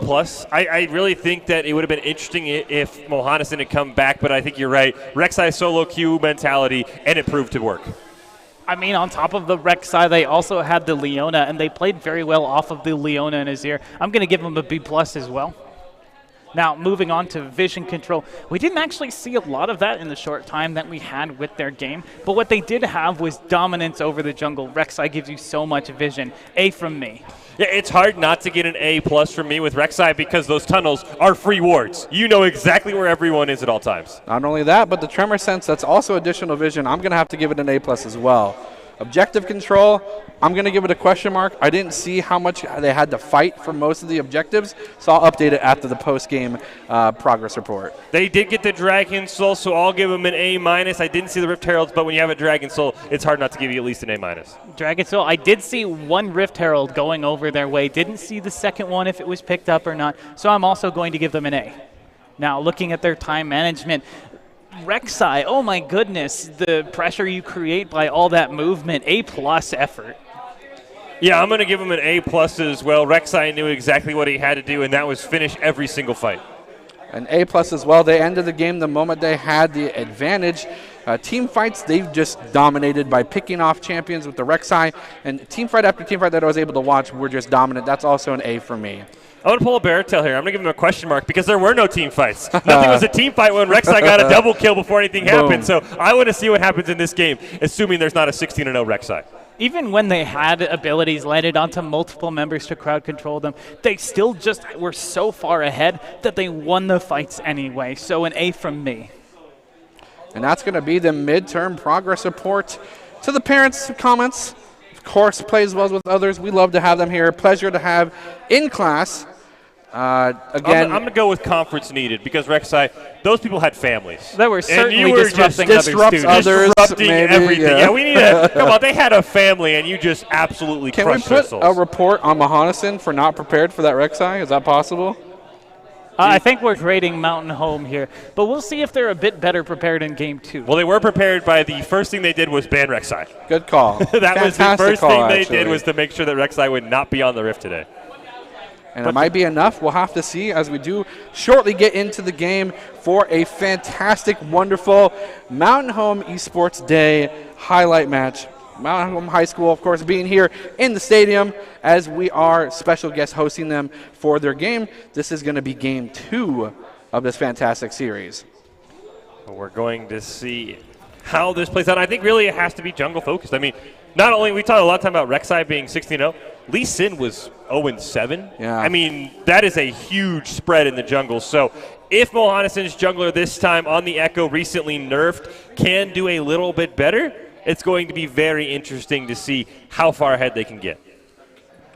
And as we do shape up into this initial set of what's going on, Global, do you see anything that stands out in terms of weird builds, items, paths, anything like that? I do think one of the strangest things here that we are dealing with is that Garen has actually not built any potions. He's only got the Doran's Blade in his inventory. And now we see that our spectator sorting everyone into their positions. It is going to be the Mordekaiser top lane and Darius mid into Ziggs. Not necessarily the choice I would have made. Darius does not have the range to be able to reach the Ziggs. If he gets to Ziggs, that's fantastic. But Ziggs has so many tools to zone you out and poke you down, keep you from a distance. I don't think that Doran's shield is going to be enough to sustain him through the lane. I wonder also if you would have considered maybe Ghost and Flash instead of the Ignite. He doesn't really need Ignite on top of the damage he already provides himself. Maybe the Ghost to give him the ability to catch up, even if he does get disengaged, to then follow up with everything else. But looks like a little bit of a shift. Yasuo going in the mid lane with Ziggs and your boy Blitzcrank in the bottom lane. That's a lot of tower pressure there. It is, and it's one that confuses me. Ziggs doesn't have a lot of early game bursts, despite being, something of a burst champion with those abilities that he can throw down. Doesn't really have as much follow-up. And also, Darius Yasuo is a really notoriously bad matchup because Darius just doesn't care. Look at the bleed damage, full stacks on that Noxian Might. Going to continue to bully this Yasuo throughout the entire lane with the edge of that axe. Luckily enough, though, you do have that favorable matchup, as you mentioned, a little bit more favorable. Darius outscales Garen. A nice hook in the bottom lane here, and it's going to spell a nice summoner spell being expended from this Kaisa. Fantastic play here from Mountain Home, getting an early summoner. Getting that flash is hugely important, especially when you have hook champions like the Blitzcrank who want to be able to pull you in. And that was only level 1, so he didn't have the knock-up to follow. They weren't going to get an elimination out of it anyway. So great to force that flash out. Now, as in the mid lane, bit of a catch there. Knock-up trying to get out, but flash actually burned for that, for Jesus in the top lane, forcing that out. Garen continuing to farm up top against that. JT, I hear, is the best way, so I think that's going to be a much quicker way to call him. J-O-T. You got to be careful. A nice gank here from this Echo. Going to go forward with the dash and the Q as well. Timebender will be used here to get a little bit of the movement speed, but you got to be careful because an apprehend from Receipts could cash in here for this Darius if he's able to get a nice 2-for-1 deal. J-O-T not really able to follow up on that one either. Unfortunately, the Winds of Steel, or whatever his Q is called, fails to Steel come Tempest? to mind. Steel Tempest, thank you. That's the word I'm looking for. Sometimes I'm really good at remembering, and sometimes I'm not. Apprehend finds him under tower. Takes a lot of damage. First blood over to that Darius. Wind Wall is doing nothing against anything in his kit. Nice pull here, an intention to get a nice squishy target. Does get one, but it does be the minion. And again, as we were talking about it, this Darius is able to cash in his receipts, but in the top lane, a nice gank. Both double buffs are going to run out, except the red buff isn't enough. The little Chicky Nugget is going to try and run as fast as they can. The flash is going to be huge, but not enough damage from both members as Garen takes a little bit of tower damage trying to get the send back to base, I guess. But this is Garen. He's going to shake it off with his passive Perseverance, giving him that health regeneration that will keep him alive throughout the game. Currently in the lead now, 18-5 CS. And now the junglers are going to meet in the jungle, and Echo definitely wins this matchup. Guanabon just really realizing that when it comes down to it, these scuttlers are probably the highest contested camp for junglers specifically. It's kind of the most common point of contention. And a nice hook dodging away from the Nautilus, a return hook as well, but Ziggs was able to get the Explodium charge here in the bottom side, not able to get the return though. A lot of damage and almost catching that Kaisa completely out of position. You got to be careful here as JOT engages as Darius. Receipts again wants to cash this in. The Ignite might be huge, but the Conqueror stacks will be too much, and Decimate will be huge here for this Decimate. Or this Darius here in the middle lane. They're not done here in the bottom lane as one dose is going to continue to get a lot of damage, and CC activating that Aftershock, keeping him pretty safe. It's really the power of that Apprehend, knocking up Yasuo, preventing him from acting. And there's actually a brief stun afterwards. Nautilus finds the dredge line onto one, but he's caught in the rocket grab, trying to pin down, doesn't end up using up the Ignite, but there's damage coming in response. Arcane Comet doesn't find enough. Flash goes through, and meanwhile, junglers are meeting up, this time in the bot lane, but this time there's also a Darius coming in from the mid, and Echo might be biting off more than he could chew. Flash used to get the Nunu away. They are able to get away by dashing to the Rift Herald with the bot lane coming up for additional pressure. So great job having that awareness in the field, able to set up that bottom lane, and now they have control over that Rift Scuttler and vision priority over that Dragon. This is scary because a lot of Flash is being used. YXT is going to get stuck here, found out as he did not get to himself a place of safety, and he gets picked off, and huge jungle disparity starting here for the side of Mountain Home as Mahanason does what they can to put emphasis on the mid lane. He does have the Noxie and Guillotine, so you have to be careful. There's not a lot you can do to prevent that damage, and with this bleed constantly ticking, that means that JOT will never have the shield. They may go for a lane swap here. Receipts has gone for that Sheen, but Garen spinning and winning and getting Conqueror procs onto this Mordekaiser. He is now 31 CS against 13. That's Normally, like this wouldn't favor that Garen, but they put out so much pressure because of that earlier lane gank that he's continuing to spin and win and feel great about it, not letting Mordekaiser able to build up his healing and damage. Really, you need to play skirmishing against the Mordekaiser. You need to get in, get your damage done, and get out before he's able to proc his passive against you. Right. And little Jikinag is just playing scared, and he should be scaring of the Garen.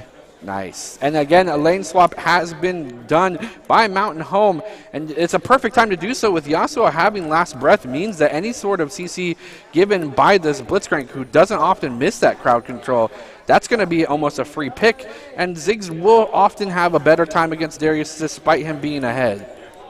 Moving down Yasuo to the bottom lane. Maybe that's why he appears as a bot lane champion so many times, but the junglers find themselves out. Echo not able to follow up. Blast Cone keeping safe over the wall, so that was a great play there from GamerWiz to get away, but is now being pursued. Has a team with him. It's 3 versus 3. There's the knock-up. Last Breath comes out, does find the damage. Windwall drops as Nautilus is continuing to provide crowd control, but Darius is so strong. There's the Noxian Guillotine. Finds one, trying to close in on another. Ziggs barely avoids the edge of the Decimate. Ignite does come out. There's the Dredge Line. Darius destroyed by X-Ray just before he's able to drop the Guillotine again. Yasuo now using that Conqueror to try and get more damage through Nautilus, but he's such a tanky champion. Meanwhile, the Nunu is going to take a lot of damage. Dredge Line used to try and escape, does have the Titan's Wrath shield up, but he's caught out by the Ziggs, has the crowd control. X-Ray is going to pick that one up. Oh my god, he picked it up too. Guanabon 2v1ing. He went for the Kai'Sa on the backline, eliminated them, and then continued to 1v1 the Nunu during the course of that whole fight. It was almost as if Darius had Ghost in this situation, if Receipts was able to get to those priority targets, then those resets would have just flourished for him. That's the downside of taking Sheen as your first item instead of that Phage, because that does give you the additional movement speed whenever you're dealing physical damage, and the ticks of his passive are physical damage, so they count. So as long as somebody is bleeding out somewhere, you're getting additional movement speed. Now Decimate going to be used. Flash is forced out to try and get him to safety. Blitzcrank is here though. There's the knock-up. Last breath, timing. Another knock-up. There's the rocket grab. And the ignite. Oh, but it is a Darius. Receipts does end up getting JOT. And now Blitzcrank is trying to find him out. Does use the Decimate, clips the edge of it. Full Conqueror stacks. You got to be careful. He's going to do so much damage. Mana Shield does come out. There's the Decimate. He's got so little health. Picking down, legging boss fight. Garen comes in, does get the shutdown. Receipts picks up Dark Heavenly Wolf. So Garen now does have an elimination. Unfortunately, going to give up a little bit of lane priority to that Mordekaiser. Losing a little CC, but does get essentially 20 CS worth in that elimination as they pick up the Dragon on the bottom side of the map. He's going to like that. Meanwhile, Echo going in. He doesn't know it, but it's a 3 versus 1. Forced to back away. Biggest snowball ever. Oh, no. Uses the Chrono Shift to get into the backline. Picks up the Kai'Sa. How incredible. But Guanabon now doesn't have the Chrono Shift. Ignite is ticking down, but here's the Yasuo in to try and intercept. No, don't go back in. Why is he going back in? Oh my great googly mooglies. Actually manages to weave in and out of the fight, continuing to deal so much damage. Oh, is ultimately shut down at the end. You hate to see it happen. A bit of an overcommittal there, but Darius in the mid lane gets that Decimate off. So much damage. Heal is committed. Oh my goodness. Noxian execution takes him down. The Noxian Guillotine Shot is able to pick up one last elimination there as he heads back to lane. This is explosive, this game. My goodness. And there's, I mean, of course, this Echo is huge. Maybe a little bit too big for their britches, but equally so, this Darius could be something that could be problematic for Mountain Home. Avoided the edge of the Decimate. That was huge. Doesn't get the bleeding and the healing. The knock Last up, breath. and the crowd control to follow. Getting that armor pen after ulting that last breath will execute Receipt's last breath. He's going to have to check out. Find a cashier for that man. Meanwhile, up in the top lane, elevator music as both teams are content to farm and pick up as much as they can. Garen's 64 now up against the 40 for that Mordekaiser. Phage into the components for what I assume is going to be a Rylai's Crystal Scepter. They haven't neither side has managed to get their top lane ahead at this point. Yeah. Even though they have tools for getting those eliminations. Garen now continuing to bully out, forcing him to fight here, and actually using that to get himself out, using the crowd control to push himself away from the Mordekaiser, has the Conqueror activated, and that pressure he's putting on the map is allowing his team to go for the Rift Herald. And this is important because this can spell what lane is going to be the focal point from Mountain Home in their attempt to get as much gold as possible.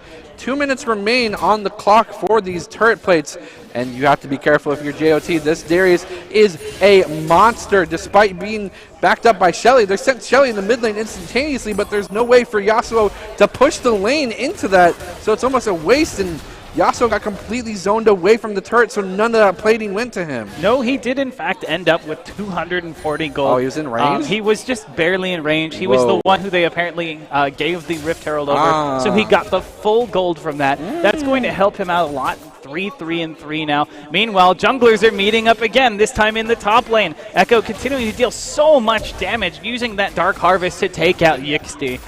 And now he's going in under the turret. He's not done yet. He's going to set up a dive. He doesn't even need the help from Garen. And in the bot lane, the exploded ultimate from X-Ray. He saw right through their defense and took out that Kaisa. Eliminations from across the map. It looks like they've sacrificed their mid lane. JOT is having a hard time. There's the Noxian Guillotine shut down. Yasuo is going to have to go back to the drawing board. Picks up his Phantom Dancer, and that's going to make things a lot nicer for him. And they're trying to get as many plates as possible. Ziggs doing a tremendous amount of damage to towers in general, but they're not done yet. A lot of damage coming out, and that backwards blast here from the Ziggs is not enough. And they're trying to get a first tower here in the mid or bottom lane, but not able to do so as Darius is a stalwart defender of this lane. He is going to go in and fight this Wanabon. You got to be crazy. You're fighting a dude who's this ahead. You do have the ultimate, of course, but is it enough? Is he going to be able to go for it? He does rewind and get the explosion. Dark Harvest is busted. The amount of damage, the amount of damage you get out of Chrono Shift is also absolutely insane. Yeah. He's been using it offensively, taking out the Kaisa, taking out the Darius. So great use of it. We usually see it being used defensively to try and keep team members alive. Blitzcrank getting position. There's the rocket grab, not quite able to land. And meanwhile, in the top lane. Yeah, someone get me some elevator music every time we flash back to that top lane. Now Directed cam is so funny sometimes. And now red team destroys the first turret, so that's going to go over to Mountain Home in that mid lane. Even though the Yasuo has been having such a hard time, this Darius now 7-4-0, absolutely terrifying. But he has proven he is immortal. Is he? He is mortal, yes. You heard it here, Dark Harvest is busted. Not busted, it's just really strong when you actually get to take advantage There's a caviat. I did say when you get the stacks, just when so you get the stacks, it's busted. Yeah. Twitch chat trying to be all cheeky. 8-1-0. Shadow Realm now committed to the Mordekaiser. Because Darius is coming up to the top lane. Garen thinks that everything's perfectly fine. He's just going to hold out, but now here comes Darius. He's in a dangerous position. Doesn't have the decisive strike yet. Flash does get the decisive strike, but there's an apprehend. The crowd control is going to hold him in place. Boom. There's the Noxian Guillotine. 2 versus 1 in a fight of the Juggernauts. Garen's not getting out of that. It's hard to 2v1. Indeed. There's the last breath. Does find Kaisa. Not enough, but there it goes. Whoa, the combo. The Mega Death Bomb does end up finding it in the end. Use your W. And there's one more dragon. The rocket grab forces a flash out. Oceans bring life as the Ocean Dragon is the next dragon on the rift. But here comes Echo. Dark Harvest stacks are out there. We get the shield out, the stun, trying to put enough damage, but he is a 2 versus 1. Ziggs is able to follow up. X-Ray ends up getting it. Chrono Shift used defensively. Echo is so powerful, such a great champion, even with the recent nerfs to his wave clear. They didn't make him any less powerful of a champion. Darius now dragged into the Blitzcrank. That's not a champion you want to have in your face. Decimates most of his health, but they do manage to walk out alive and continue to have pressure on this bottom lane. I think it's interesting. Riot tried to nerf Jungle Echo by nerfing the damage he did to minions with the W, the 3 stacking passive, by 50%, but that doesn't affect any of the damage he does to champion, which, as we can see clearly in this game, is a lot. He flashes, avoids the engagement. He doesn't even have ulti. He's able to get out, trying to drop down a shield for himself. You're insane. He got the movement speed? Barely able to get out using the movement speed. Biggest snowball ever, but no, Noxian Guillotine does get the shutdown. That's 1,000 gold. And terrifyingly, over to that Darius now. Yeah. Trinity Force completed, building Hysterics Gauge. That is a very scary Darius. The scariest. Indeed. I'm sorry. That was a low-hanging fruit. But I mean, it was the obvious one. I was going to say it if you weren't going to say it. I'm glad I said it, because you already said Scary Garen or something like that already. Yeah, the Scarin and the Scariest. They did scare in the Garen. And to be honest, this Darius is scariest. So what do they do? And in terms of what's going on, I mean, if you think about it, the towers aren't even. The gold deficit is that of Mahanasin's, but if they start getting towers, then the gold lead will evidently shift. What does Mahanasin do from this point to get themselves back into the driver's seat? At this point, you really need to find objectives. You've got a powerful champion in this Darius, and now your Nunu is getting caught out. You have objective tools, but you're not able to use them. Garen trying to do something. There's a Darius here, though, joining into this fight, forced to walk away. They are going to lose their Blitzcrank. Does end up providing a lot of time for the rest of his team to escape, because the entirety of Mahanasin waits around just to make sure that they actually do get that Blitzcrank. But that's not the primary target you want, as another blue turret ends up falling for them. Echo is caught out, able to getting caught in the Decimate. Chrono shifts for safety, spin to win comes through. There's the ultimate, Demacia, baby. There's the Decimate, but it's not enough. Now there's a fight happening in the middle lane. Nautilus is not exactly a high damage champion as Garen comes in to follow up. Decisive strike lands, spin to win, doesn't have the ult, he already used it. Forced to back away, but they did put down a lot of damage. Did you call Garen spin to win?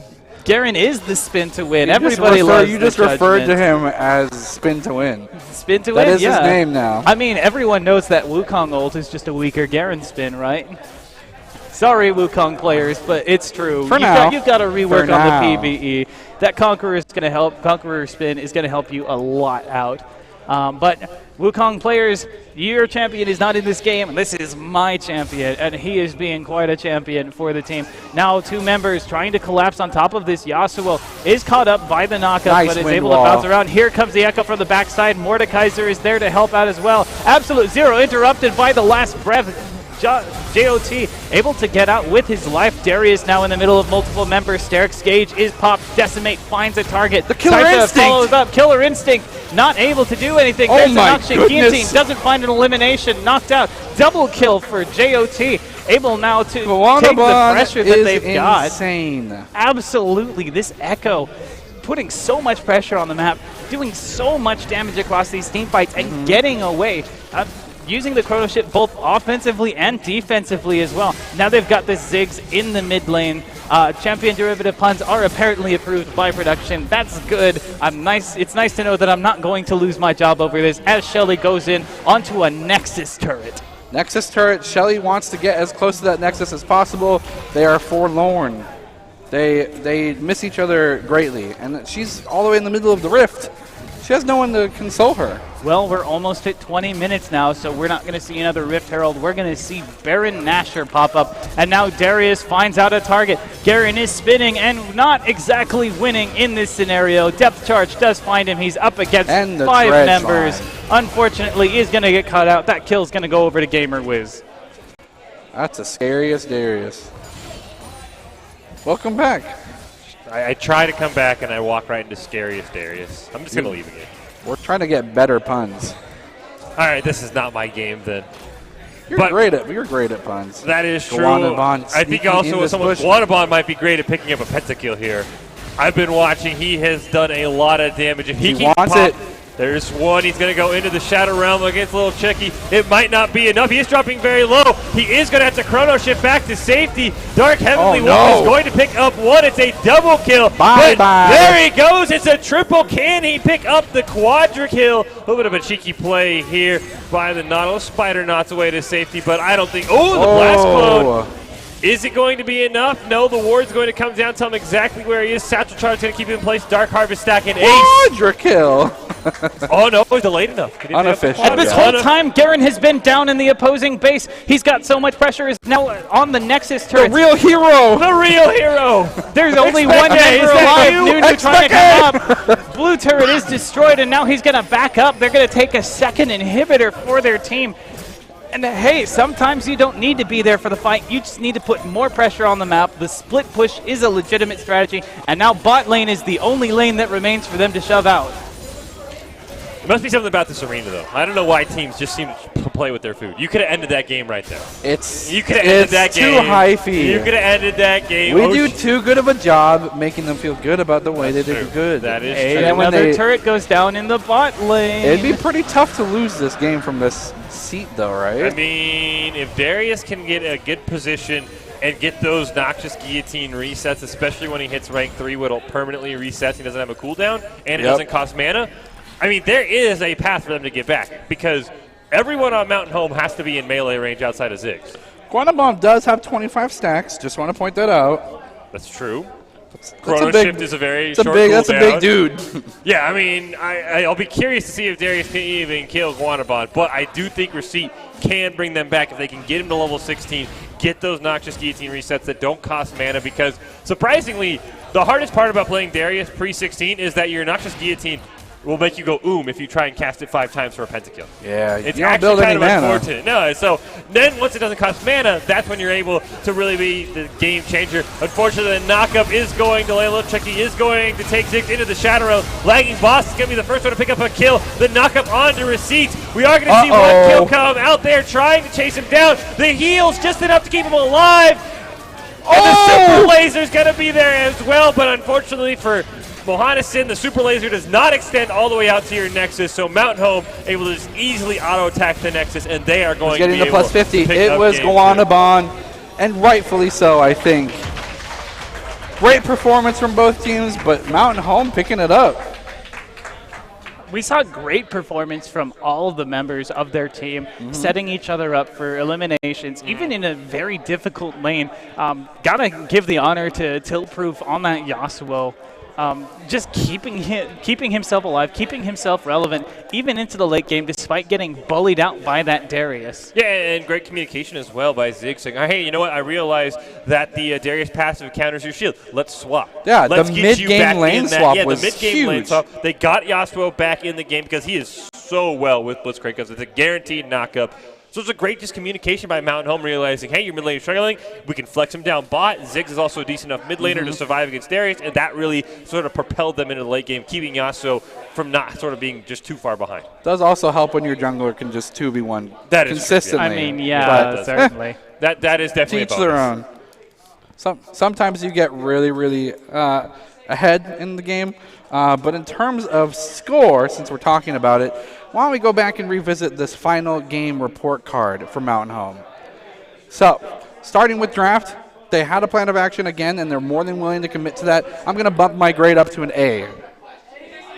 I'll have to bump my. I'll give him a team fight grade. I'm going to give him an A minus. Once again, not many team fights because Guanabon was just destroying everyone, but enough for me to give him a grade finally. And objective control, I mean, Shelly's, you gotta give him an A for that as well. They got the Shelly's. She was not forlorn for long.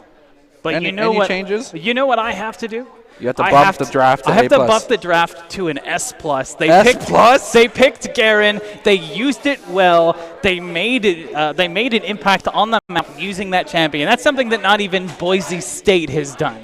So that's credit not a to real them. grade, but it that is. makes me absolutely happy. S+, it's a grade in League of Legends. Have you In League of Legends? Have you never placed that This high? is a progress report Yeah, from Boise well, State. it's a progress report for League of Legends, Lovely's the so I teacher. think Let it's him do what he fine. wants, okay? S+. You're a teacher?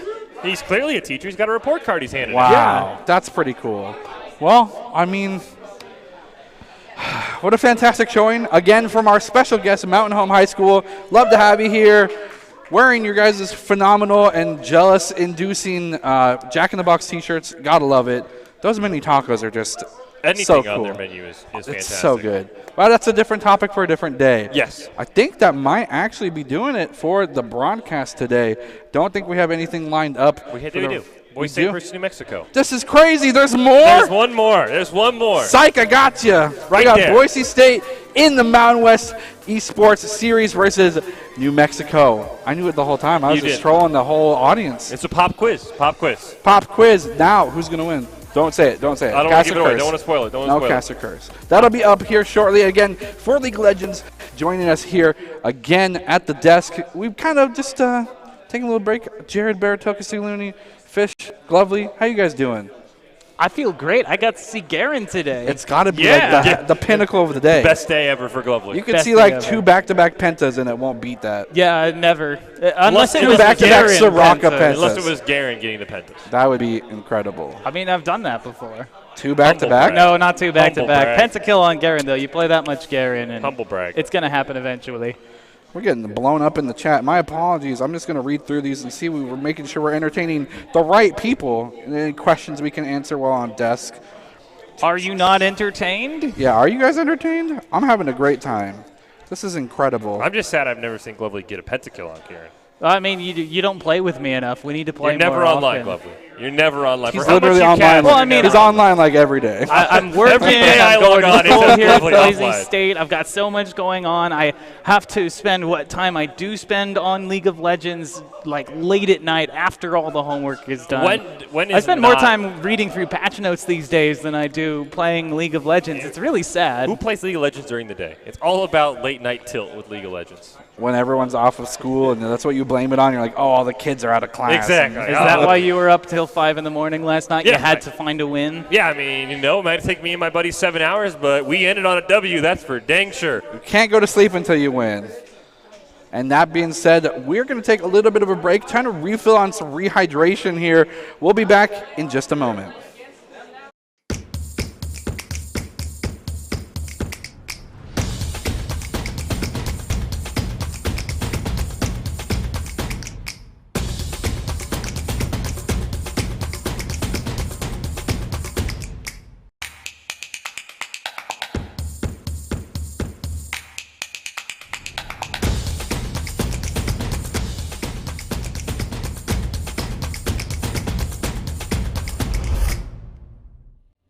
Boise State Esports is brought to you by Game Pants Arenas and Equipment, Omen by HP, and Archon Clothing, makers of official licensed Boise State Esports apparel.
I don't know what I'm supposed to say, baby, before you walk away. No, I'm in no war, I'm in no race, chasing the time.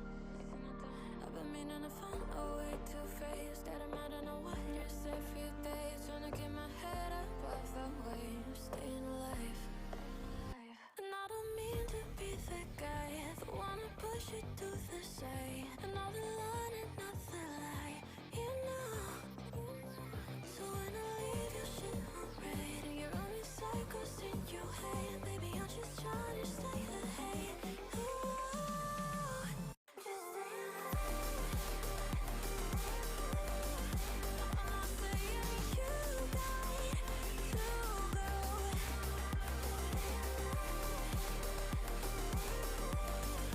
But it's something you got to know. Stay alive.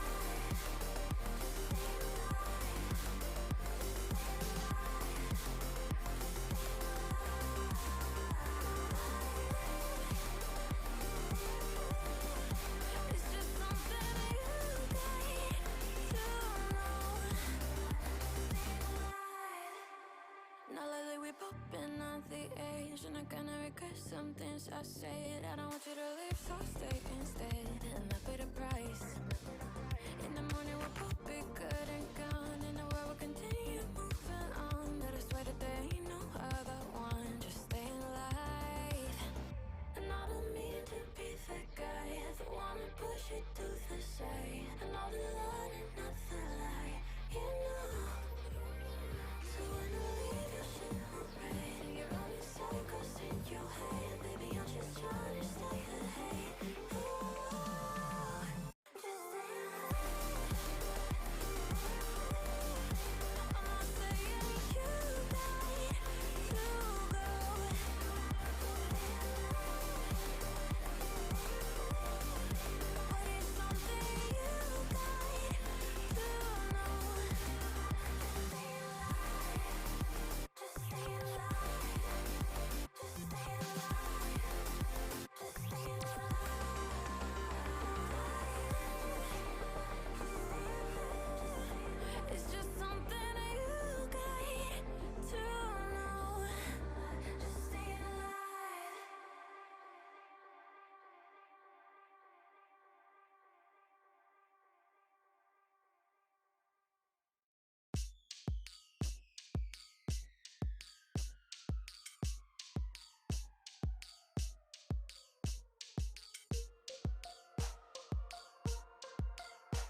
Hello and welcome back. We're here in the Boise State Esports Arena. I have here on with me X-Ray from Mountain Home. X-Ray, your team just got through a great game, very dominating performance from across your team. So what kind of was the attitude going into those games here? Going into the game, we felt very confident looking into their team. We just had to play safe and play smart, I should say. I'm not entirely sure that is what ended up happening. We saw some really crazy plays, especially from your jungler. Maybe not the safest gameplay, but really smart maneuverability. So you ended up playing the Ziggs in that game too. What was the thought pattern taking that AP bot lane, especially with the Blitzcrank? So the thought so we had a Garen top lane, Echo jungle with a Yasuo, Ziggs ADC with a Blitzcrank. So the thought is because we don't have an AP mid, we decided to go with a Ziggs pick. Just to give you a wider damage profile? With wider AP damage. Yeah, and of course, that Ziggs really good at taking down towers, so it fills the role of something like, say, a Lucian or a Caitlyn that would be better at taking down towers. Yeah, we've been practicing that comp for a little while, so I felt pretty comfortable onto that pick. Yeah, it feels great to have a wide variety of different styles that you can play. Yeah. So I'm a big Garen fan. Can you tell me about how you worked the Garen into that composition? So when we loaded into the game, we were banning the champions, and then we just looked at the comp and we're like, yeah, this is a Garen game. And so he was like, I'll pick Garen here. And so we just ran it down pretty much. You just knew it was Garen. Garen was... Yep. I mean, I'm a little sad that you didn't have a Victor in that team so you could have the guaranteed victory. Yeah. But, I mean, it certainly worked out for you in the end. So let's talk about your program at Mountain Home High School. What is that like? So every month, starting at like the second month of school, Mr. Anderson gathers a team of individuals, and we meet once every month on a Saturday, and we play for a few hours, and we just kind of relax. Casual games. And if you want to improve more, you kind of, I should say, solo practice, yeah. And I also want to give a big thanks to Mr. Gunnarsson, our principal, for allowing us to come down here today. Yeah, a big thank you to him and to all of you here in the audience as well who are here for Mountain Home High School Day. And, of course, you folks from Mountain High School, thank you for being here from Mountain Home. Yeah, Mountain Home. All of you are fantastic. We love having you here at Boise State. And this guy right here. And this guy right here. Mr. Anderson started that 5 years ago, and we've always just had a blast since. Well, it's always great to play games like League of Legends and many other games as well. We'll definitely want to have you back here in the future. Of course. But we've got a little more time to go before we get to Boise State versus University of New Mexico. Are you looking forward to watching that game? Yes. I love coming to Boise State, especially here in this Game Pants Arena. It is so much fun. I really enjoy watching them play because then I can learn how to be a better player in myself. Is there any champion picks that you're looking forward to in the upcoming game? Oh, of course. I want to see another Garen. Oh, yeah. And a Teemo. Yeah. All right, high five. Okay, we're going to get along just fine. So I also want to see a Caitlyn. Caitlyn, yeah, definitely a big pick, something that we've seen in a lot of champions. She never really falls out of the meta, does she? So I just got some news that apparently Mountain Home is going to be playing another team here on the 27th here in the Boise State Esports Arena, Bishop Kelly High School. Okay. So it looks like you've got some scrimming to do, some preparations to make, a little bit of studying. It's going to be a live game, both teams here in the stadium. So does that feel hype or what? I'm pretty hyped. And we've scrimmaged against Bishop Kelly before, I think it's going to be an interesting game going into the game. All right, well, I won't ask you for any of your trade secrets. We still got about 11 minutes before we'll be getting into our next game. That's Boise State University against New Mexico University. We're going to have a great time, so we hope to see you then.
a government racket. Combined with the power of Charles Jurassic. Nation T-Rex with covert tactics. Rise from the ashes to back the axe. Bring the madness.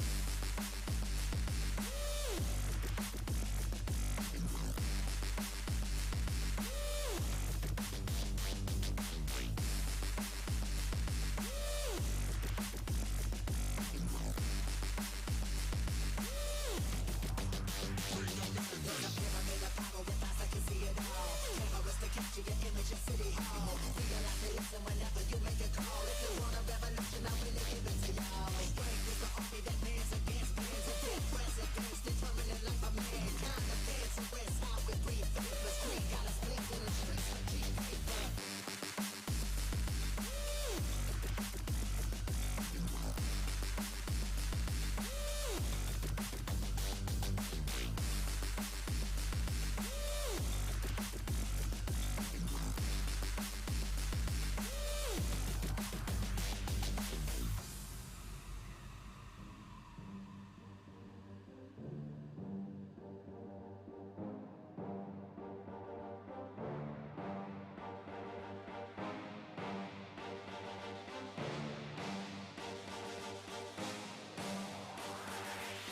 There's a pyramid of power with eyes that can see it all. Cameras to capture your image at City Hall. Realize they listen whenever you make a call. If you want a revolution, I really give it to y'all. Strength is the army that bands against bands of dead presidents, determining life of mankind. Of cancerous, how we breathe. Vapors, green got us blinking in the streets with cheap paper. Assemble the masses, melt the plastic compound. Realign when the shit gets drastic. Lift the veil when the systems are masked. It's just another pyramid scheme, a government racket. Combined with the power of Charles Jurassic. Nation T-Rex with covert tactics. Rise from the ashes to back the axe.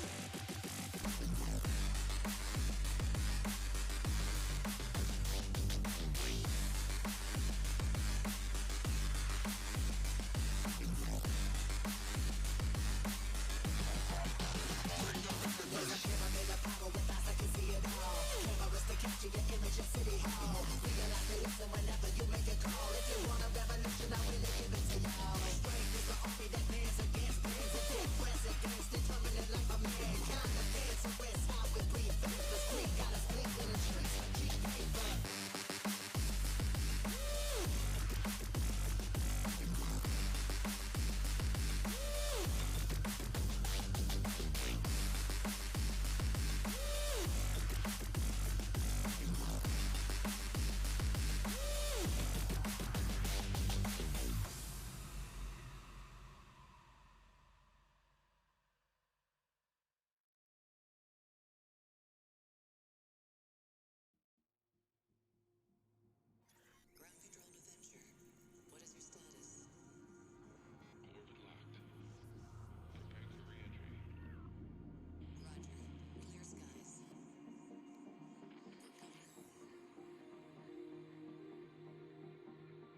Welcome back to the Boise State Game Pants Esports Arena. We are wrapping up this fantastic Saturday with one more League of Legends games. It is Boise State versus New Mexico. I am Michael Fisher, joined on desk by Baratel and Glovely, as I have been for this entire day. We've had a lot of fun, but this is where it gets serious. This is Boise State, New Mexico, the Mountain West Esports Series.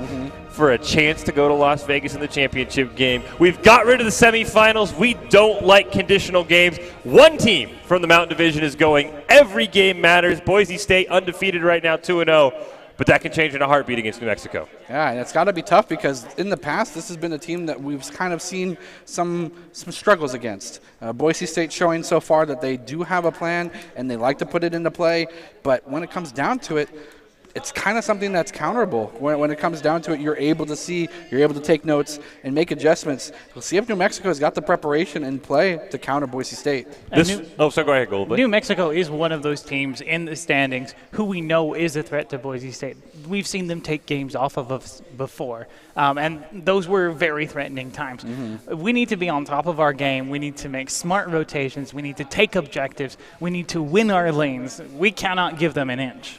This is going to be the first game of the Mountain West Esports Series on 10-3, which already had some changes. So I'll start with you, Baratel. From what you've seen in 10-3, is there a certain champion that's got to be banned, or is there a certain champion you might think is sort of a sneaky OP champion that people are just now discovering after the patch notes? Well, with the way that things are breaking out and the way that kind of things shape up during the course of the tournament so far, we've seen a definite favoritism towards certain champions, but I think that with the way that the jungle is kind of matching up, it's kind of been early engage, early aggressive in ganking potential. So the champions that kind of stick out to me, you got like your Lee Sin. Jarvan has been one that I'm sure has seen a lot of play because he's so good. And I wouldn't be surprised to see Boise State picking that up. This is Boise State versus New Mexico in the League of Legends Esports Series here. Every game matters. Both teams competing for a chance to head down to Las Vegas later on this year and defeat somebody from the western side of the conference. And Glovely, to you, about this patch, what are your takeaways that maybe a champion that might be seen that isn't a jungler? When we look at the jungle champions, a lot of powerful junglers are still available to a lot of teams. Olaf hasn't been touched. We've talked about him so many times. Ivern actually drawing a ban there from New Mexico. So great job by Can't Get Dopamine to bait that out. I mean, that has been Dopamine's one of his favorite junglers. So, I mean, taking that away by New Mexico, clearly doing their scouting. So he's going to be forced to play something that we haven't seen recently. Lysandra getting banned out as well, meaning that they want to focus getting rid of these resources that might be able to set up a nice pick or wombo combo. And both teams doing a lot of target banning. Braum as well from New Mexico being banned out, and the Ornn being the swift first pickup here from New Mexico. I mean, Ornn is always a highly contested pick when Boise State is in the game. They love to play it. Woojin likes to play it in the top lane. We've seen a lot of teams either say, we're going to ban it, or if we have first pick, we're going to pick it up ourselves. And why not? It's such a powerful pick that gives your team a lot of utility, a lot of tank stats, and he's also a great fighter. It's going to be Shen that Woojin takes into the top lane against him. Is this time? We've seen the beginning of this draft before, and it only can result in certain things from this point forward. Granted, Shen is a fantastic champion, kind of does have a pretty easy lax lane against Ornn in terms of aggression. He's able to get multiple procs off that Grasp of the Undying if that's what he does take. But Boise State picking up the Lulu secondary to that Shen. And Boise State, that is one of the things about their picks, is they early pick things that are very flexible. So you have no idea if you're New Mexico where any of these are going. We've seen Shen support, we've seen River Shen. Elise picked up by New Mexico. That is one of the very strong junglers out right now. A lot of play in the LCS, does a lot of damage, especially if she lands a stun on you.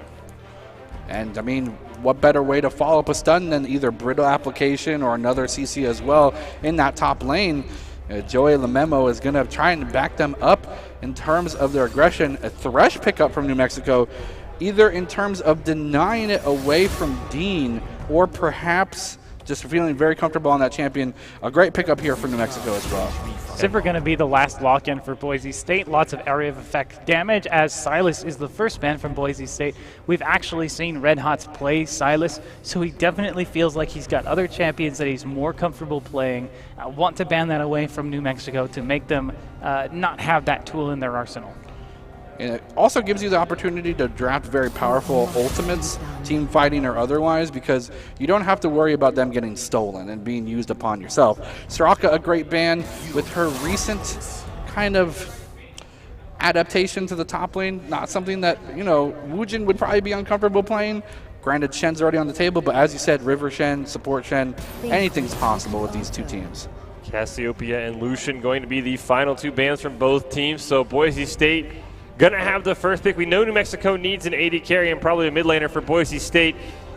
Outside of AD carry, your guess is as good as mine as what they need. Yuumi, okay, that is a champion that I think has been greatly enhanced by patch 10.3. Got so much more additional damage into her Q, scales incredibly well.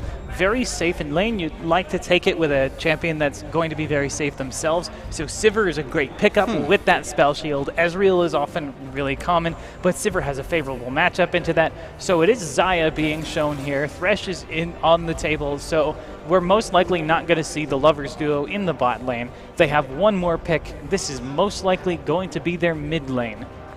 Is this Lulu mid? Could be. It doesn't really seem like a Red Hots kind of champion, but it could be. It could also be top lane. Yeah, it could have maybe a jungle Shen come out as well, something that you can use really with those taunt flashes. So, like I said, this is the power of Boise State. You have no idea where anyone's going. And the Rumble pickup, definitely one of the stronger mid lanes, has sort of transitioned down to the mid lane, and he is going to be a bully. Though Red Hots, Akali is still on the board if he wants to pick it. And also remember that Rumble in the most recent patch 10.3 did get his scrap shield reduced, so he's going to be a lot less safe in that mid lane, regardless of who Red Hots picks to counter him. 2 seconds, it's Kennen actually who's going to be locked in for Boise State. Great champion for diving in, huge area of effect, team fight potential. Now imagine throwing a last chapter on top of that. What I'm getting is that it appears we've got sort of an AoE version of the hyper carry composition that they used in the previous game, using Sivir instead of Jinx. Yeah, I mean, Kennen doesn't provide as much support as we've seen before as the Nautilus does. Kennen definitely has the ability to get picks, use that Lightning Storm to get a 5-man stun, also can set up Sivir as well. So you can see what Boise State's plan is here. The Shen and Lulu swapping back and forth, keeping us on our toes even as it counts down. I mean, Jungle Lulu, it wouldn't be the strangest thing I've ever seen, but it certainly would be up there and not something that we've seen Boise State practice. He does like these utility jungle champions, but we saw him on Ivern and we saw him on Nunu. Lulu is not a champion that you typically think of when you think of a jungler, and it is, in fact, going to be locked into that jungle position. Well, as you can see on the screen there, that is your Mountain West Conference schedule for Boise State, Colorado State, and Wyoming. You can replace those with W's as the Broncos are 2-0. New Mexico is up in just a few minutes, and then we will wrap up the conference season with Utah State and Air Force. The Falcons of Air Force currently the other undefeated team in the Mountain West. So that is going to be potentially not only the last game of the season, but also the determining game for who gets to go to Las Vegas for both Boise State and Air Force. So that is going to be a lot of fun to check out. Yeah, it's tough because not only that, but you have the other side of the bracket as well for who's going to be meeting them in Vegas. Yep. And that's going to be that premier, showstopper where Boise State can really show themselves as the real dominant force within these two conferences. But that being said, I mean, Air Force is looking just powerful, and they want to make sure that we know it. Both teams are going into this, and they have some great tools, both for getting picks. So things like the Shen Taunt, things like the Thresh Hook. So they have great tools for getting picks, but they've also got fantastic area of effect team fights. On one side, you've got New Mexico, Call of the Forge God, Featherstorm, Equalizer. On the other side, Boise State, Slicing Maelstrom has the last chapter, and of course, just Sivir. And we are going to check out some statistics from this Mountain West Esports Series on both sides there. See a lot of Boise State names up there. Sure do. I think that top one is KDA. There's not really a label for it, but I'm guessing that's KDA. I would that assume would be Can't so, Get yeah. Dopamine. We also see him with the least amount of deaths. Well, that is top KDA, so Dopamine, of course. Everyone realizing he is a threat there. You're going to see some common names. Dean, most words placed there. It's an interesting name for the top guy there. But, yeah, I mean, this is just a lot of interesting statistics to have from the Mountain West. I think we're also going to see my personal favorite, which is the most picked and the most banned champions, which really sort of tells you how the meta breaks out. Because you can watch the LCS, it's not always the same. And we can attest to that top one, by the way. We had Nevada in. It was an exhibition. It did not count for the Mountain West Esports Series. It's there on the west side. Though. But they are really strong, and you can see why. They have the top team KDA by about a kill. And 2 kills over Boise State. Yeah. So, I mean, they are going to be a force. Would not surprise me if it's some combination of those 3 teams in Vegas. Here's your most picked. Jarvan 4. Jarvan, most picked. strong. I mean, part of it is because Olaf, it would not surprise me. You see him at 715 if he's banned a lot as well. Well, here's the thing, too, beyond that. I mean, you can be Ragnarok and be immune to CC. You can still be Cataclysm. That is true. Jarvan viewed as there. I mean, that's the other reason. Olaf. That's also another reason, The second most banned. Senna banned away as well. Now, those were before the 10-3 changes. I personally think like a Senna 80 carry got a lot weaker after the changes. The soul generation is a lot drastically lower. less, yeah. So you have to either get it in lanes or as a support. So those are your statistics. Something to keep in mind, especially the power of Jarvan 4, who we're not seeing in this game. And it's crazy, too, because Boise State loves to draft that kind of combo. You have, like, the Shen top, which, of course, was something that we were looking at, but he was still there. Had Jarvan in the jungle role with the Galio to back it up. And that just 3-man wombo combo is something that Boise State, their linchpin is that Jarvan. Yeah, and Galio just got buffed as well. Yeah. They buffed his Tornado just a little bit. One extra tick. One extra tick. It ticks a little bit faster as well. So there is potential for that combo if Boise State does ever want to bring it back. And, I mean, it is kind of based off of whether or not that Jarvan can get access to the crucial targets to get trapped up in that Cataclysm. But ultimately, it's something that Boise State's very comfortable doing for the teams that they need to win against. And we saw it previously, that combination we're talking about, the Bronco Bauhaus used with the Nocturne. But there's a lot of champions that can fill in that role because of their ability to engage. Lulu is still the most surprising champion to me in this game, playing in the jungle role. Can Lulu even clear is the question that I have. You have the shields to potentially keep you alive. You do have some area of effect wave clear. You get extra damage on your auto attacks. But when all is said and done, you're not a high damage champion. You're running from lane to lane providing shields and speed ups. Wow. Here comes the 4-man gank. Woojin now sees it's coming. He's forced to flash. Oh, no. The hook is going to land. He's going to have to taunt. dash away as well. A perfect level up there, choosing that ability to get away. He did use his flash, but he is going to survive. And that's why you should hold on to your abilities when you're still doing preparation for the game. Don't spend your abilities as soon as you walk out. In that case, usually a Shen likes to start with his Q, which gives him additional damage and additional laning power. But there, the taunt is so important to be able to enable him to dash away to get out of danger. But it does mean that his early game is going to be a bit rougher. Yeah, I definitely would expect if you're New Mexico, a counter, or not New Mexico, if you're Boise, a counter gank from this Elise. Elise is a very strong, traditional jungler. Right. Lulu is not that. Maybe Can't Get Dopamine will turn us into believers, but right now we do see him starting red buff, a great lead from Shen, the tank. So it would not surprise me if Elise tries to meet Lulu somewhere in the jungle very early on.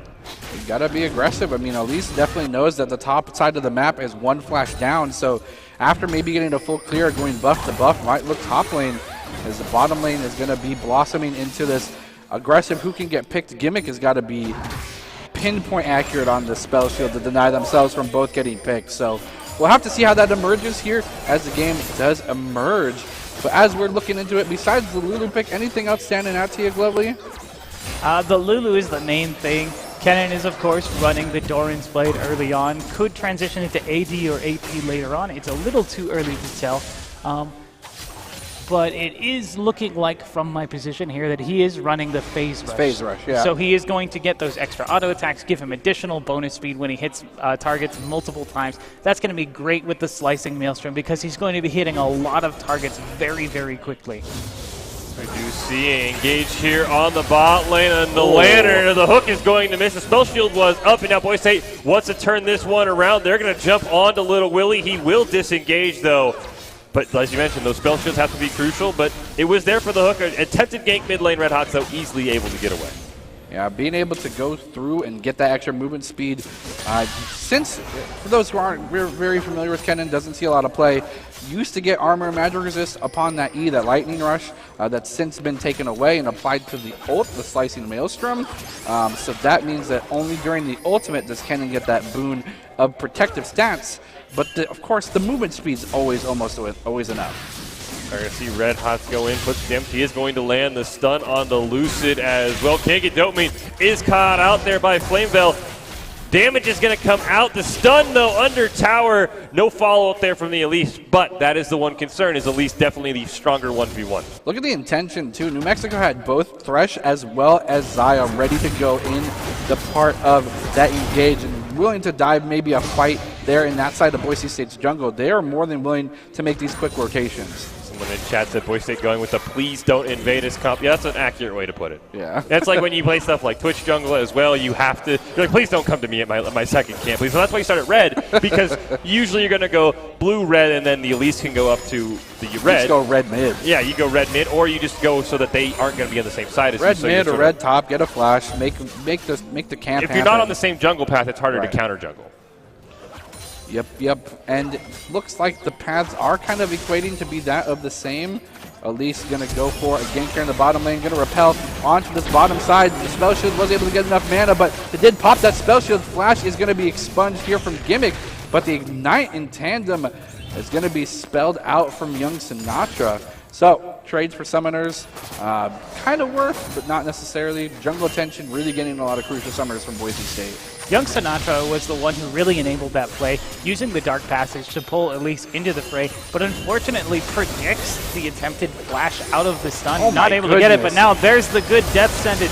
Spell shielded away, though Sivir is going to be alive. Here comes the comes first blood to Lulu in the jungle. What in the world is going on in this game? That was a perfect rotation down by Kangadomi. He knew that they wanted to fight because they still got a lot of damage out. Usually when a Thresh hits a death sentence, it's actually a good thing for the Thresh team, but the problem was Little Willie was just so low that as soon as he engaged, he takes a bunch of poke there, goes into melee range for some reason, then takes the lantern back into melee range. If he stays under the tower, that's probably first blood New Mexico.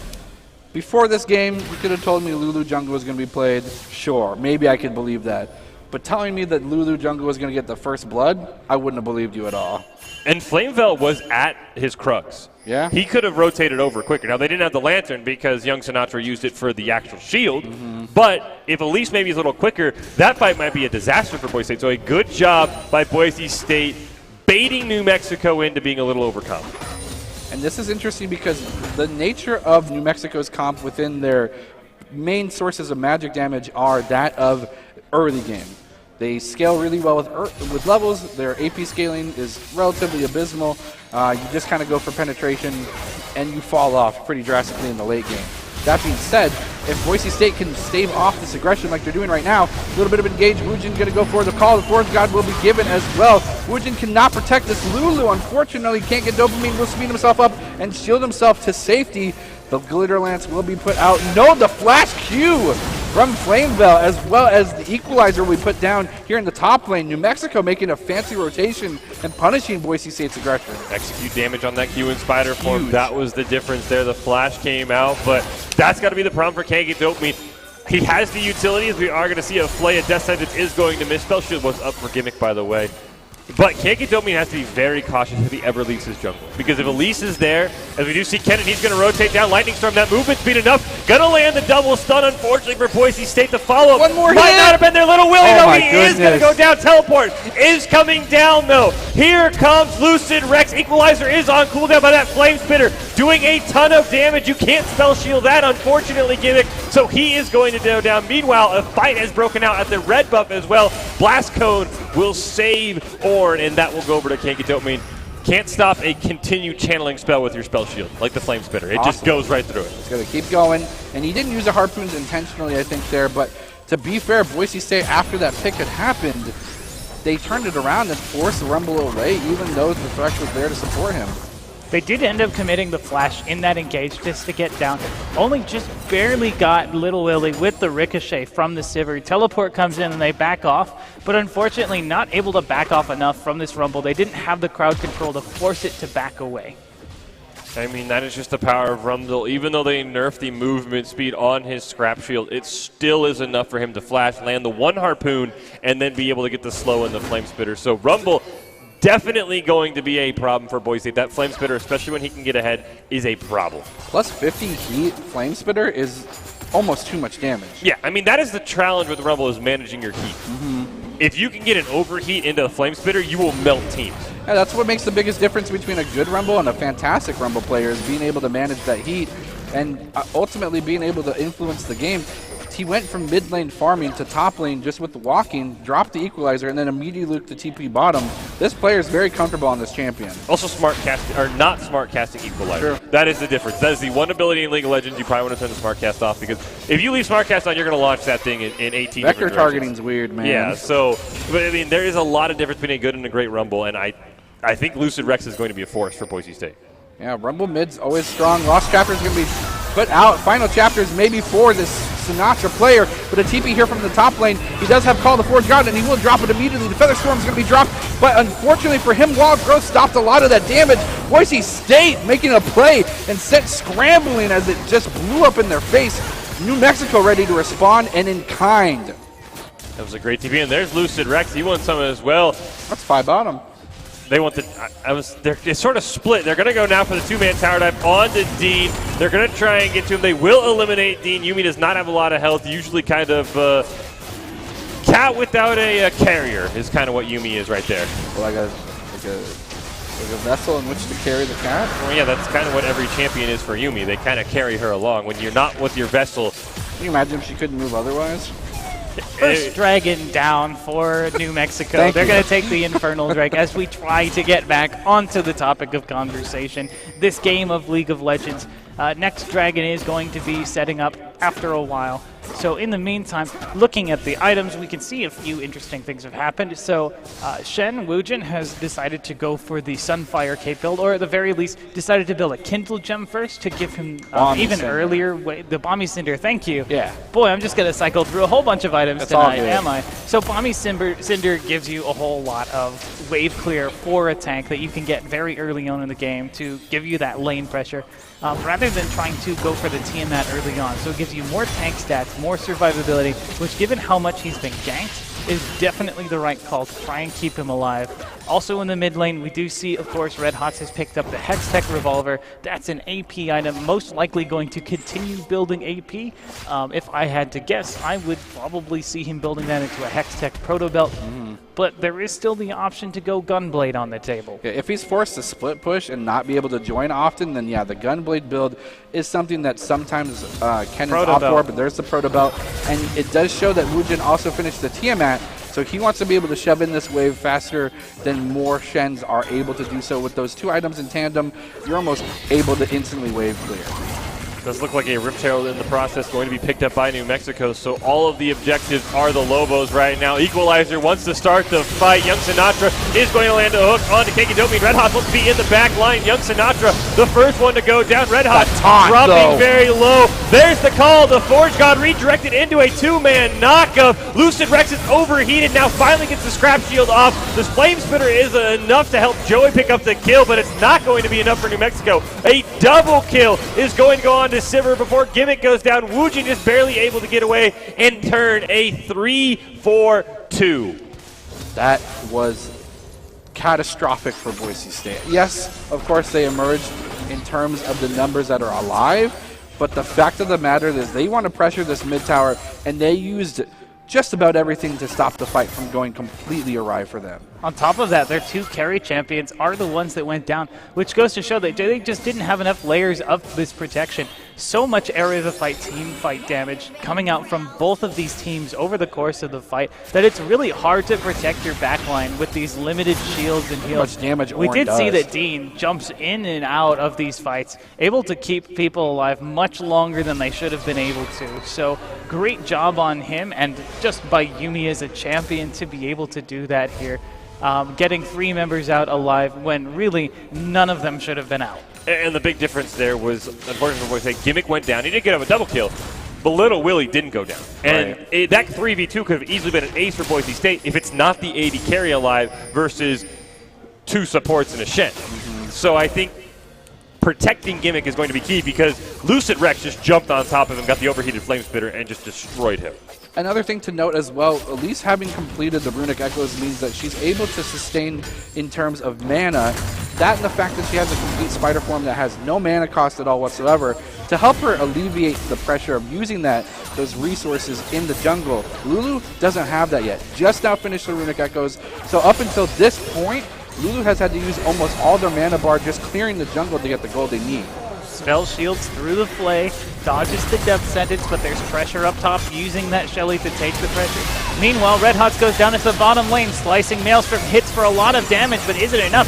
Final chapter comes out, does get the root, but not enough damage. No eliminations going over to either side, and now the chase is on. Here's the rumble. He is overheating! Oh no! Overheated! Does not manage his heat well enough, gets overheated, not able to follow up. Despite the fact that the spell shield was down, that he was slowed, ends up that Harpoon just not enough of a slow for his team That was to follow probably up a free triple. That was a treat. If he can flash and Flame Spitter, that is a triple kill. You're 100%. Right. But as we talked about, managing the heat is, I mean, an overheated Flame Spitter, especially with the Haunting guys, is going to just rip you apart. Right. And you still get the buffed autos the entire time. Yeah. The problem is you have to queue in order to get the overheat. If you're already overheated, then what's the point? Exactly. Heat management, key on Rumble, so a disengage all around.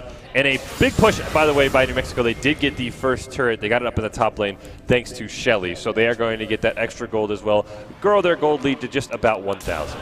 And this is an interesting thing. When you draft Ornn specifically, not only do you get the benefit of him being such a fantastic engage tool, and not only that, but he offers such a large amount of extra crowd control to your team, but the items specifically that he offers, those masterwork items, they're phenomenal. The Abyssal Mask that he's working towards right now, the Infernal Mask I do believe it upgrades into, it's got a net worth of plus, I think, 2,000 gold value per stat. The worst upgrade item or masterwork item is 1,000 gold. Minimum. The worst. The worst. That's crazy. So just imagine once Ornn hits that, as we do see the Cloud Drake go over to the side of New Mexico, that gold lead is going to grow because each item he makes is worth more than what their total gold spent is. This Call of the Forge God is going to come out. It's not going to land. Stand United is going to come on to Gimmick. Equalizer is going to come out as well. Boise State wants to turn the fight around. The Lightning Storm is not going to manage to land any stun. Blast cone, but they left Elise behind. That's a kill for Boise State. They blast coned, Elise repels and was like, well, I guess I'm dead. Red Hots manages to get out alive with just a sliver of his health. It was a great blast cone to get your team out of danger. But it's still not over yet. Gimmick is still in the area. He does not have a lot of mana. They do land Prowling Projectile, get some ricochets through. But it doesn't look like they have the ability to follow through on Does have an just Essence Reaver, yet. though. Does not. Yes, he does have the Essence So he can Reaver. get some of that mana back when he does crit. I think they want to get No, it's just any auto attack. Oh, that's right. And also he can get it on the spell shield. They do drop the final chapter. Featherstorm dropped in response just to zone them away from this turret. And now there's Ornn and Rubble coming down from the top side. And there's the engagement. Gimmick does manage to pick up the fresh, but they lose. Can't get dopamine, and they lose Gimmick. And now Dean all on his own against 3 members. That was a double TP commit here from the side of New Mexico, but they get a net 2 kills. It's almost always worth it. On top of that, they have priority on this bottom lane. They can shove out this turret no problem if they want to.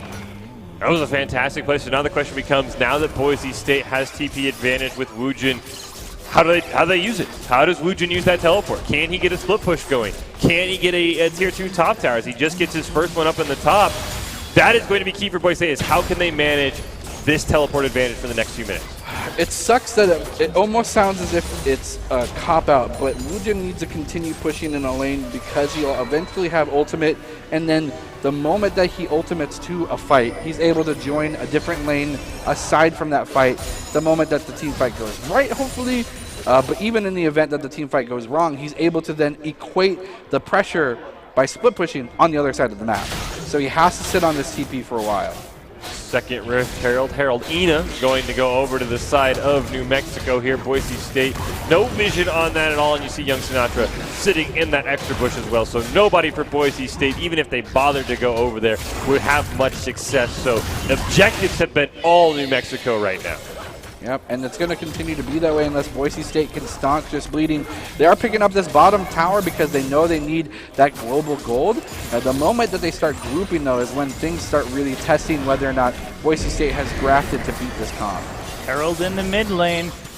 There they go, going to set it up on that mid lane tower. They do get the charge off, no problems. They do have some pressure in the mid lane, but the members of Boise State, Equalizer is dropped just to zone out, can't get Dopamine. As the charge comes through, Wujin is caught out. Wild Growth used to try and stop the damage coming through, but he does go down.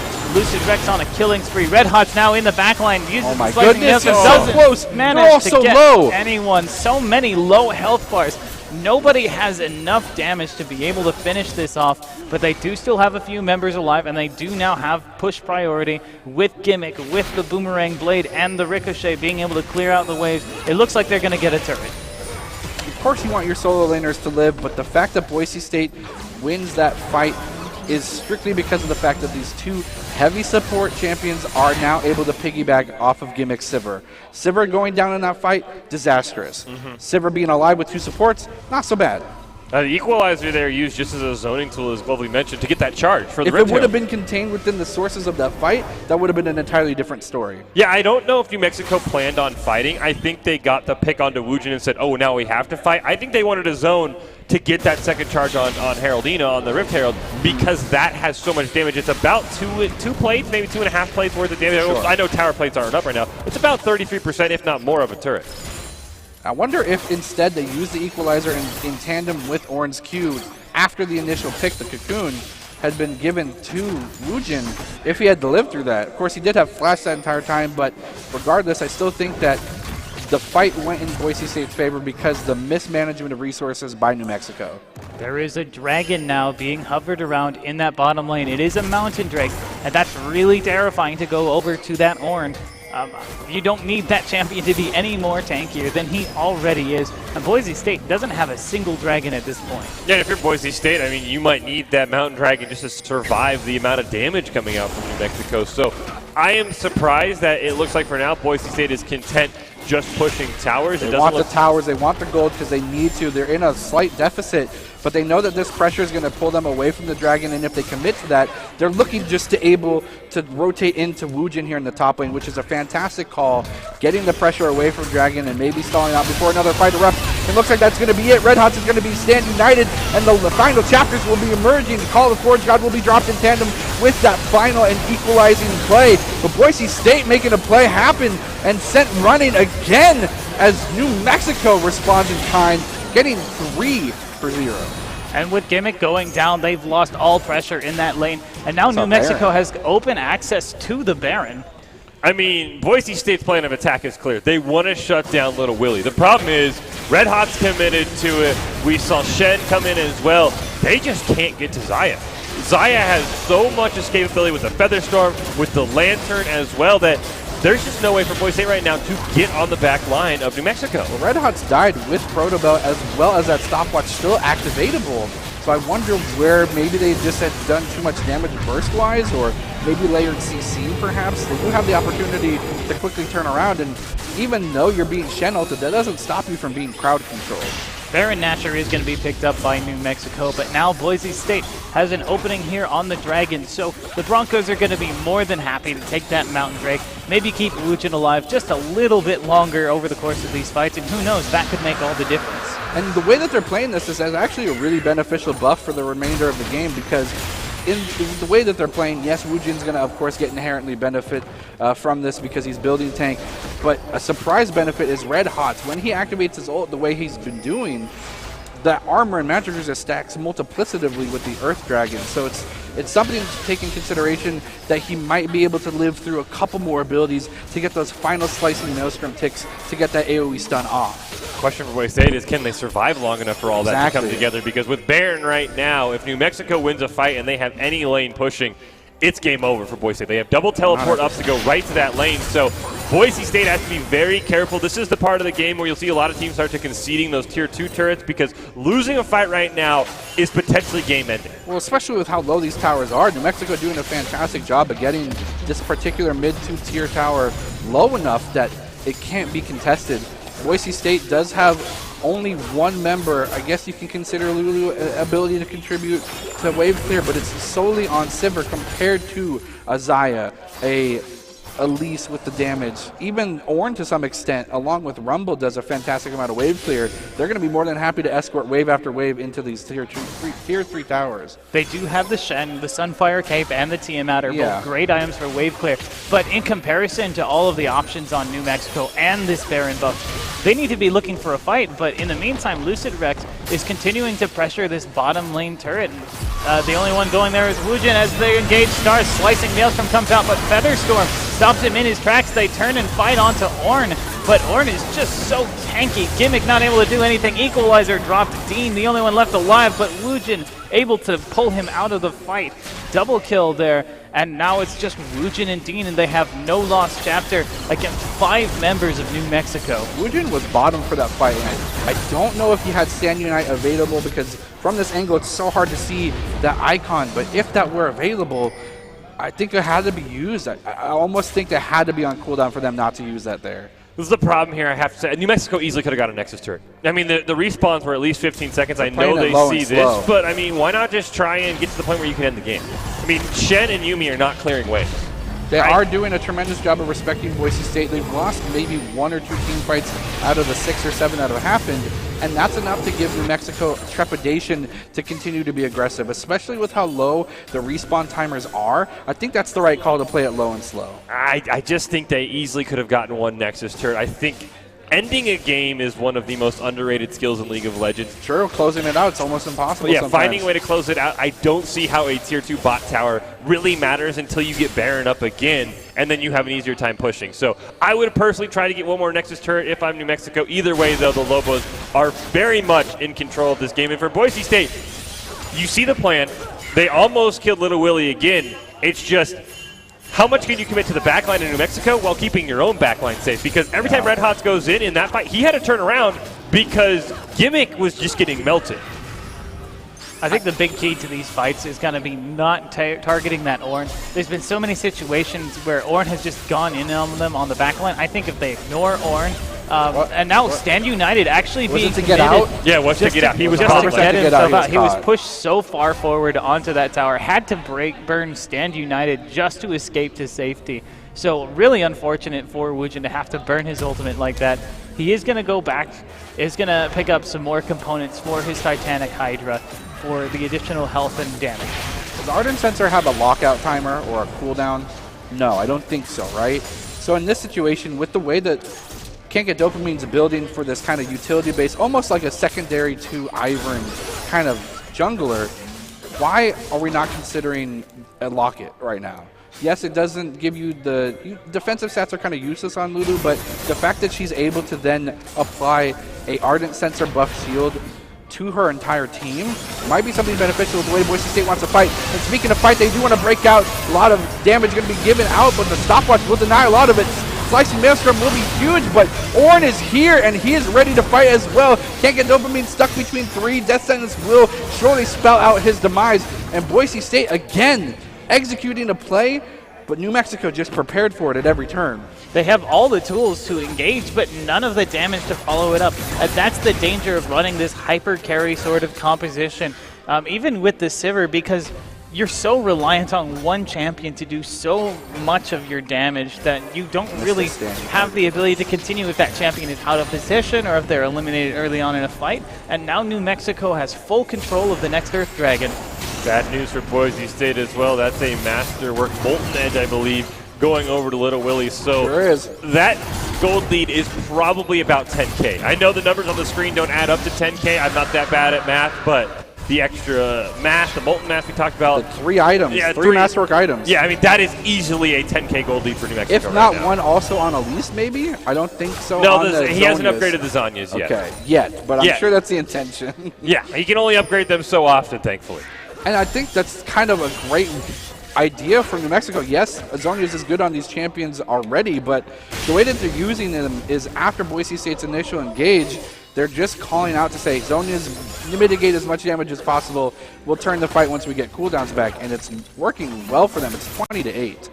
Yeah, I mean, I do think New Mexico's entire game plan is fighting around both those Zonias. If you can Zonias, because Zonias does not stop Flame Spitter on Rumble. Right. Flame Spitter Zonias is probably one of the most deadly combinations. 50 heat, right up there with the Zonias. Morgana ult while you're in a Zonias as well, Yeah. so you can get the Or stun. Swain. I mean, there are a couple, but that Flame Spitter while he's Zonian, you can't stop him. He's doing a ton of damage, and it looks like this is going to be a second Baron that, unless Boise can contest, we do see Kangi Dopamine going over there, but Young Sinatra zoning. That's another Baron over to New Mexico, and no contest for Boise State.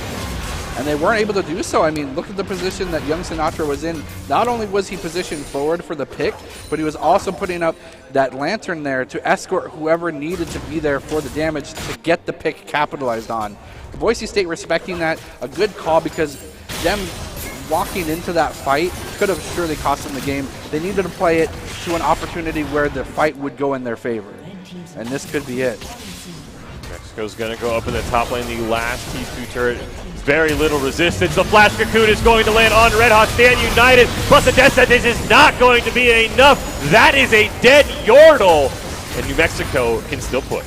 And it's a good call from Red Hots to go in and get the CC, but unfortunately the layered CC from New Mexico is just too much. He can't even activate the Zonias. The rest of the fight is going to emerge here. Redemption will be popped here from the side of New Mexico, negating a lot of that damage. Fujin going to go in, get taken out from that Zaya, but in the backside, looks like Gimmick is popping off. These 2 support champions might be enough for him to survive. Rumble dangerously low, and they have to be sent back after just conceding after getting the inhibitor. You got to wonder whether or not the ticking time bomb for Boise State's comp is shortly coming to an end, because New Mexico, if they can't push with a second Baron through just 3v3, what can they do? 4th Masterwork item, by the way, under Rumble. He now has his Zonias. What is it called? Molten Zonias. It's just everything's molten? Yeah, I just guess. I have no idea. Molten's Hourglass. I don't know what it's called. I forget. You that one's rare. People rarely often you usually upgrade the Rabadons. Yeah, usually. But Rabadon's not always a item that fits into Rumble's build. Yeah. Because he likes to have the utility of the Leandries. He likes to have the Rhyolize for the slow. But for Boise State, I think you're right. I mean, that ticking time bomb, it's about to go Gimmick is up. only going to continue to get stronger, and the utility that this double support comp is offering will only continue to get massive. Even Dean's conceded to say, guys, we have to keep winning these fights. So we have to keep staving off their aggression by barely winning these fights. I've gone with a stacking Magi's to say, if we continue to do this and we live, we will eventually win the game. If Boise State can turn this around, you can see where the potential of the flash and the stun is going to land onto just Lucid Rex. Zonya's Hourglass is going to mean that is a dead cannon. Wuchin in the back line. It's a double kill for Little Willie. A 3rd member for Boise State goes down. The stopwatch comes out to save him from the tower aggro. Kangi Dopamine doing anything he can to get away, but unfortunately for Boise State, 4 members down and exposed inhibitors means this could be game over for New Mexico. And once again, Red Hots charges into the fray, has his ultimate out, does a lot of damage, but ultimately goes down because he doesn't pop his Zonya's Hourglass. Gimmick has a lot of wave clear and a lot of damage, but against 4 members of the opposing team, against New Mexico, what can you do? Shut down. They're going to take the Nexus turret, they're going to take the Nexus, and they're going to take game 1 in this best-of-3 series. Boise State is going to find themselves up against it. They have to get 2 straight wins here against New Mexico to remain undefeated in Mountain West Esports Series in the Mountain Division. New Mexico knew exactly what their game plan was. They executed it perfectly. That Elise was everywhere they needed to be. And this just, once again, Ornn is going to be, I think, at least for Boise State games, because we know the Broncos love it so gotta be much. It's contested. either got to be first pick or first ban from either side. And we saw it first pick there by New Mexico, and they proved the strength of that champion. He was, and it's just so just terrible to lane against because he doesn't have to back for items. He can only has to back for mana, which means his teleport advantage is always going to be on your side. Yeah. Wujin's never going to win the teleport battle in that lane because he has to back, or never has to back. Yeah, and I think the biggest turning point for New Mexico is the moment that they started using the equalizer in tandem with Call of the Forge God, both together during the course of the team fight, not used for zoning, not used for wave clear, just as strictly raw damage. That's when things started picking up for them, and Boise State really needs to respect possibly that Rumble pick as well. And those are great abilities to use in combination. Call of the Forge God prevents people from moving, and then you just drop a whole bunch of area of effect magic damage on top of that. We know why we call it the equalizer, because it equalizes fights that weren't going in your favor. Right. Yeah, and I mean, so we talked about the Rumble. I mean, Orin, I think, has to either be pick banned. Would not surprise me if New Mexico wants to take that away. What else is, but I mean, is there anything else you target for Boise? I mean, that Thresh was really good. I mean, it's hard to target down 80 carries. I mean, how do you attack what you just saw from New Mexico? I think there needs to be a change in the draft in the sense that the jungle, we saw oftentimes Lulu wasn't able to do anything. I mean, most of the time when it comes down to it, even like switching to, sorry, my apologies, switching, goodness gracious. Okay, I also agree that the Lulu is a problem, especially in this current meta that so heavily favors the early game junglers, champions who can go into your jungle and wipe you out as you're trying to clear. Lulu doesn't have any natural sustain. She doesn't have a whole bunch of damage. She doesn't have a whole lot of tankiness. She's all that utility, which is why she ends up in the support role. Ivern at least has the clear speed to be able to get through the jungle with relative safely, even against champions like the Lee Sin and the Elise. But with that banned away, I would rather go for a different champion. I'd go for the Jarvan the Fourth. I'd go for the Shyvana. I'd go for the Nunu that he's shown so much proficiency with over this new Lulu pick that's trying to be a discount Ivern. Yeah, and that's kind of saying Lulu and jungle kind of just threw my lane for a loop. It is just a discount Ivern, and in that sense, Ivern clears faster. Yeah, and he offers more in terms of CC. Yep. The shield's bigger. He has a easier to land and more substantial CC. And he Lulu can defend counter discount jungles Ivern. a little bit. He 100%. has a little bit of ability to survive in the 1v1s as well. The problem is his Cage of Go-Betweens has been so fantastic on that Ivern, it's almost an automatic ban. Right. And then that was taken away by New Mexico. So finding something else that you can maybe bait out instead of an Ivern ban would be something that Boise State needs to look for in this second game. Because if Ivern's taken away, I'll be very curious. Karma jungle. So interestingly enough, Karma ultimate Q clears almost every camp instantaneously. And she can W all major monsters. And if you ulti and W, you get health back. It's a win-win. Runic Echoes is a fantastic item. You can continue to build that kind of support path, but then being able to have an automatic locket of the Iron Solari in part of your kit, it helps you engage. It gives you the ability to damage mitigate. Not only that, but it's also really cool, and Karma's cool. I'm biased. Karma's my favorite champion.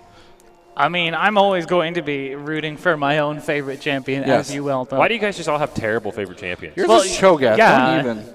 You have no right to talk. Yours is specifically AP Cho'Gath. You It's have no room to It talk. is specifically AP So Cho'Gath. you're even worse off than At we least are. we've seen Cho'Gath. At least I'll use every single. We've seen Garen. We saw Garen today. We haven't saw seen Karma. Cho'Gath. We did see Karma. We saw Karma top lane. We saw Garen top Yeah, lane. you guys need to pick better favorite champions. But maybe Boise State can play their favorite champion. Maybe Akali was still on the table. It's not always a fantastic matchup into Rumble because he can just flame spitter, but we'll have to see here.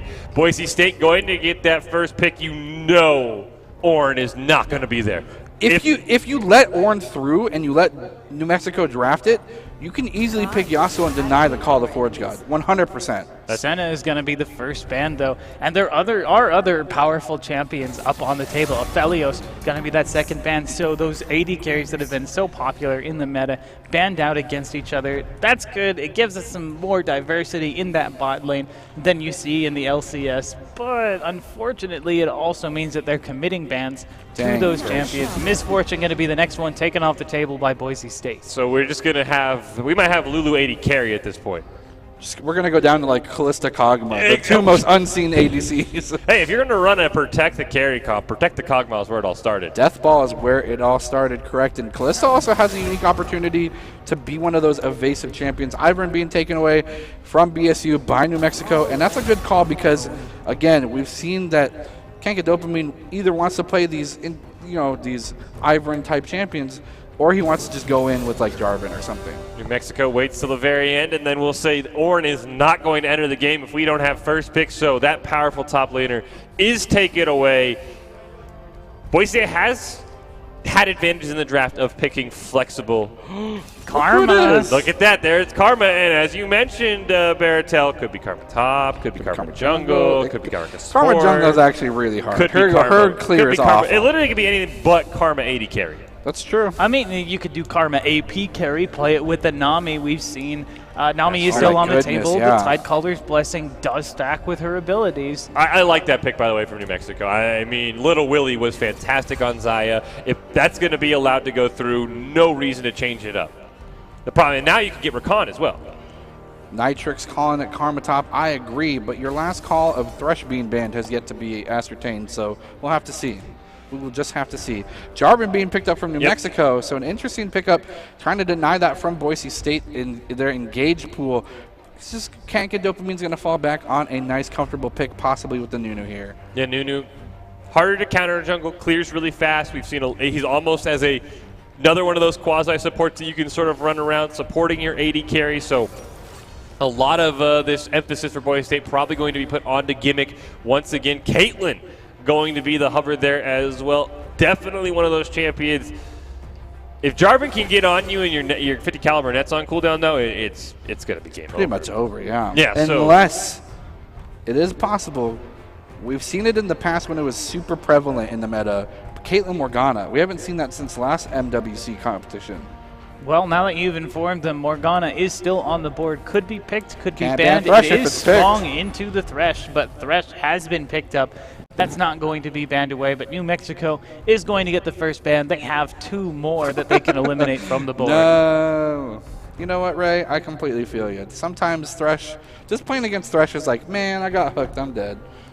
I mean, that's the whole premise. That's the whole premise. That's thematic, right? That's sort of what he's about there. So New Mexico says if it isn't broke, we're not going to change it. So they're going to take it up. They're clearly listening to you. Hey, ban Teemo. Yeah, they Teemo's probably really have our stream. Lyssandra's going to be banned away. So then now what support do you maybe play with the game? We haven't seen a I already know who to pick. Who would you pick? I'm not going to say it. I can't now. Garen. They're listening. Yes, Garen support. Garen is always the answer. Ban Garen, ban Teemo. Don't ban Garen. You want to play Garen. Hey, at least he's seen the draft phase, like in some sort of sense. Yes. That's not a big surprise. Okay, We've well, seen now Red that Hots all of it's off, dominate. now all the bans are off the table, why don't you let us in with your prediction here, Baratel? I still think it's going to be something like Nautilus support, perhaps. Maybe even Lux. We've seen Dean play Lux before, and when he starts getting ahead, he starts becoming a monster. We haven't seen a Pyke in a minute. That was going to be my pick. Pyke would be something. It is so. And that kind of gives you the damage that they were lacking. Yep. And we saw oftentimes a lot of members of New Mexico walking away with just slivers of health bar. As Yuumi, of course, you can't get an execute. But as Pyke, that's a field day. And if you do use that Nunu as sort of that secondary support, you are free on Pyke to build more of those damage items you like to do. Malzahar, the hover there for New Mexico. So we're going to see some terrain editing, as I like to say, with his W. Just exclamation point casters? I don't think we have that set up yet. We need that. We need that set up. And now we're going to see the Silas there for Gimmick. So that's going to be going in the mid lane for Red Hot. So Boise State, their last pick, going to be their support. And to answer, I guess, that we could be our own exclamation mark casters. I am Fish, joined on desk by Baratel and Glovely. Yes, I'm Baratel. And Glovely's down there. I'm Glovely. There we go. He's Glovely. I'm We're not Baratel. on the screen, but you will see us very shortly. Do not worry. Yeah, okay, we get it. We're casters. Thank you. Wait, he's Baratel. You're not Baratel. You can't be Baratel. Bard is going to be picked That up. guy's a chicken. 2 ribbons. That's a chicken. That's a chicken on a keyboard. And then I like the Bard pick. I do like that, though. I mean, a little bit more damage can come out from Bard. He does have the ability to put someone in stasis, so you can maybe stasis Little Grant? Willie. You sound like Grant from casting Dota 2. I have no idea who that is. What an interesting series of ultimates to steal. Here we go. Pick Garen, you exciting. cowards. He's the better one. I'm sorry. I love throwing down noxious guillotines. It is probably the Yeah, best. but now we can see 2 sets of them. Silas can get resets off of them as well. That is true. Does he get And a it reset? steals. Yeah. Because I thought when I you think Part so. of the ability, I'm so pretty he sure. gets the access to it. So Darius is going to be up in that top lane, up against the Karma. Karma has a very safe lane, but Darius likes to play aggressive, likes to play in your face. So Karma, Wujin is going to have a hard time trying to zone out that Darius. Looking at the rest of their team, Jarvan's got early pressure, great ganker. Malzahar, once he hits 6, locks people in place. Zaya, of course, Featherstorm, very safe laner. Thresh is always good. And Silas has access to all of those tools. I was going to say, I mean, the Noxious Guillotine, but also the Malzahar ult. I mean, that is also something Also he can true. pick up there as well. The So Cataclysm, sometimes the Featherstorm for Peel, like, if you're able to get Featherstorm into Zonias, that might offer enough time for Red Hots to get off the Zonias, as opposed to the Kennen we saw from last game. if you are just joining us, this is Boise State versus the University of New Mexico in the League of Legends Esports Series. New Mexico is on game point after taking game 1, and every game matters. There is no semifinal this year. Just the best team from the Mountain Division will be heading to Las Vegas. Boise State currently undefeated, but they don't want to drop a game. You don't want to drop a game because one loss could be the difference between staying home or going to Las Vegas. So now that we've seen the drafts on both sides, I'll start with you, Baratel, for Boise State. How can they get back into this game? I think they drafted really smart. Not only drafting the Silas gives them the opportunity to say whatever you're using in terms of your big moves, the equalizer if you had drafted it, things like that, the Malzahar, the Nethergrasp, things like that. They're able to take those and use them in whatever way they want to. But also they drafted Karma, so. You also are biased. taking the Silas away from the side of New Mexico, keeping that champion out of their hands. It may not be like the super big meta pick right now, but it always has been a very powerful champion. And we are going to go to the progress report, the midterm progress report for Boise State, how they did there. And we'll start, names are a little backwards, but I'll start first with the draft. I'll give it a B-. I really saw what the intention was. You wanted the hypercarry Sivir. I just think they needed about 10 more minutes, and they would have been perfectly where they wanted to be. We'll just go right down the line. I'm also going to give them a B. I think the draft was really intelligent. It's just that it was something that New Mexico was prepared for. They adapted to it. B-. I saw the intention, but Lulu, just a weaker Ivern. Try something else if you lose that pick that's so central to your composition. Looking at vision control, they did do a great job of setting themselves up. They were aware of things that were coming towards them, so I'm going to give them a B+ there. But they weren't able to convert anything off of it. I'm going to give them a B-. There were some times in which they were kind of caught off guard by the rotations. The Thresh was able to get multiple death sentences from Fog of Vision as well. Yeah, I'll give them a B- as well. A couple of teleports snuck up on them. A couple of objectives as well. Speaking of objectives, I mean, I have to give them a C-. I mean, New Mexico got every objective. It's hard to say anything else but that. Yeah, I'll give them a C+. The intention was for them to fight before the objectives and then get the forward control. We've seen, different keys of the game. Kills equal control of objectives. They were trying. Winning fights and skirmishes is how you get objectives, and they didn't do that. C- from me as well. The intention was there, but not the tools. Now, looking at the time management, I do think that Boise State did a great job drawing out the game. They weren't able to convert it into anything, so I'm only going to give them a B- on that. I'm going to give them a B+. They kept fighting in ways that drew out the game to the point where they almost were able to farm enough to become strong. Yeah, I'll split the difference. I'll give them a B. I think everything you guys said is correct. They needed about 10 more minutes. And then finally, team fights. I'm going to give them a B+. They didn't win many team fights, but they were so close. I mean, there's several times Little Willie was below 20%. Several times that Lucid Rex on that Rumble was below 20%. They just needed 1 or 2 more items on Gimmick on that Sivir, and I think team fights turn around. I really like the tenacity and aggression they executed the team fights with. Even if they didn't go in their favor, I'm going to give them a B-. I think execution is everything, and as we said, they didn't win most of their team fights. I'm going to give them a C- for the ones that they did win, but for the most part, they struggled. And then finally down to the checkbox there, I would go with some objectives not met because they just didn't meet the objective of getting Gimmick to hyper carry status. Once they got that, I think that would have been the turnaround. Yep. I'm going to say not prepared. I don't think that they had a good backup for that Ivern pick in their composition, or at least they tried with the Lulu, but they didn't seem ready to be able to face the obvious counter pick. And I think one remark as well is some objectives not met. Of course, they had a clear plan of intention, but they weren't able to check off all the boxes for that.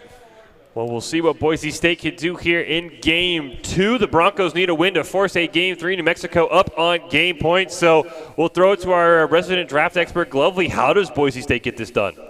Given the tools that they've got a somewhat similar look to what they had previously, but instead of having the mid lane area of effect style, they've got much more of a single target focus between the Caitlyn and the Silas. So you're going to see a lot more of a pick sort of strategy from Boise State, which is great because it allows them to roam around the map to find those single targets. We did see New Mexico roaming as a group, but only because they had the initial tempo in their lanes and were free to roam. I think as long as they have good lane matchups and can survive in them, if you can hold the Darius up top and otherwise roam around the map, you can have the tempo advantage, and that'll put you in a good state. Well, I know we're casting on the blue turf here, and there's blue and orange all around us, but I do see a lot of Let's Go New Mexico's in the chat. So, Baratel, let's be fair. How did the Lobos close this series out with their draft? I think they drafted really smart. The Thresh and Zaya did a fantastic job, not only initiating and picking up opportunities for targets to be accessed, but they were also very defensive, so they were unable to be accessed in return.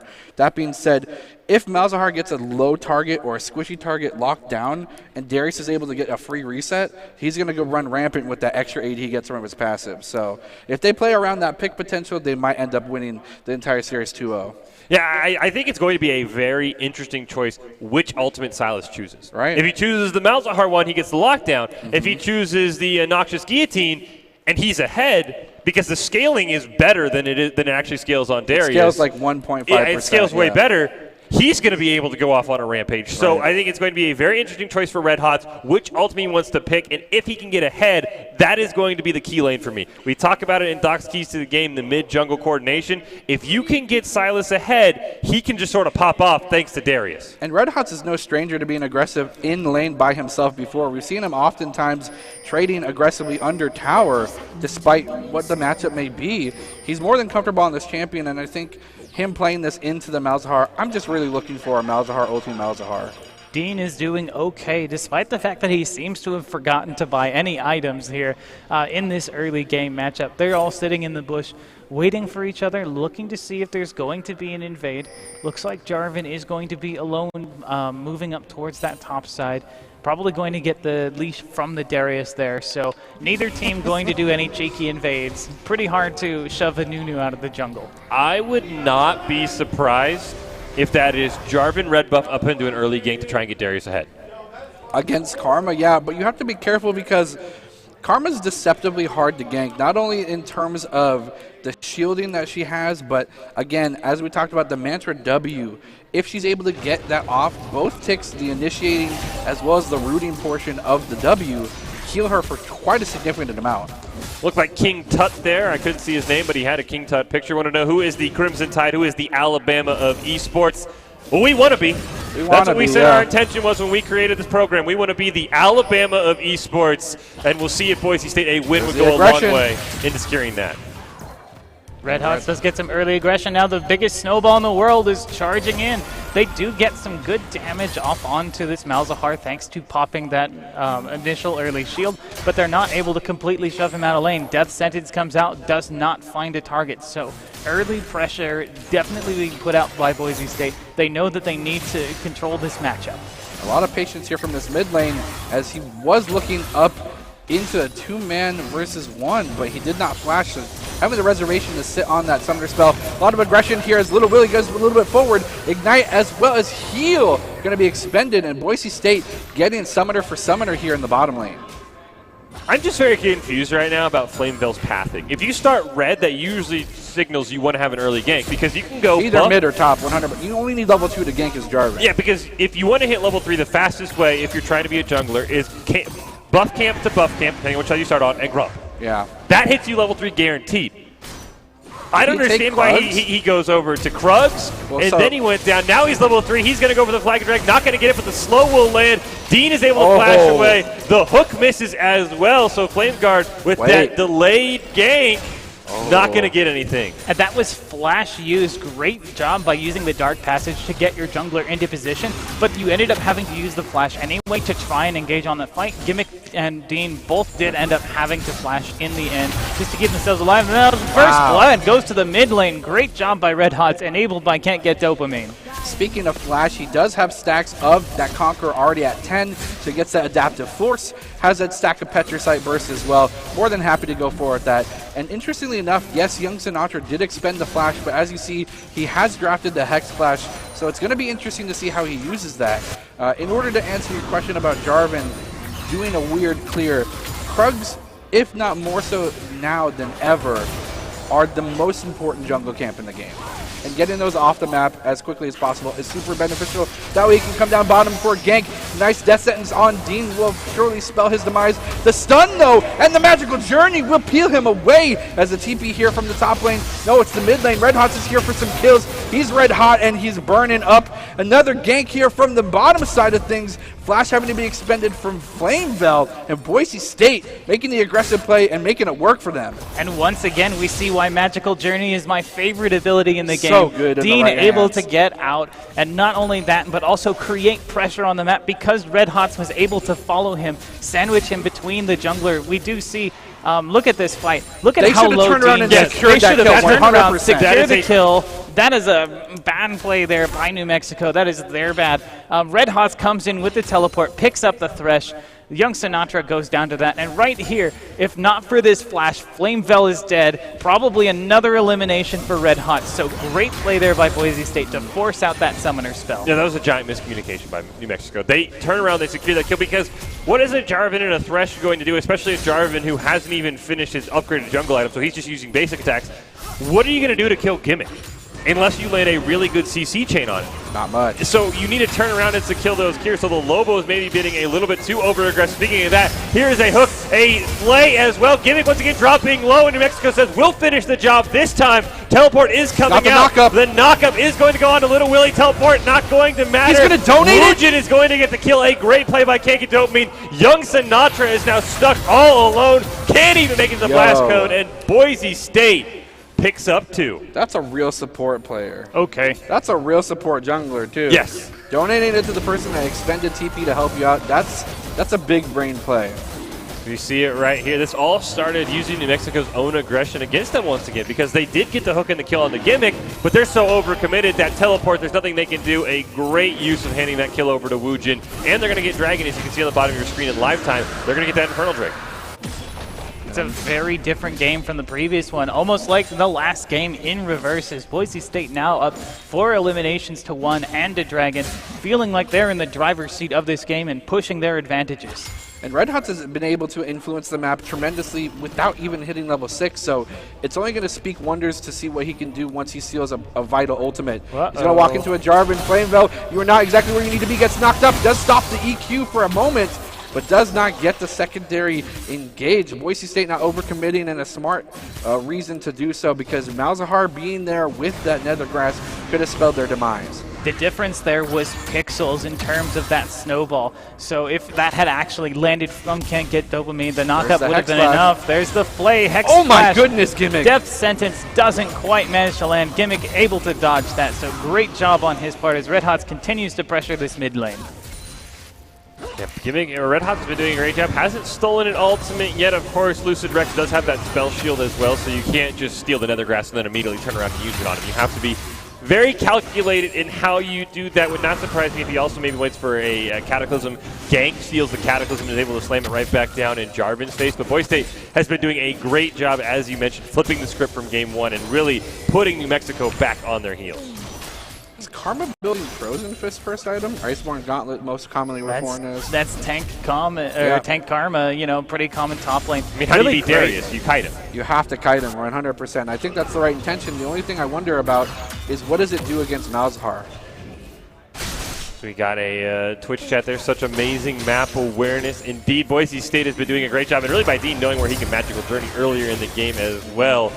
As we did point out, maybe the potential Iceborne Gauntlet. Is there any other items as builds start to materialize that are catching your eye here, Glovely? We do see at 8 minutes the Hextech Proto Belt has been finished for Red Hots. He's going to be very happy with that item. Up in the top lane, Darius has decided to go Phage first. In a previous game with Mountain Home, we saw Darius build Sheen first, and we're seeing now exactly why that Phage is so important. It gives you the additional movement speed to continue to be a threat on the field. Looking down at the AD carries, Caulfield's Warhammer versus Best Friend Sword.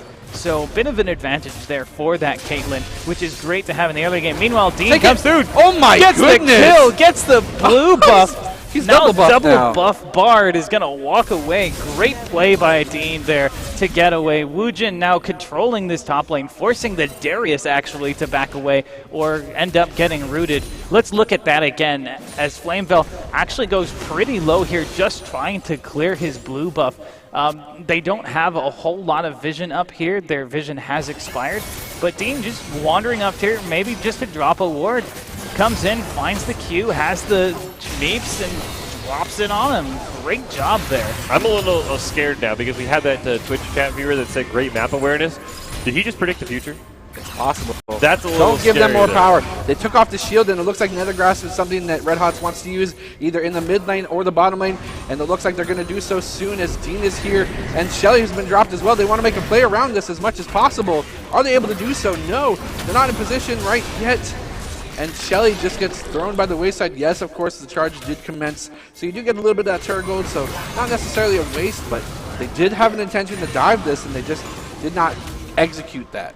And I do think it was the smart play to not dive on top of that. 100%. You had two members there ready to intercept. Nethergrass was up. There was really no proper way to dive that. Meanwhile, Woojin is just absolutely taking advantage of this Darius. Oh wait, you're under tower. But now you're under tower. Decimate Flash forcibly used because Darius, once he gets rolling, can really get the damage going. But not picking those extended fights, just quick trades and taking advantage of that range versus melee matchup. So Boise State maybe once again trying to set up a tower dive. Lucid Rex does have the spell shield, and Flamebell is hiding in the back there, so Boise State is going to smartly disengage. They really want to get this played in as much as possible, and they are creating pressure away from Dragon to make sure that if New Mexico commits to something, that they get punished, even for defending their tower, and then they can just quickly turn to the Baron. Red Hots will have this ultimate for quite a little bit longer, but I wonder if he's going to be able to find a target for it here in the near future. That is the one thing, though, that is really limiting, I think, Red Hots right now, as we saw right there. Malzahar is one of the fastest wave clearers in the mid lane, especially when he gets some more AP in his dot, can bounce from minion to minion and just clear it instantly. So it is a lot harder now for Red Hots to roam. Sneaky, and they are going to be able. It's got to be really careful as Little Willie is level 7. Does not quite Fantastic get Dark this Passage, done. going to be able to save him. Not able to go for a Q to get the stun, but even so, I wonder if they were able to get anything beyond just the initial panic engage. Speaking of engage, it looks like this Darius has had enough of this poke as the double dive here. The dunk will be commenced here on Woojin. No, he won't even use it. He's saving it went on cooldown. It's on cooldown. But I didn't see the damage ever come out. He just used it then, but where? Yeah, that was weird. That is kind of weird. That's almost one of those you want to see a replay to see where he used it. We were wondering why this Jarvan didn't immediately rotate into the top lane to get your Darius snowballing. Now, 11 minutes into the game and 2 dragons down, they decided to go forward and alleviate some of that annoying pressure that Karma was able to give this Darius. But what do they do with it? The Cloud wins quick, and that's extra cooldown reduction. Now suppression underneath the tower, but there's the engage from Red Hots. Doing so much damage despite being underneath the turret. It can't get Dopamine, who picks up Lucid Rex, able to keep himself alive through his extra sustain. Now this Thresh is in a bit of danger, does land the box. Oh, no. Red Hots able to dash out, dash back in, deals so much damage. There's the Tempered Fate, pins 2 in place. Looks like Dean might actually be able to get out. Red Hot still in a bit of trouble. Here comes Caitlyn. Featherstorm is dropped, stolen away. Dean now on a killing spree as they continue through. Absolute Zero is dropped just to zone people out. Gimmick, ace in the hole. Goodbye. And now there's the pull under the tower. Great apprehend. That tower is still going down. Teleport now being used. What a long team fight. Malzahar is still here. There is the shutdown onto Red Hot, so he finally does go down. Dean does get away with his life, and Gimmick almost untouched. And the whole time, Wuchin's just hanging out in top lane being like, yeah, I'll take some tower plates. I like some plates. Thank you.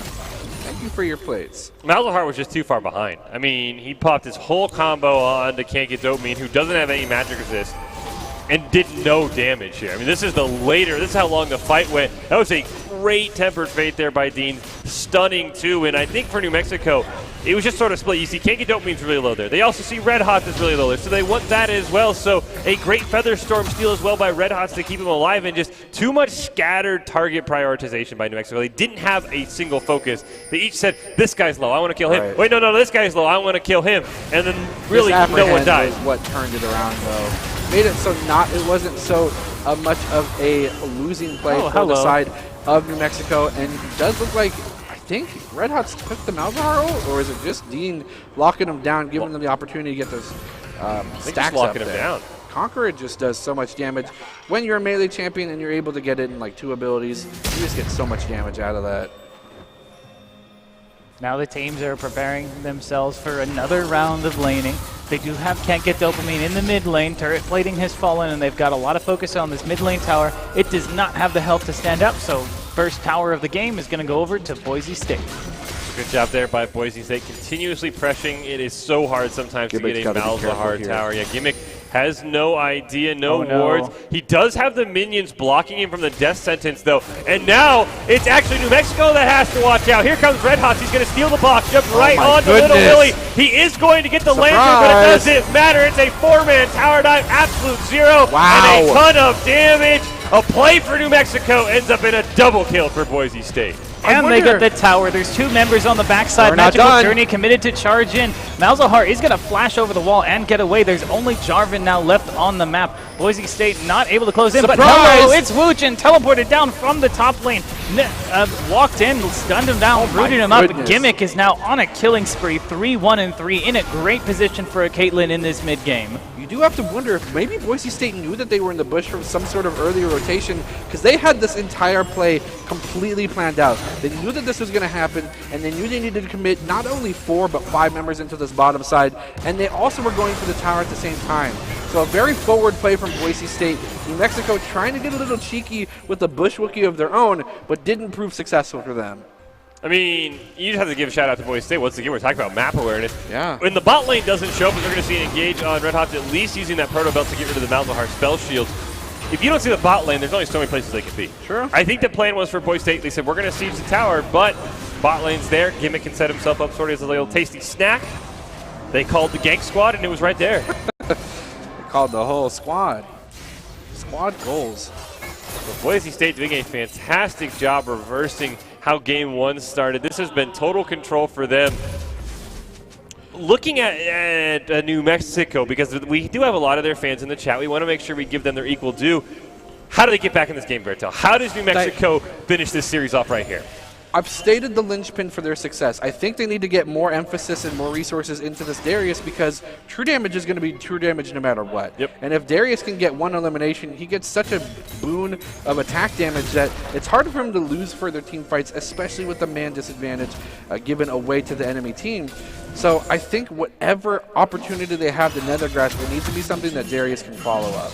Darius does manage to take down that top lane turret, so he is going to create some more pressure, and too far away actually to get any of the gold for himself, so that's just going to go down to the minions, but they will all get that global gold and be very happy with it. Boise State now moving down to this dragon. It is the Cloud Drake, so additional ultimate cooldown is really great for both of these teams. But on the other side, we do see the Rift Herald being taken by New Mexico, so both sides, unaware of each other, are going to take the objectives. No way that anyone's going to be able to collapse on this, but they could try and catch someone on the backside as Red Hots now tries to get some. Does end up picking up the Cataclysm, so he does get a great tool for use in a future fight. Now we're seeing it would look like an attempt to pick that. That has sort of been the objective meta. If we know you're a dragon, we're just going to go up to Rift Herald. If you're not there, we know you're a dragon. Spell Shield is going to be taken away there from Lucius Rex. He's going to get caught in the Cataclysm from Red Hot. He's going to try and turn around with the Nether Grasp. It's not enough damage, but the Lantern from Young Meanwhile, Sinatra. Caitlyn's just critting these towers, these free headshots.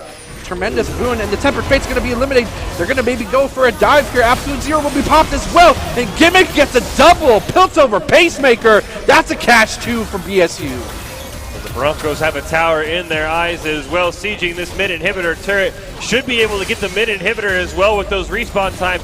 More than enough for Boise State to be in a 5v3 for very long. Trying to use their long-range advantage, the inhibitor. They eventually decide it's not worth it. We're going to back up in case that Joey pops off. This is so smart. They didn't have an opportunity to capitalize beyond that initial inhibitor, so giving them the opportunity to farm off that single wave of super minions would have given New Mexico a way into this game. There was a great call for them to back off and not contest that inhibitor further. Despite it getting very low, they're now able to come back to it as a pressure point. They're also able to go back to base, able to get their upgraded items. This Caitlyn now 5-1-3, has an Infinity Edge, has a second BF sword actually. Probably going to build that into something like maybe a Bloodthirster, maybe a Storm Razor would be Most a great likely item. Be Storm Razor. Yeah, most likely the Storm attack Razor speed. because of the attack speed, the extra critical strike chance. And but that's also 70% slow too. That's actually a second Infinity's Edge. Wait. What? Wait. This is a joke. Hold right? on a second. He No, left he's base, left too. base. That's He a can't real. undo it. He can't undo it. So that's 2 Infinity Edges. So he's feeling really good about the amount of AD. What was that Bard play? It was incredible. Like, when we talk about Bard, we talk about having all this utility in your kit. Tempered Fate to lock people down over the wall. Using the Magical Journey to enable yourself and any teammates who want to follow you to get through.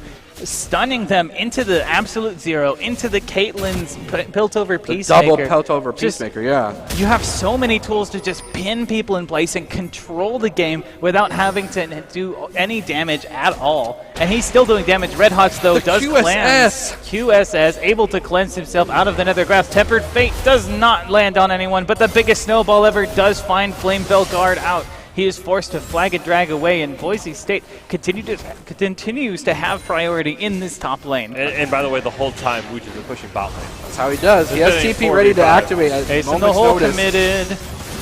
There's the engagement from Can't Get Dopamine. Does go down to Little Willie. There's the Cataclysm. Dean is caught out. Is able to back off a bit. Uses the Magic Journey to get out, but he's being followed. There's the Thresh. There's the Darius. He does end up getting the Noxian Guillotine. Oh, he did get a reset. Did get the reset on that. So now Red Hots is cut out.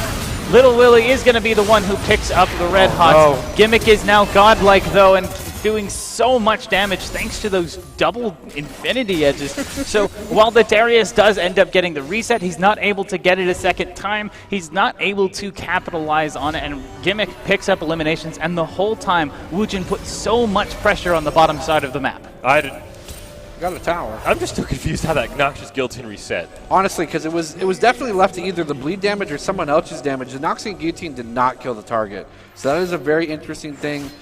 But, I mean, Hey, it worked works for out. him. It works out for him, and then it works out for Boise State. We do see that Flameville Guard does have the Rift Herald, has to use it. Now, he's not close to a tower because, as I was mentioning that was about to just expire. Yeah. So he had to just use it. Not going to get much pressure. That's easy for Boise State to take down before it even looks at a tower. But he just wanted to use it to get it out of his inventory. So a wasted Rift Herald for New Mexico that they got while they surrendered the third dragon to Boise State. I wonder if Dean goes the most winningest Bard build. Some might say they have good team fight tactics. That's our job to be funny. They took our puns. Take them back. These are lovely. Can you stop being in Twitch chat, Lovely? What? No. You're on your phone right now. I have Lovely. no idea what you're talking about. Well, I do not have a Twitch app on my phone. No, I do not. The Dragon Soul, or the Soul Point, as some people have chosen to call it, is Soul up Point. within 45 seconds for Boise State. So this has to be a contest for New Mexico. I will say, for all the power with Podrick, it is the worst Dragon Soul. The 10% movement speed is compared to the other ones. Who? I just think every other Dragon Soul's better, is what I'm saying.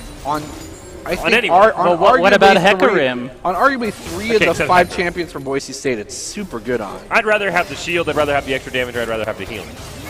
I think that Cloud Dragon, they make up for the powerful solo Dragon ability by giving it perhaps the weakest Cloud Soul. I think the Cloud Soul's ultimate pretty cooldown bad. reduction is insane, especially on a champion like Oh, Silas. yeah. By the end of the game, if he has full CR, I think his ultimate's on, an 18-second cooldown that he can just rotate between ultimates, which is insane, especially with this beyond the cap kind of thing. A little bit of a capitalization here, but they go forward a little bit and flag and drag out of the Cataclysm. That is a fancy Jarvan mechanic, and it does save his life. But to what end? Boise State now capitalizes on that pick, knowing that the Cataclysm is down, and they immediately turn to the Baron. And you say that this might be a weak dragon, but they're using that movement speed to give themselves presence across the map, to set up vision, to try and catch people out. They have priority over this Baron, using the magical journey to get over the wall now. Red Hots is going in, does find another grasp, but doesn't manage to land on the Malzahar, who falls. Lucid Rex not able to get out before he's able to reach the Dark Passage. Maybe a little dancing on top of the Lantern as Thresh is not able to get him out of there. Boise State has control of this Baron. That's going to go over to Can't Get Dopamine, and now they have more pushing power for all of their lanes. Wind Dragon Bard is Sonic speed? Yeah, it's got to go fast. It's true. Now, speaking of fast, if Dean goes Rapid Fire Cannon, it is it's the highest win percentage Bard build in the game currently. Caitlyn. What? Not Caitlyn, Bard. With Rapid Fire Cannon? Correct. Yeah. I know it's weird, but it's really I good. was like, are you sure you're not talking about our Caitlyn that I'm was still not. waiting for attack speed? So like the attack speed, the critical strike, those the extra range for the meeps. But the extra range for the meeps is so big, you get the slows off of it. It's an area of effect slow at a ridiculously long range. So great item for that champion. He's actually picked up instead is going for Dead Man's Blade. The already and the Proto Belt. He's got so much movement across the blade as they start to engage. Red Hot does find this Darius out. Feather Storm's out. Doesn't have the ability to pull it back. Gimmick is legendary as Tempered Fate, used to delay 3 members of New Mexico in the jungle. Meanwhile, Boise State continues to pressure. They're about to lose their AD carry because Red Hots continues to fight, uses the Zhonya's Hourglass, and now it's Flame Velguard. He does catch 2 in the Cataclysm, but isn't going to be enough. No, Flame Velguard does get Wujin, but can't get Dopamine, returns the favor, and now Boise State has priority over this inhibitor. 2 down, Death Sentence misses, and that means that they're going to continue to pressure this inhibitor. They get the top inhibitor, but now they can move down to the mid lane, which is already gone. There's still the bottom lane for them. Can't get Dopamine, going to clear out a ward, and it looks like they're going to back and reset. New Mexico committed 3 members to killing Dean. Yep. That was the difference in that fight. Darius was all alone. Little Willie was all alone, and Thresh, Malzahar, and Jarvan. Yes! He's doing it. There it is. The Kerchi Shard would almost Will certainly he get there, though? I don't know, but that's still really cool. Wait, I mean, I don't understand the target acquisition for Mexico. Why are you trying to murder Dean? I mean, I know he's super fast, but I know you're a little upset that he stole the blue buff there, but come on. I mean, you committed Cataclysm, the Nethergrass, and the young Sinatra was there as well. I mean, that was if you talk about a game-throwing fight, it was committing 3 members for a Bard. And all of that was canceled out by the Tempered Fate. He lived for such a long time against 3 members by making himself unable to be targeted, by making his opponents unable to do anything, and just locked them down and held them there so that Boise State could continue to pressure that turret, sometimes making the sacrifices worthwhile. As now Flame Velguard goes over the side. Cataclysm was stolen away. Red Hawk does jump over, uses the Cataclysm, jumped onto the target there. Nethergrass goes onto him.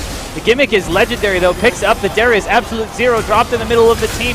Only does not pick up anyone, but Flame Velguard does not have a lot of health. Ace in the hole comes out, picks him up. Double kill for Gimmick. And that's another elimination for Red Hots as they're going to pick up this mid lane inhibitor.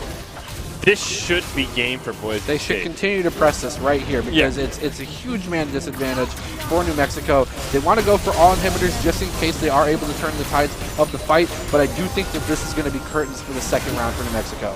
What is that magical journey on? Obviously, he wanted to go into the play. For styling. I was just curious what it was stuck on that it could actually be cast there, but one Nexus turret is going to go down. A second one dropping very shortly as well. Boise State. Now we're starting to see the respawn timers, but Little Willie's 40 seconds for a nap. Can Darius do it? Oh, no! No, he gets one. Oh, he can't get the doesn't second get one. reset. Wujin just tanky enough, and that is going to be a win for Boise State, and we are headed to Game 3. That's a pretty good job. Boise State excited. Know that they can stay undefeated in Mountain West Conference play here, but anything goes now.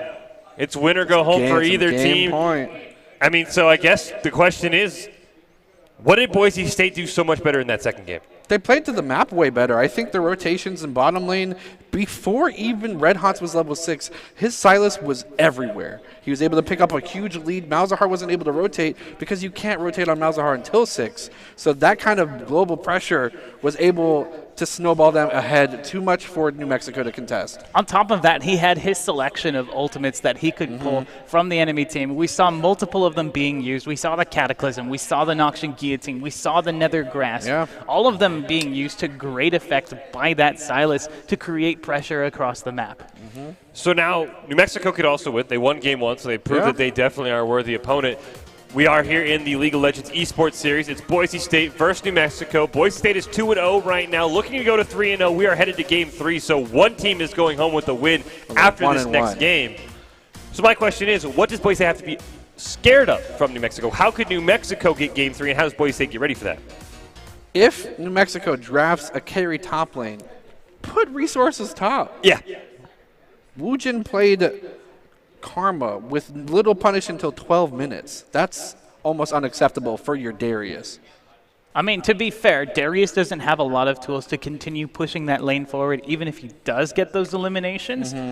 So I do understand why they wouldn't want to commit those resources top. But on the other hand, Darius took so long to come online that by the time he finally did start getting those eliminations, he had to build tank because the rest of his team did not have the stats to endure all of the damage that was coming from mid lane, from bot lane, from support. Yeah, and I will say the one thing I have a complaint about with the Darius is he should have known that it was a Karma top lane. Bring Phase Rush. Yeah, I think Phase Rush can be very good. We got a question for the casters, and I just missed it.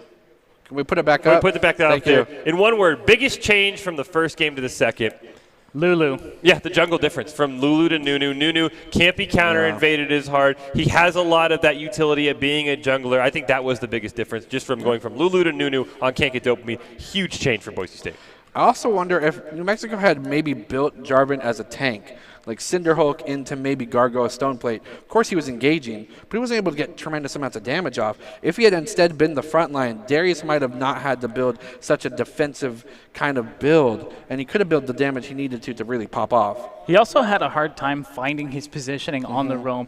Getting those ganks off early as a Jarvan is crucial, and because he didn't find a gank, didn't go from red to top lane, like he suggested as a very strong Jarvan fourth initial setup, he didn't have the ability to pressure the map until they had abilities to counter him, until they had wards in place to spot him out as he was coming. So great job by Boise State finding that out, but New Mexico needs to find a different way around things, especially in that early game, as Ivern and Senna first bans to nobody's surprise. Yeah, it must be something that Little Willie loves to play, because that has been the ban target every time for Boise State, is that Senna. New Mexico says, all right, we've seen the Nunu, we've seen the Lulu, and we know in your match race there's a ton of Ivern. What else do you have in store for us? As they're going to take away that Nunu, they are putting all the pressure on Can't Get Dopamine to come up with a tertiary pick, as we like to call it here sometimes. Tertiary, yes. Rumble still taken away by Boise State, a very scary champion. Lucid Rex played very well. Also, I think putting Lucid Rex on a more carry-oriented mid laner.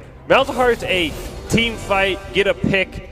You're never going to see a Malzahar pentakill unless it's he runs it at Bear and they're all low health and he just sort of passes his diseases around. So maybe putting Lucid Rex on a more carry mid laner might be something else that New Mexico could do. Ornn banned away, so is Bard, and Misfortune and Aphelios, who snuck through for one of the first times, going to be the picks, and Zach now being hovered as Can't Get Dopamine's tertiary pick.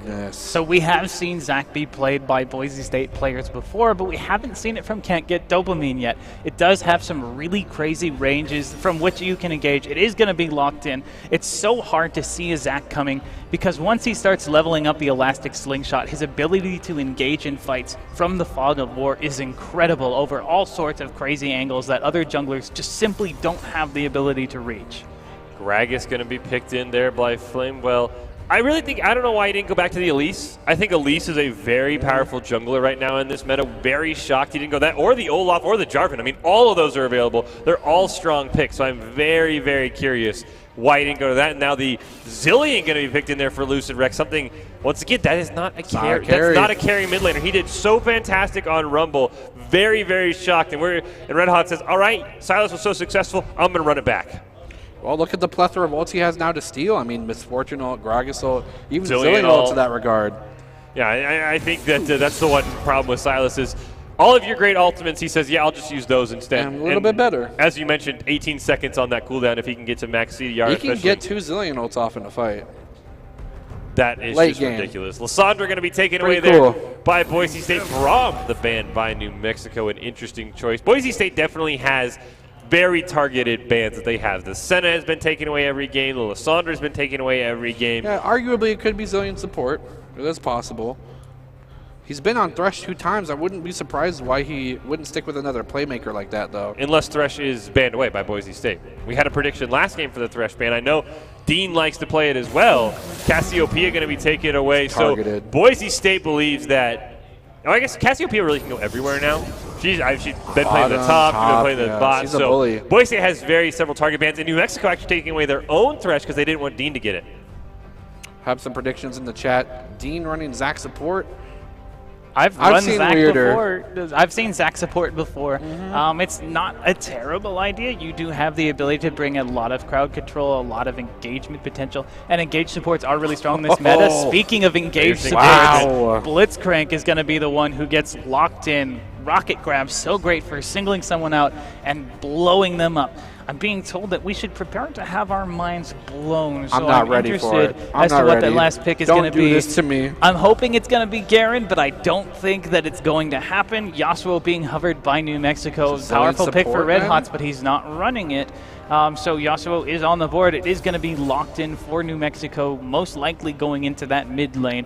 One last pick for them. They are looking for most likely a top laner, although Yasuo and Grongus do have some flexibility. So someone who's going to go into whatever Woojin is performing. And we don't see a top laner, right so now. Woojin does get Be like a counterpick. Blitzcrank top. It's going to be like Teemo or something. It's Poppy. Poppy being hovered there for New Mexico. Great for Poppy countering top, that good call. Zac. Because it also stops Zac from engaging, which is super smart. Stops Silas from diving in.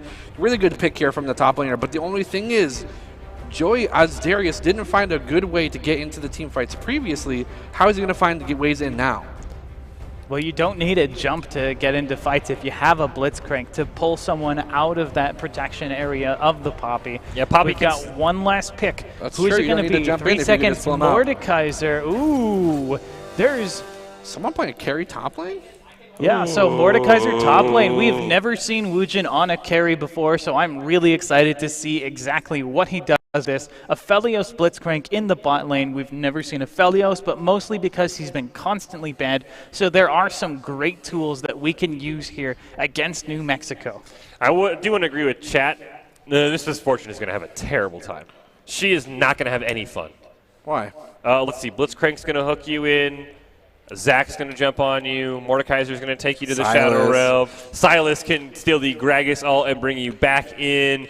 If you're stuck ulting as Misfortune and Mordekaiser ults you, it pulls the ult with you. Huh.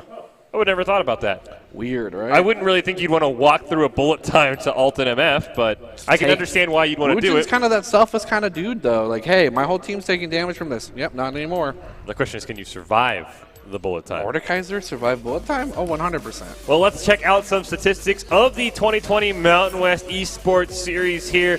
Now, of course, it is worth mentioning the West and Mountain are both counted in this. You only play on your respective conference. Boise State isn't going to play any of the teams on the other side.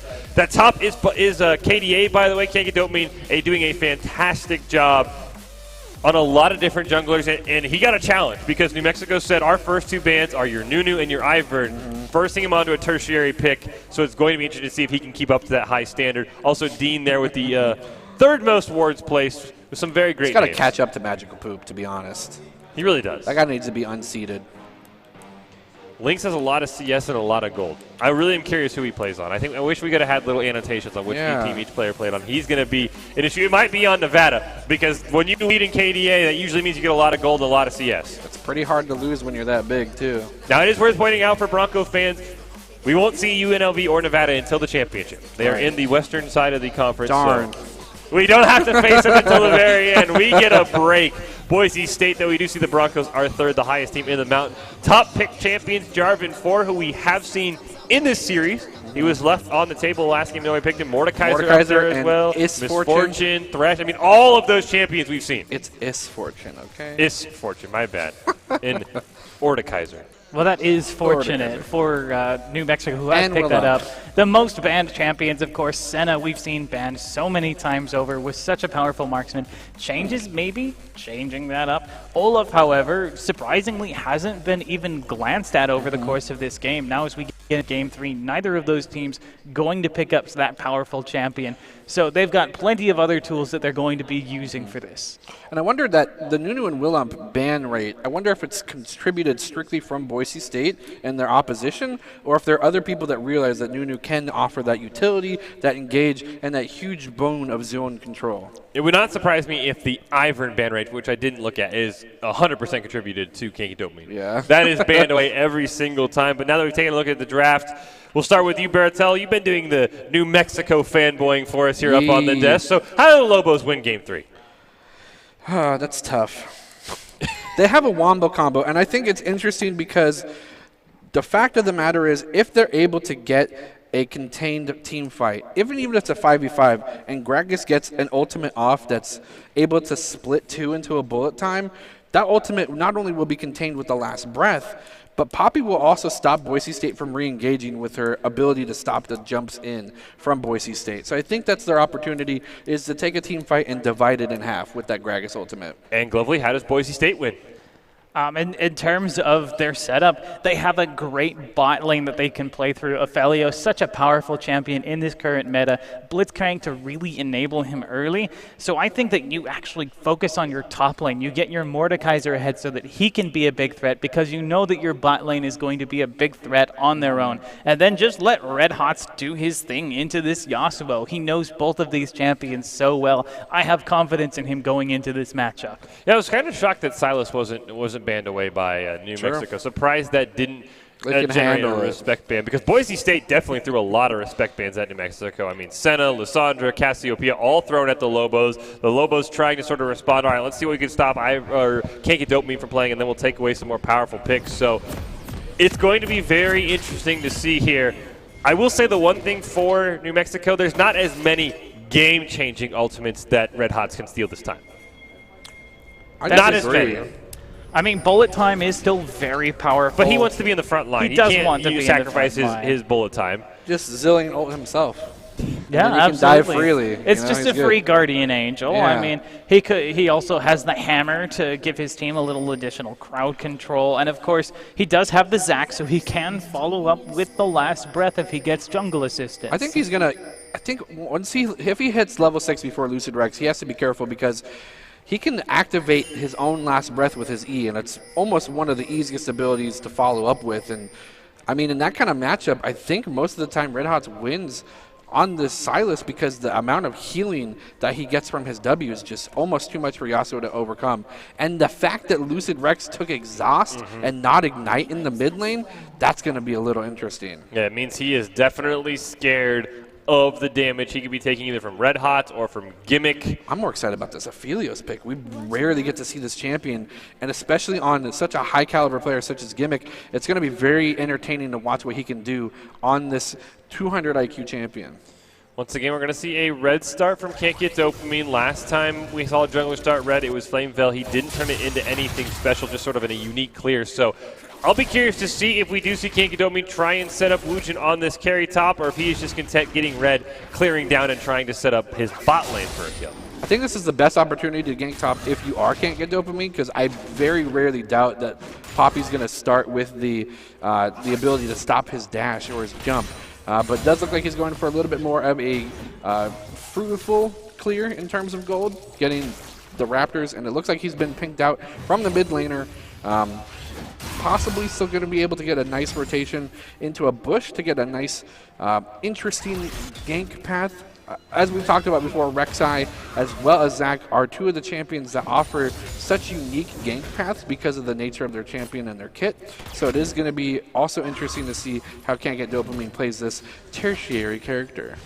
Wujin's still only level 1, doesn't have the follow-up to really be able to get his passive stacking very easily in these matchups, so he doesn't have the wave clear yet. Taking a lot of punish. Now he is level 2, doesn't manage to he does manage to stack his passive. That's going to give him a little bit of damage in wave clear. He's not going to take advantage of it. Doesn't want to shove the lane against this Poppy so that he has the ability to have his jungler come up to be able to intercept without having to commit the elastic slingshot.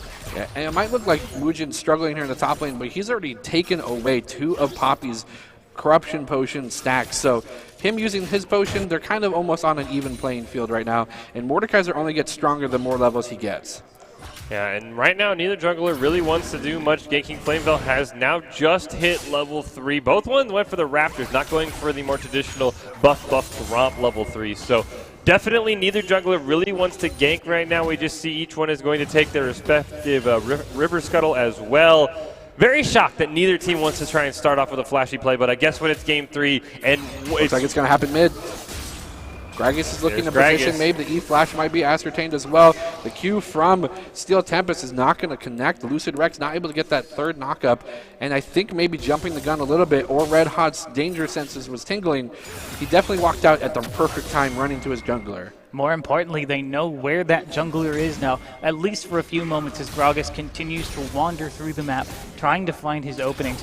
Bottom lane actually shoved in by New Mexico. Here comes Zach, though. Zach set up in the tri-bush. The pings came out. The stun is going to land on the Dean. He jumped right on top of Misfortune, is able to get the flash, and nothing comes of it. A great stun by Young Sinatra to prevent Dean from getting a hook that was guaranteed to get a kill. Yeah, you got to be careful. A lot of the times people think that Aphelios does a tremendous amount of work from the beginning of the game, but actually he definitely someone has to scale with level. For those that aren't familiar with Aphelios because he's too scary or intimidating in terms of kit. Or he's always banned. Or he's always banned, so you're not able to play him. Good luck getting Mastery 7. He's a champion that per level, he doesn't get to choose an ability because he only has 3. He gets them innately. He hits level 6, he gets his R automatically.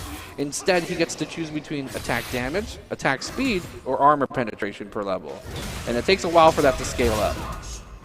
Yeah, he's definitely one of those where he's really weak, and then he just hit the point, and he's like, "Oh, there's an Aphelios, like, and he's going to destroy he's you." just busted. Yeah. And that's just a ticking time bomb. Dean's going to only alleviate that pressure. Blitzcrank itself, he doesn't have to land a Q. It's just always that constant threat of him throwing it out there that creates so much pressure in this lane specifically. Yeah, if you're Dean, you're almost better off not throwing a hook because then New Mexico has to live in 100%. constant fear of he could hook me at any time. When it's on cooldown, you know, okay, he's not going to be able to engage. So you're almost better. The fear of a potential hook is bigger than any hook you could use. 100%. Because then you're playing mind games with your opponent, and if they're confident in dodging, if they're playing Sivir, then it's a different story. But ultimately, in this lane matchup, it's more about the pressure that you're able to offer because of just the innate ability itself. And it's doing a fantastic job zoning them, as look at the CS differential between the two ADCs in the bot lane. 43-29, Aphelios now with the best friend sword, going to be dealing so much attack damage as New Mexico's bot lane finally backing, but what are they possibly going to get out of that? I'd say a pickaxe at best at only 29 CS when you're that far behind. Actually going to go triple Doran's Blade. Wow. So just trying to get that early attack damage, early lifesteal. Most of that stuff won't stack up. Will probably be sold for better stuff later on. Just trying to have something, some sort of presence in the early game against this Aphelios, who's going to use this BF sword to scale into much better items later in the game. I would have surprised you wouldn't have just gone with a Cole there. Well, triple Doran's is like intentionally good because it's just really cost efficient, especially if you're behind, and it just kind of staves off your early game deficit for. I mean, of course, it's not better than a BF sword, but ultimately, it's enough to staunch the deficit, so you're able to come back into the game. That's the intention behind the triple. Cole just lets you one if you're going to be farming, which of course he hasn't had the greatest time, but exactly. It rewards you, you for have to farming. Be able to farm. It rewards you for farming, and also it sells for more than a Doran's once you of course get the 100 CS, which could take a while. I understand that, but I would have thought a Cole would have been a little bit better. Get that extra gold, maybe let you get into your BF sword just a little bit faster. Could want the health too. Doran's true. blades each offer a unique stat of health, none of those being unique stats specifically, so could be something they just want to stack up. Predator going to be popped. The double stun from this Zillion will be huge as the body slam will be big as well. The knockup punch, rocket grab will not be used. First blood going to be given over to Little Willie. The knockup is going to be huge. The double bomb missing here from Young Sinatra, and Boise State falling victim to the first gank of this Gragas. Not the first gank, but the first successful one. Not able to commit earlier in the mid lane, but doing a great job in that bottom lane. Zillion really enabling that, using that double stun on the bomb, able to plow through, even Blitz's mana shield there. Meanwhile, up at the top lane, Woojin is doing so much damage to this Poppy, shoving them underneath the turret, giving himself a healthy farm lead. So looking at Boise State across the board, the only lane that isn't ahead in terms of farm is that of Felios, is the Silas in the mid lane, where he's about even 56-58.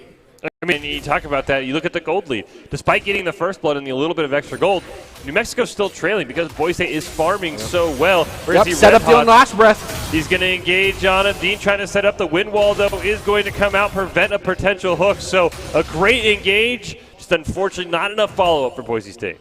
Yeah, good timing here from Rex here to put out the wind wall the moment that the rocket grab was surely going to come out. But again, as we called, Red Hot's wanting to be aggressive in this lane matchup, went for the early Seeker's arm guard, meaning that every stack of CS he gets gives him a little bit of AP and a little armor, and at this point he's surely got that close to fully stacked up, and immediately the moment that he's able to steal the last breath, he engages and actuates it himself. Gimmick picking up an agility cloak, most likely going to transition into that Essence Reaver for the extra mana regen. Aphelios really likes being able to use those abilities in tandem. Can't get Dopamine and Dean are standing on top of a ward. They have no idea it's going to expire beneath them and clue them in that they're just wasting their time, unfortunately. Not aware of that ward in position. Flame Velguard going to pick up his blue buff, and now he's going for the Rift Herald. Smart. This is a great call. Knowing that the ward was able to spot out, can't get Dopamine here on the bottom side, this is a fantastic call from New Mexico to go for this Rift Herald. That ward just expired, and now they still are going to try and go in. Little Willie pushed a little too far forward, going to get knocked up in the air. The stun, though, is going to land on Dean, but unfortunately, Misfortune not able to get away, but a great resurrect by Young Sinatra means that was all for naught, and Boise State cannot come up with a kill. And it was really important that Misfortune went down before the rocket grab managed to land on her, because when she is effectively, quote-unquote, dead, she doesn't have a hitbox in order for Blitzcrank to be able to grab onto her and pull her back into the team. On the other hand, though, Boise State is going to use the pressure they created to take this first dragon of the game. It is the Ocean Dragon, and that's going to give them a lot more sustain in these lanes. But it looks like Gragas is aware, coming down, does commit the explosive cask, not able to find anyone off of it. So Red Hot's creating enough pressure for his team to be able to take the first dragon of the game.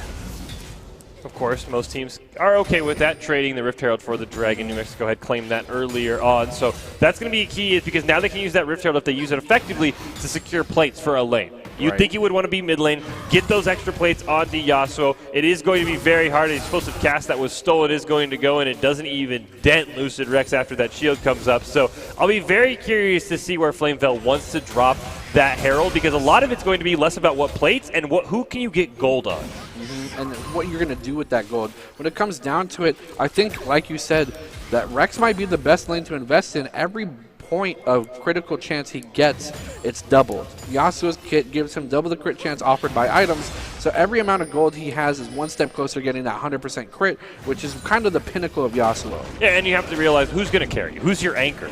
It's not going to be Poppy. Poppy might keep your team alive. It's not going to be Poppy. Now, it could be bot lane, and we are going to see Dean, speaking of Poppy, wants to try and go in. There's the rocket grab, the knock-up, and the silence. The ignite comes up as well, not able to get a knock away. The charge, Woojin's going to go to the death realm, but unfortunately, turret still exists there, so Woojin has to get the kill. He finally does get it. He did have to commit the flash for it. The knock-up and the last breath is going to go on to Woojin, and Lucid Rex is doing a ton of damage. There's the exhaust, but Red Hots comes in for backup. Perfect wind wall to stop the rocket grab, so a save for Boise State, a kill and a survival, but that does mean Rift Herald dropped in the bot lane. Now, here's the thing.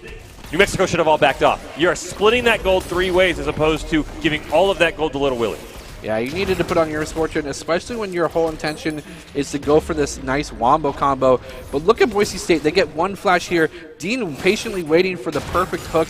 Gets that and the silence to boot with that knock-up. Poppy not charging the ultimate long enough to send them back, and then Woojin, knowing he had to go for the aggressive play, flashes under tower. The only flash from Boise State to be expended, whereas New Mexico expended 3 summoner spells during that exchange. The Lobos did pick up the first turret, though, with that Rift Herald, but I mean, just look at the CS difference in the bot lane. 111 to 69. Imagine if Misfortune gets all of those plates solo. It almost equates the deficit, almost. It really does. So that was a huge miss. Doesn't have wind wall.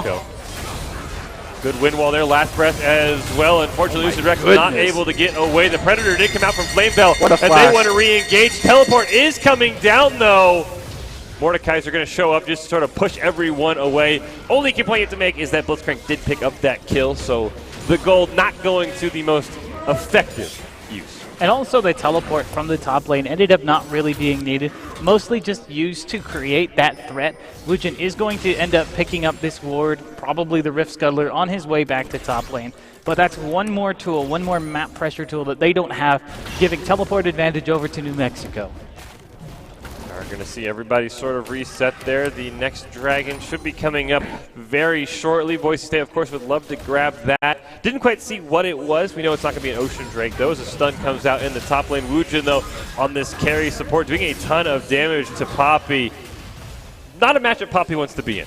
It's so smart to build Rylai's first on this champion because it just enables you to not only do more damage consistently, but with the way that Mordekaiser's kit works, it gives you more sustainability. The more damage you do, the larger your shield, and then when you activate it, your W gives you percentage heal based off the shield that you've generated.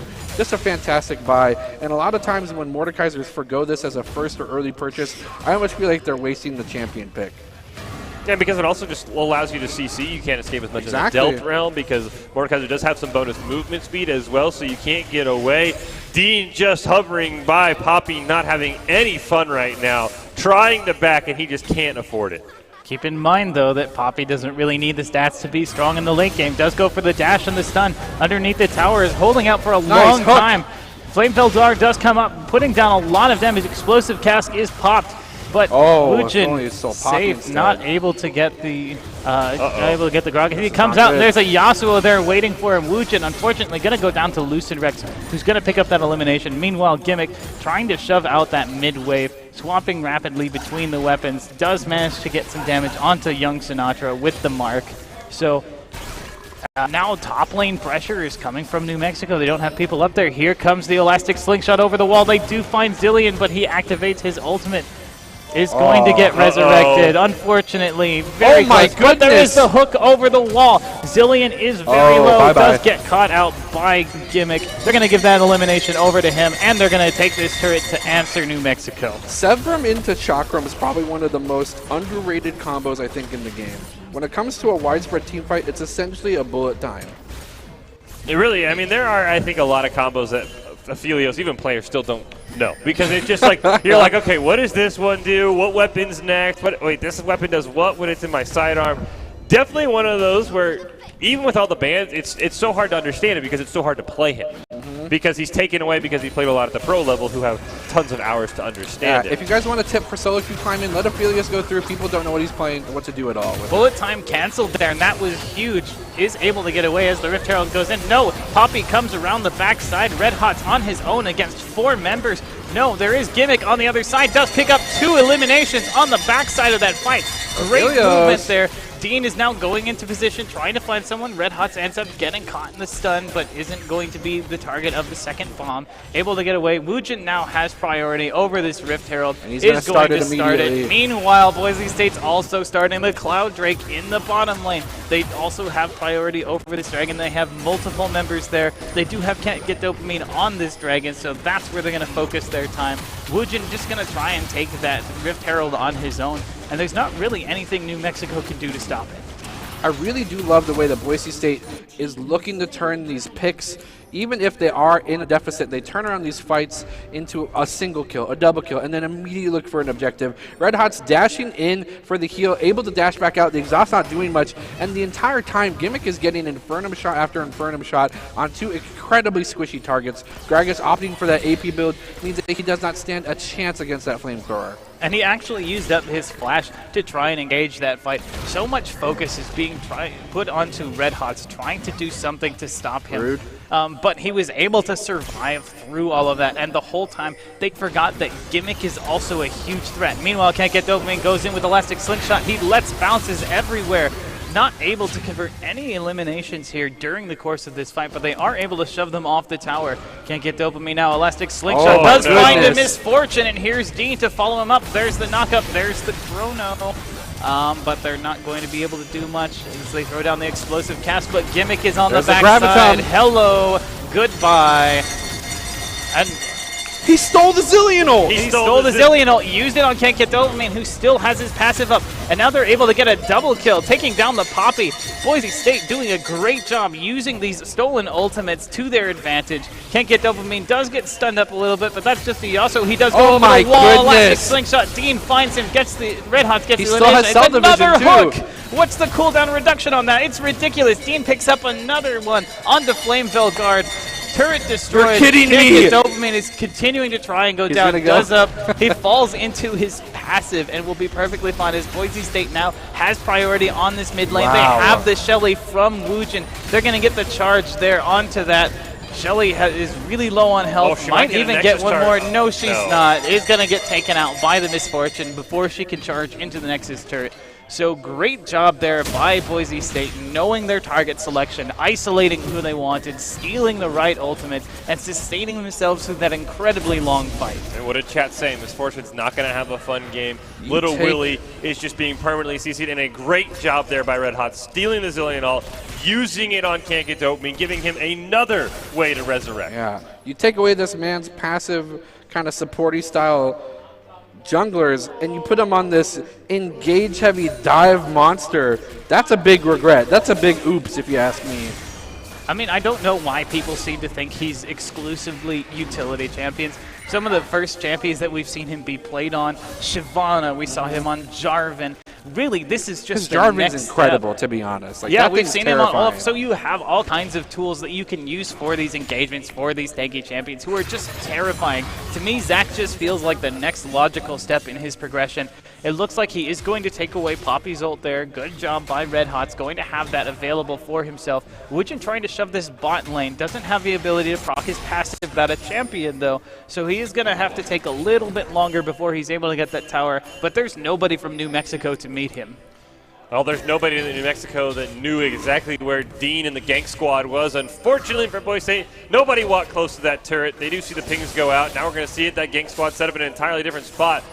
They could have grabbed young Sinatra. They didn't know he was there, though. Dean is trying to set something up on Lucid Rex. There it is! My right goodness! over the wall. The stun, the hello, silence, and goodbye! That's why he's been trying to deny Dean, too. I mean, you put him on a champion that he's able to get these kind of plays out of.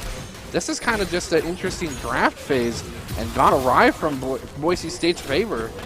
I mean, New Mexico thought they could take away all the comfort picks for Boise State, and so far the Broncos have said, you should see what else we're comfortable on. Red Hot's going to use that as a zoning ult. Unfortunately, the rocket grab is going to miss. Meanwhile, the whole time, Woojin, doesn't matter what champion he's playing, he's just pushing. It's Karma, it's Mordekaiser, it's Ornn, it's anything. He is just waiting for that minion wave. He is content with his team fighting a 4v4 because he knows he has map pressure. And that's how it is to play top lane sometimes. You're just all off on your own while the rest of your team is doing things, and your job is to just sit in lane and to push and push and push. And that tower is now going to be taking so much damage. It's under his control, and there's nobody from New Mexico to even answer it. I'm not sure they're even aware he's down there. He is going to pick up the turret as Boise State continuing to put pressure on this top lane, doing a great job. They've got what they wanted. If they wanted to back off now, nobody would blame them. New Mexico needs to engage. This 4v5 is their only opportunity for them to come back into the game, and they are dangerously low on terms of items. You see Poppy only with the Spectre's Cowl and no other finished item besides that Mercury Shreds. And where do you go from here? This Poppy, your only frontline champion, the only tank you have to offer. isn't even a tank. They do end up sending Lucid Rex down to try and deal with Oh my Lucid, who's goodness! hitting The Good second night. he's gone, Gimmick picks up the Gragas. He is going He to... just got He just the stole Zillion the ult. ultimate. The Zillion ult Right. uses it on Cake It Dopamine, who does survive, flashes to get over the wall since he does not have his passive up. But that was a great engage from Boise State. Now in a 4 versus 3. They my get the hook. goodness! The ultimate does come out and saves Misfortune in the end, but let's bounce through the rest of the team. Red Hots takes out Lucid Rex, and they are able to keep their team alive. Misfortune does pick up an elimination onto Can't Get Dopamine, but he's not getting away. Woojin picks up the elimination onto Little Willie, and now they are shoving in the Nexus turrets. Yeah, Young Sinatra Well. is going to fall back. Flameville's hat going to respawn, but Boise State has one goal in mind, and it's staying undefeated in the Mountain West. Nexus 2-2 is going to fall. The Broncos immediately set their sights on the Nexus, zoning everybody from the Nexus. Oh, no! The laser, no! The shutdown goes, but it doesn't matter. It's GG, and Boise State takes the series. Wow. Come You back. can't ban Boise State. It's No, impossible. you can't ban out Boise State. What the heck? I gotta see Blitzcrank more often. Those are the kind of games where you get PTSD. You're like, oh yeah, I realize what Blitzcrank can do. He can hook me every time I'm alive. I'm gonna ban him. I realized in my silver games why everyone bans Exactly. Blitzcrank now. Well, you look at Dean's champion pool and the kinds of champions he likes to play. We've seen him play Pike. We've seen him play Thresh. We've seen him play Nautilus. Blitzcrank, it's just one more hook champion that you have to be able to pull someone into your team. Pretty good. He's pretty good. Well, I think we definitely have some editing to do on our final report card. Yeah, I'd say. I think we definitely have a lot of changes to make. So once we get that a turnaround, one of those miraculous mid-turnarounds, mid-semester. Well, it's like you really hunker down and realize, wow, I'm spending thousands of dollars on these classes. I should try to pass these. I'll start, switch everything to an A. If you come Everything? back, switch everything to an A. If you come back from down 1-0, switch everything to an A. Yeah. Well, Everything. I'm breaking gonna- the rules. I'm I- changing more than one thing. Everything to an A. I'm switching everything to an A except team fights. I'm only giving up to a B+. There's not many team fights when you just get to pick and win. That's true. I'll give them objective control in team fights up to an A. I'm also going to pump the draft up to a B+, but I don't think I'm going We're to bump throwing up so many anything things at more production than right that. now. Sorry, I'm so production. sorry, production. This That's why is you just make your it life. easy. Everything in A. You guys complicate everything. I made everything above team fights an A. It should be easy.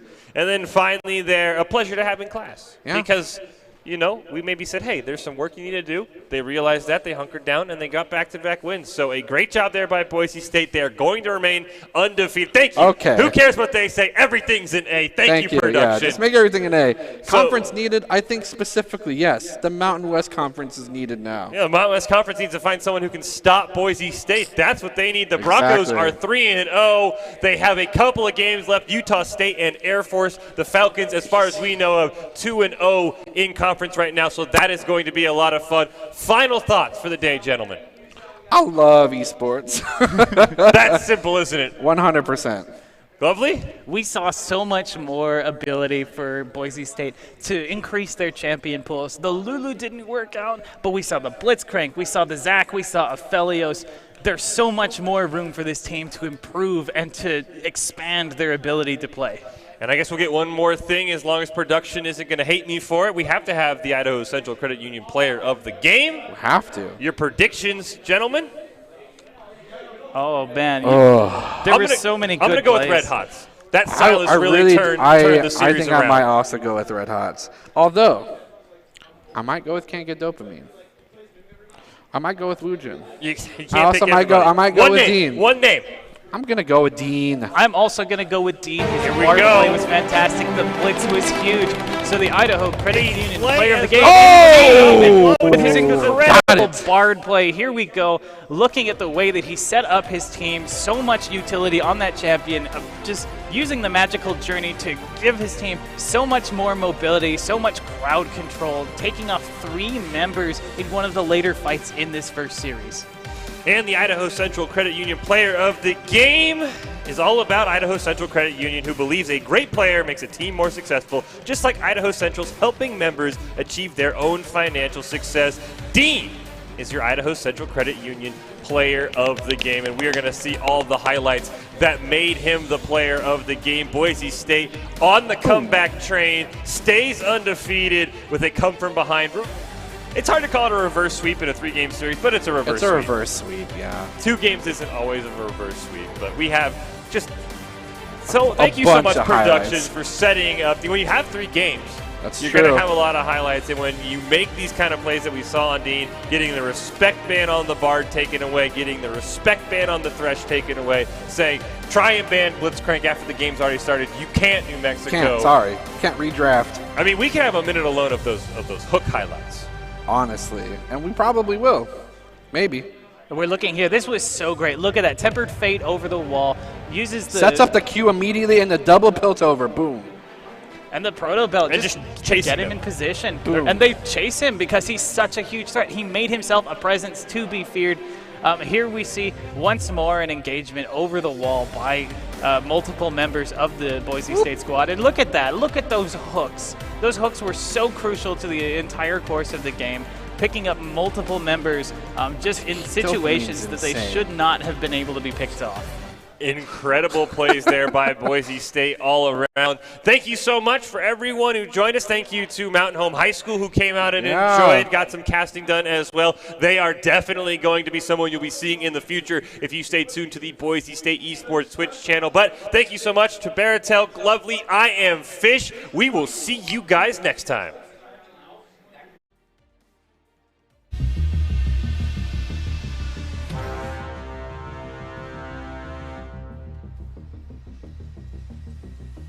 They're using that movement speed to give themselves presence across the map, to set up vision, to try and catch people out. They have priority over this Baron, using the magical journey to get over the wall now. Fight. Red Hots is going in, does find another grasp, but does manage to land on the Malzahar, who falls. Lucid Rex not able to get out before he's able to reach the Dark Passage. Maybe a little dancing on top of the land. Is super beneficial. That way he can come down bottom for a gank.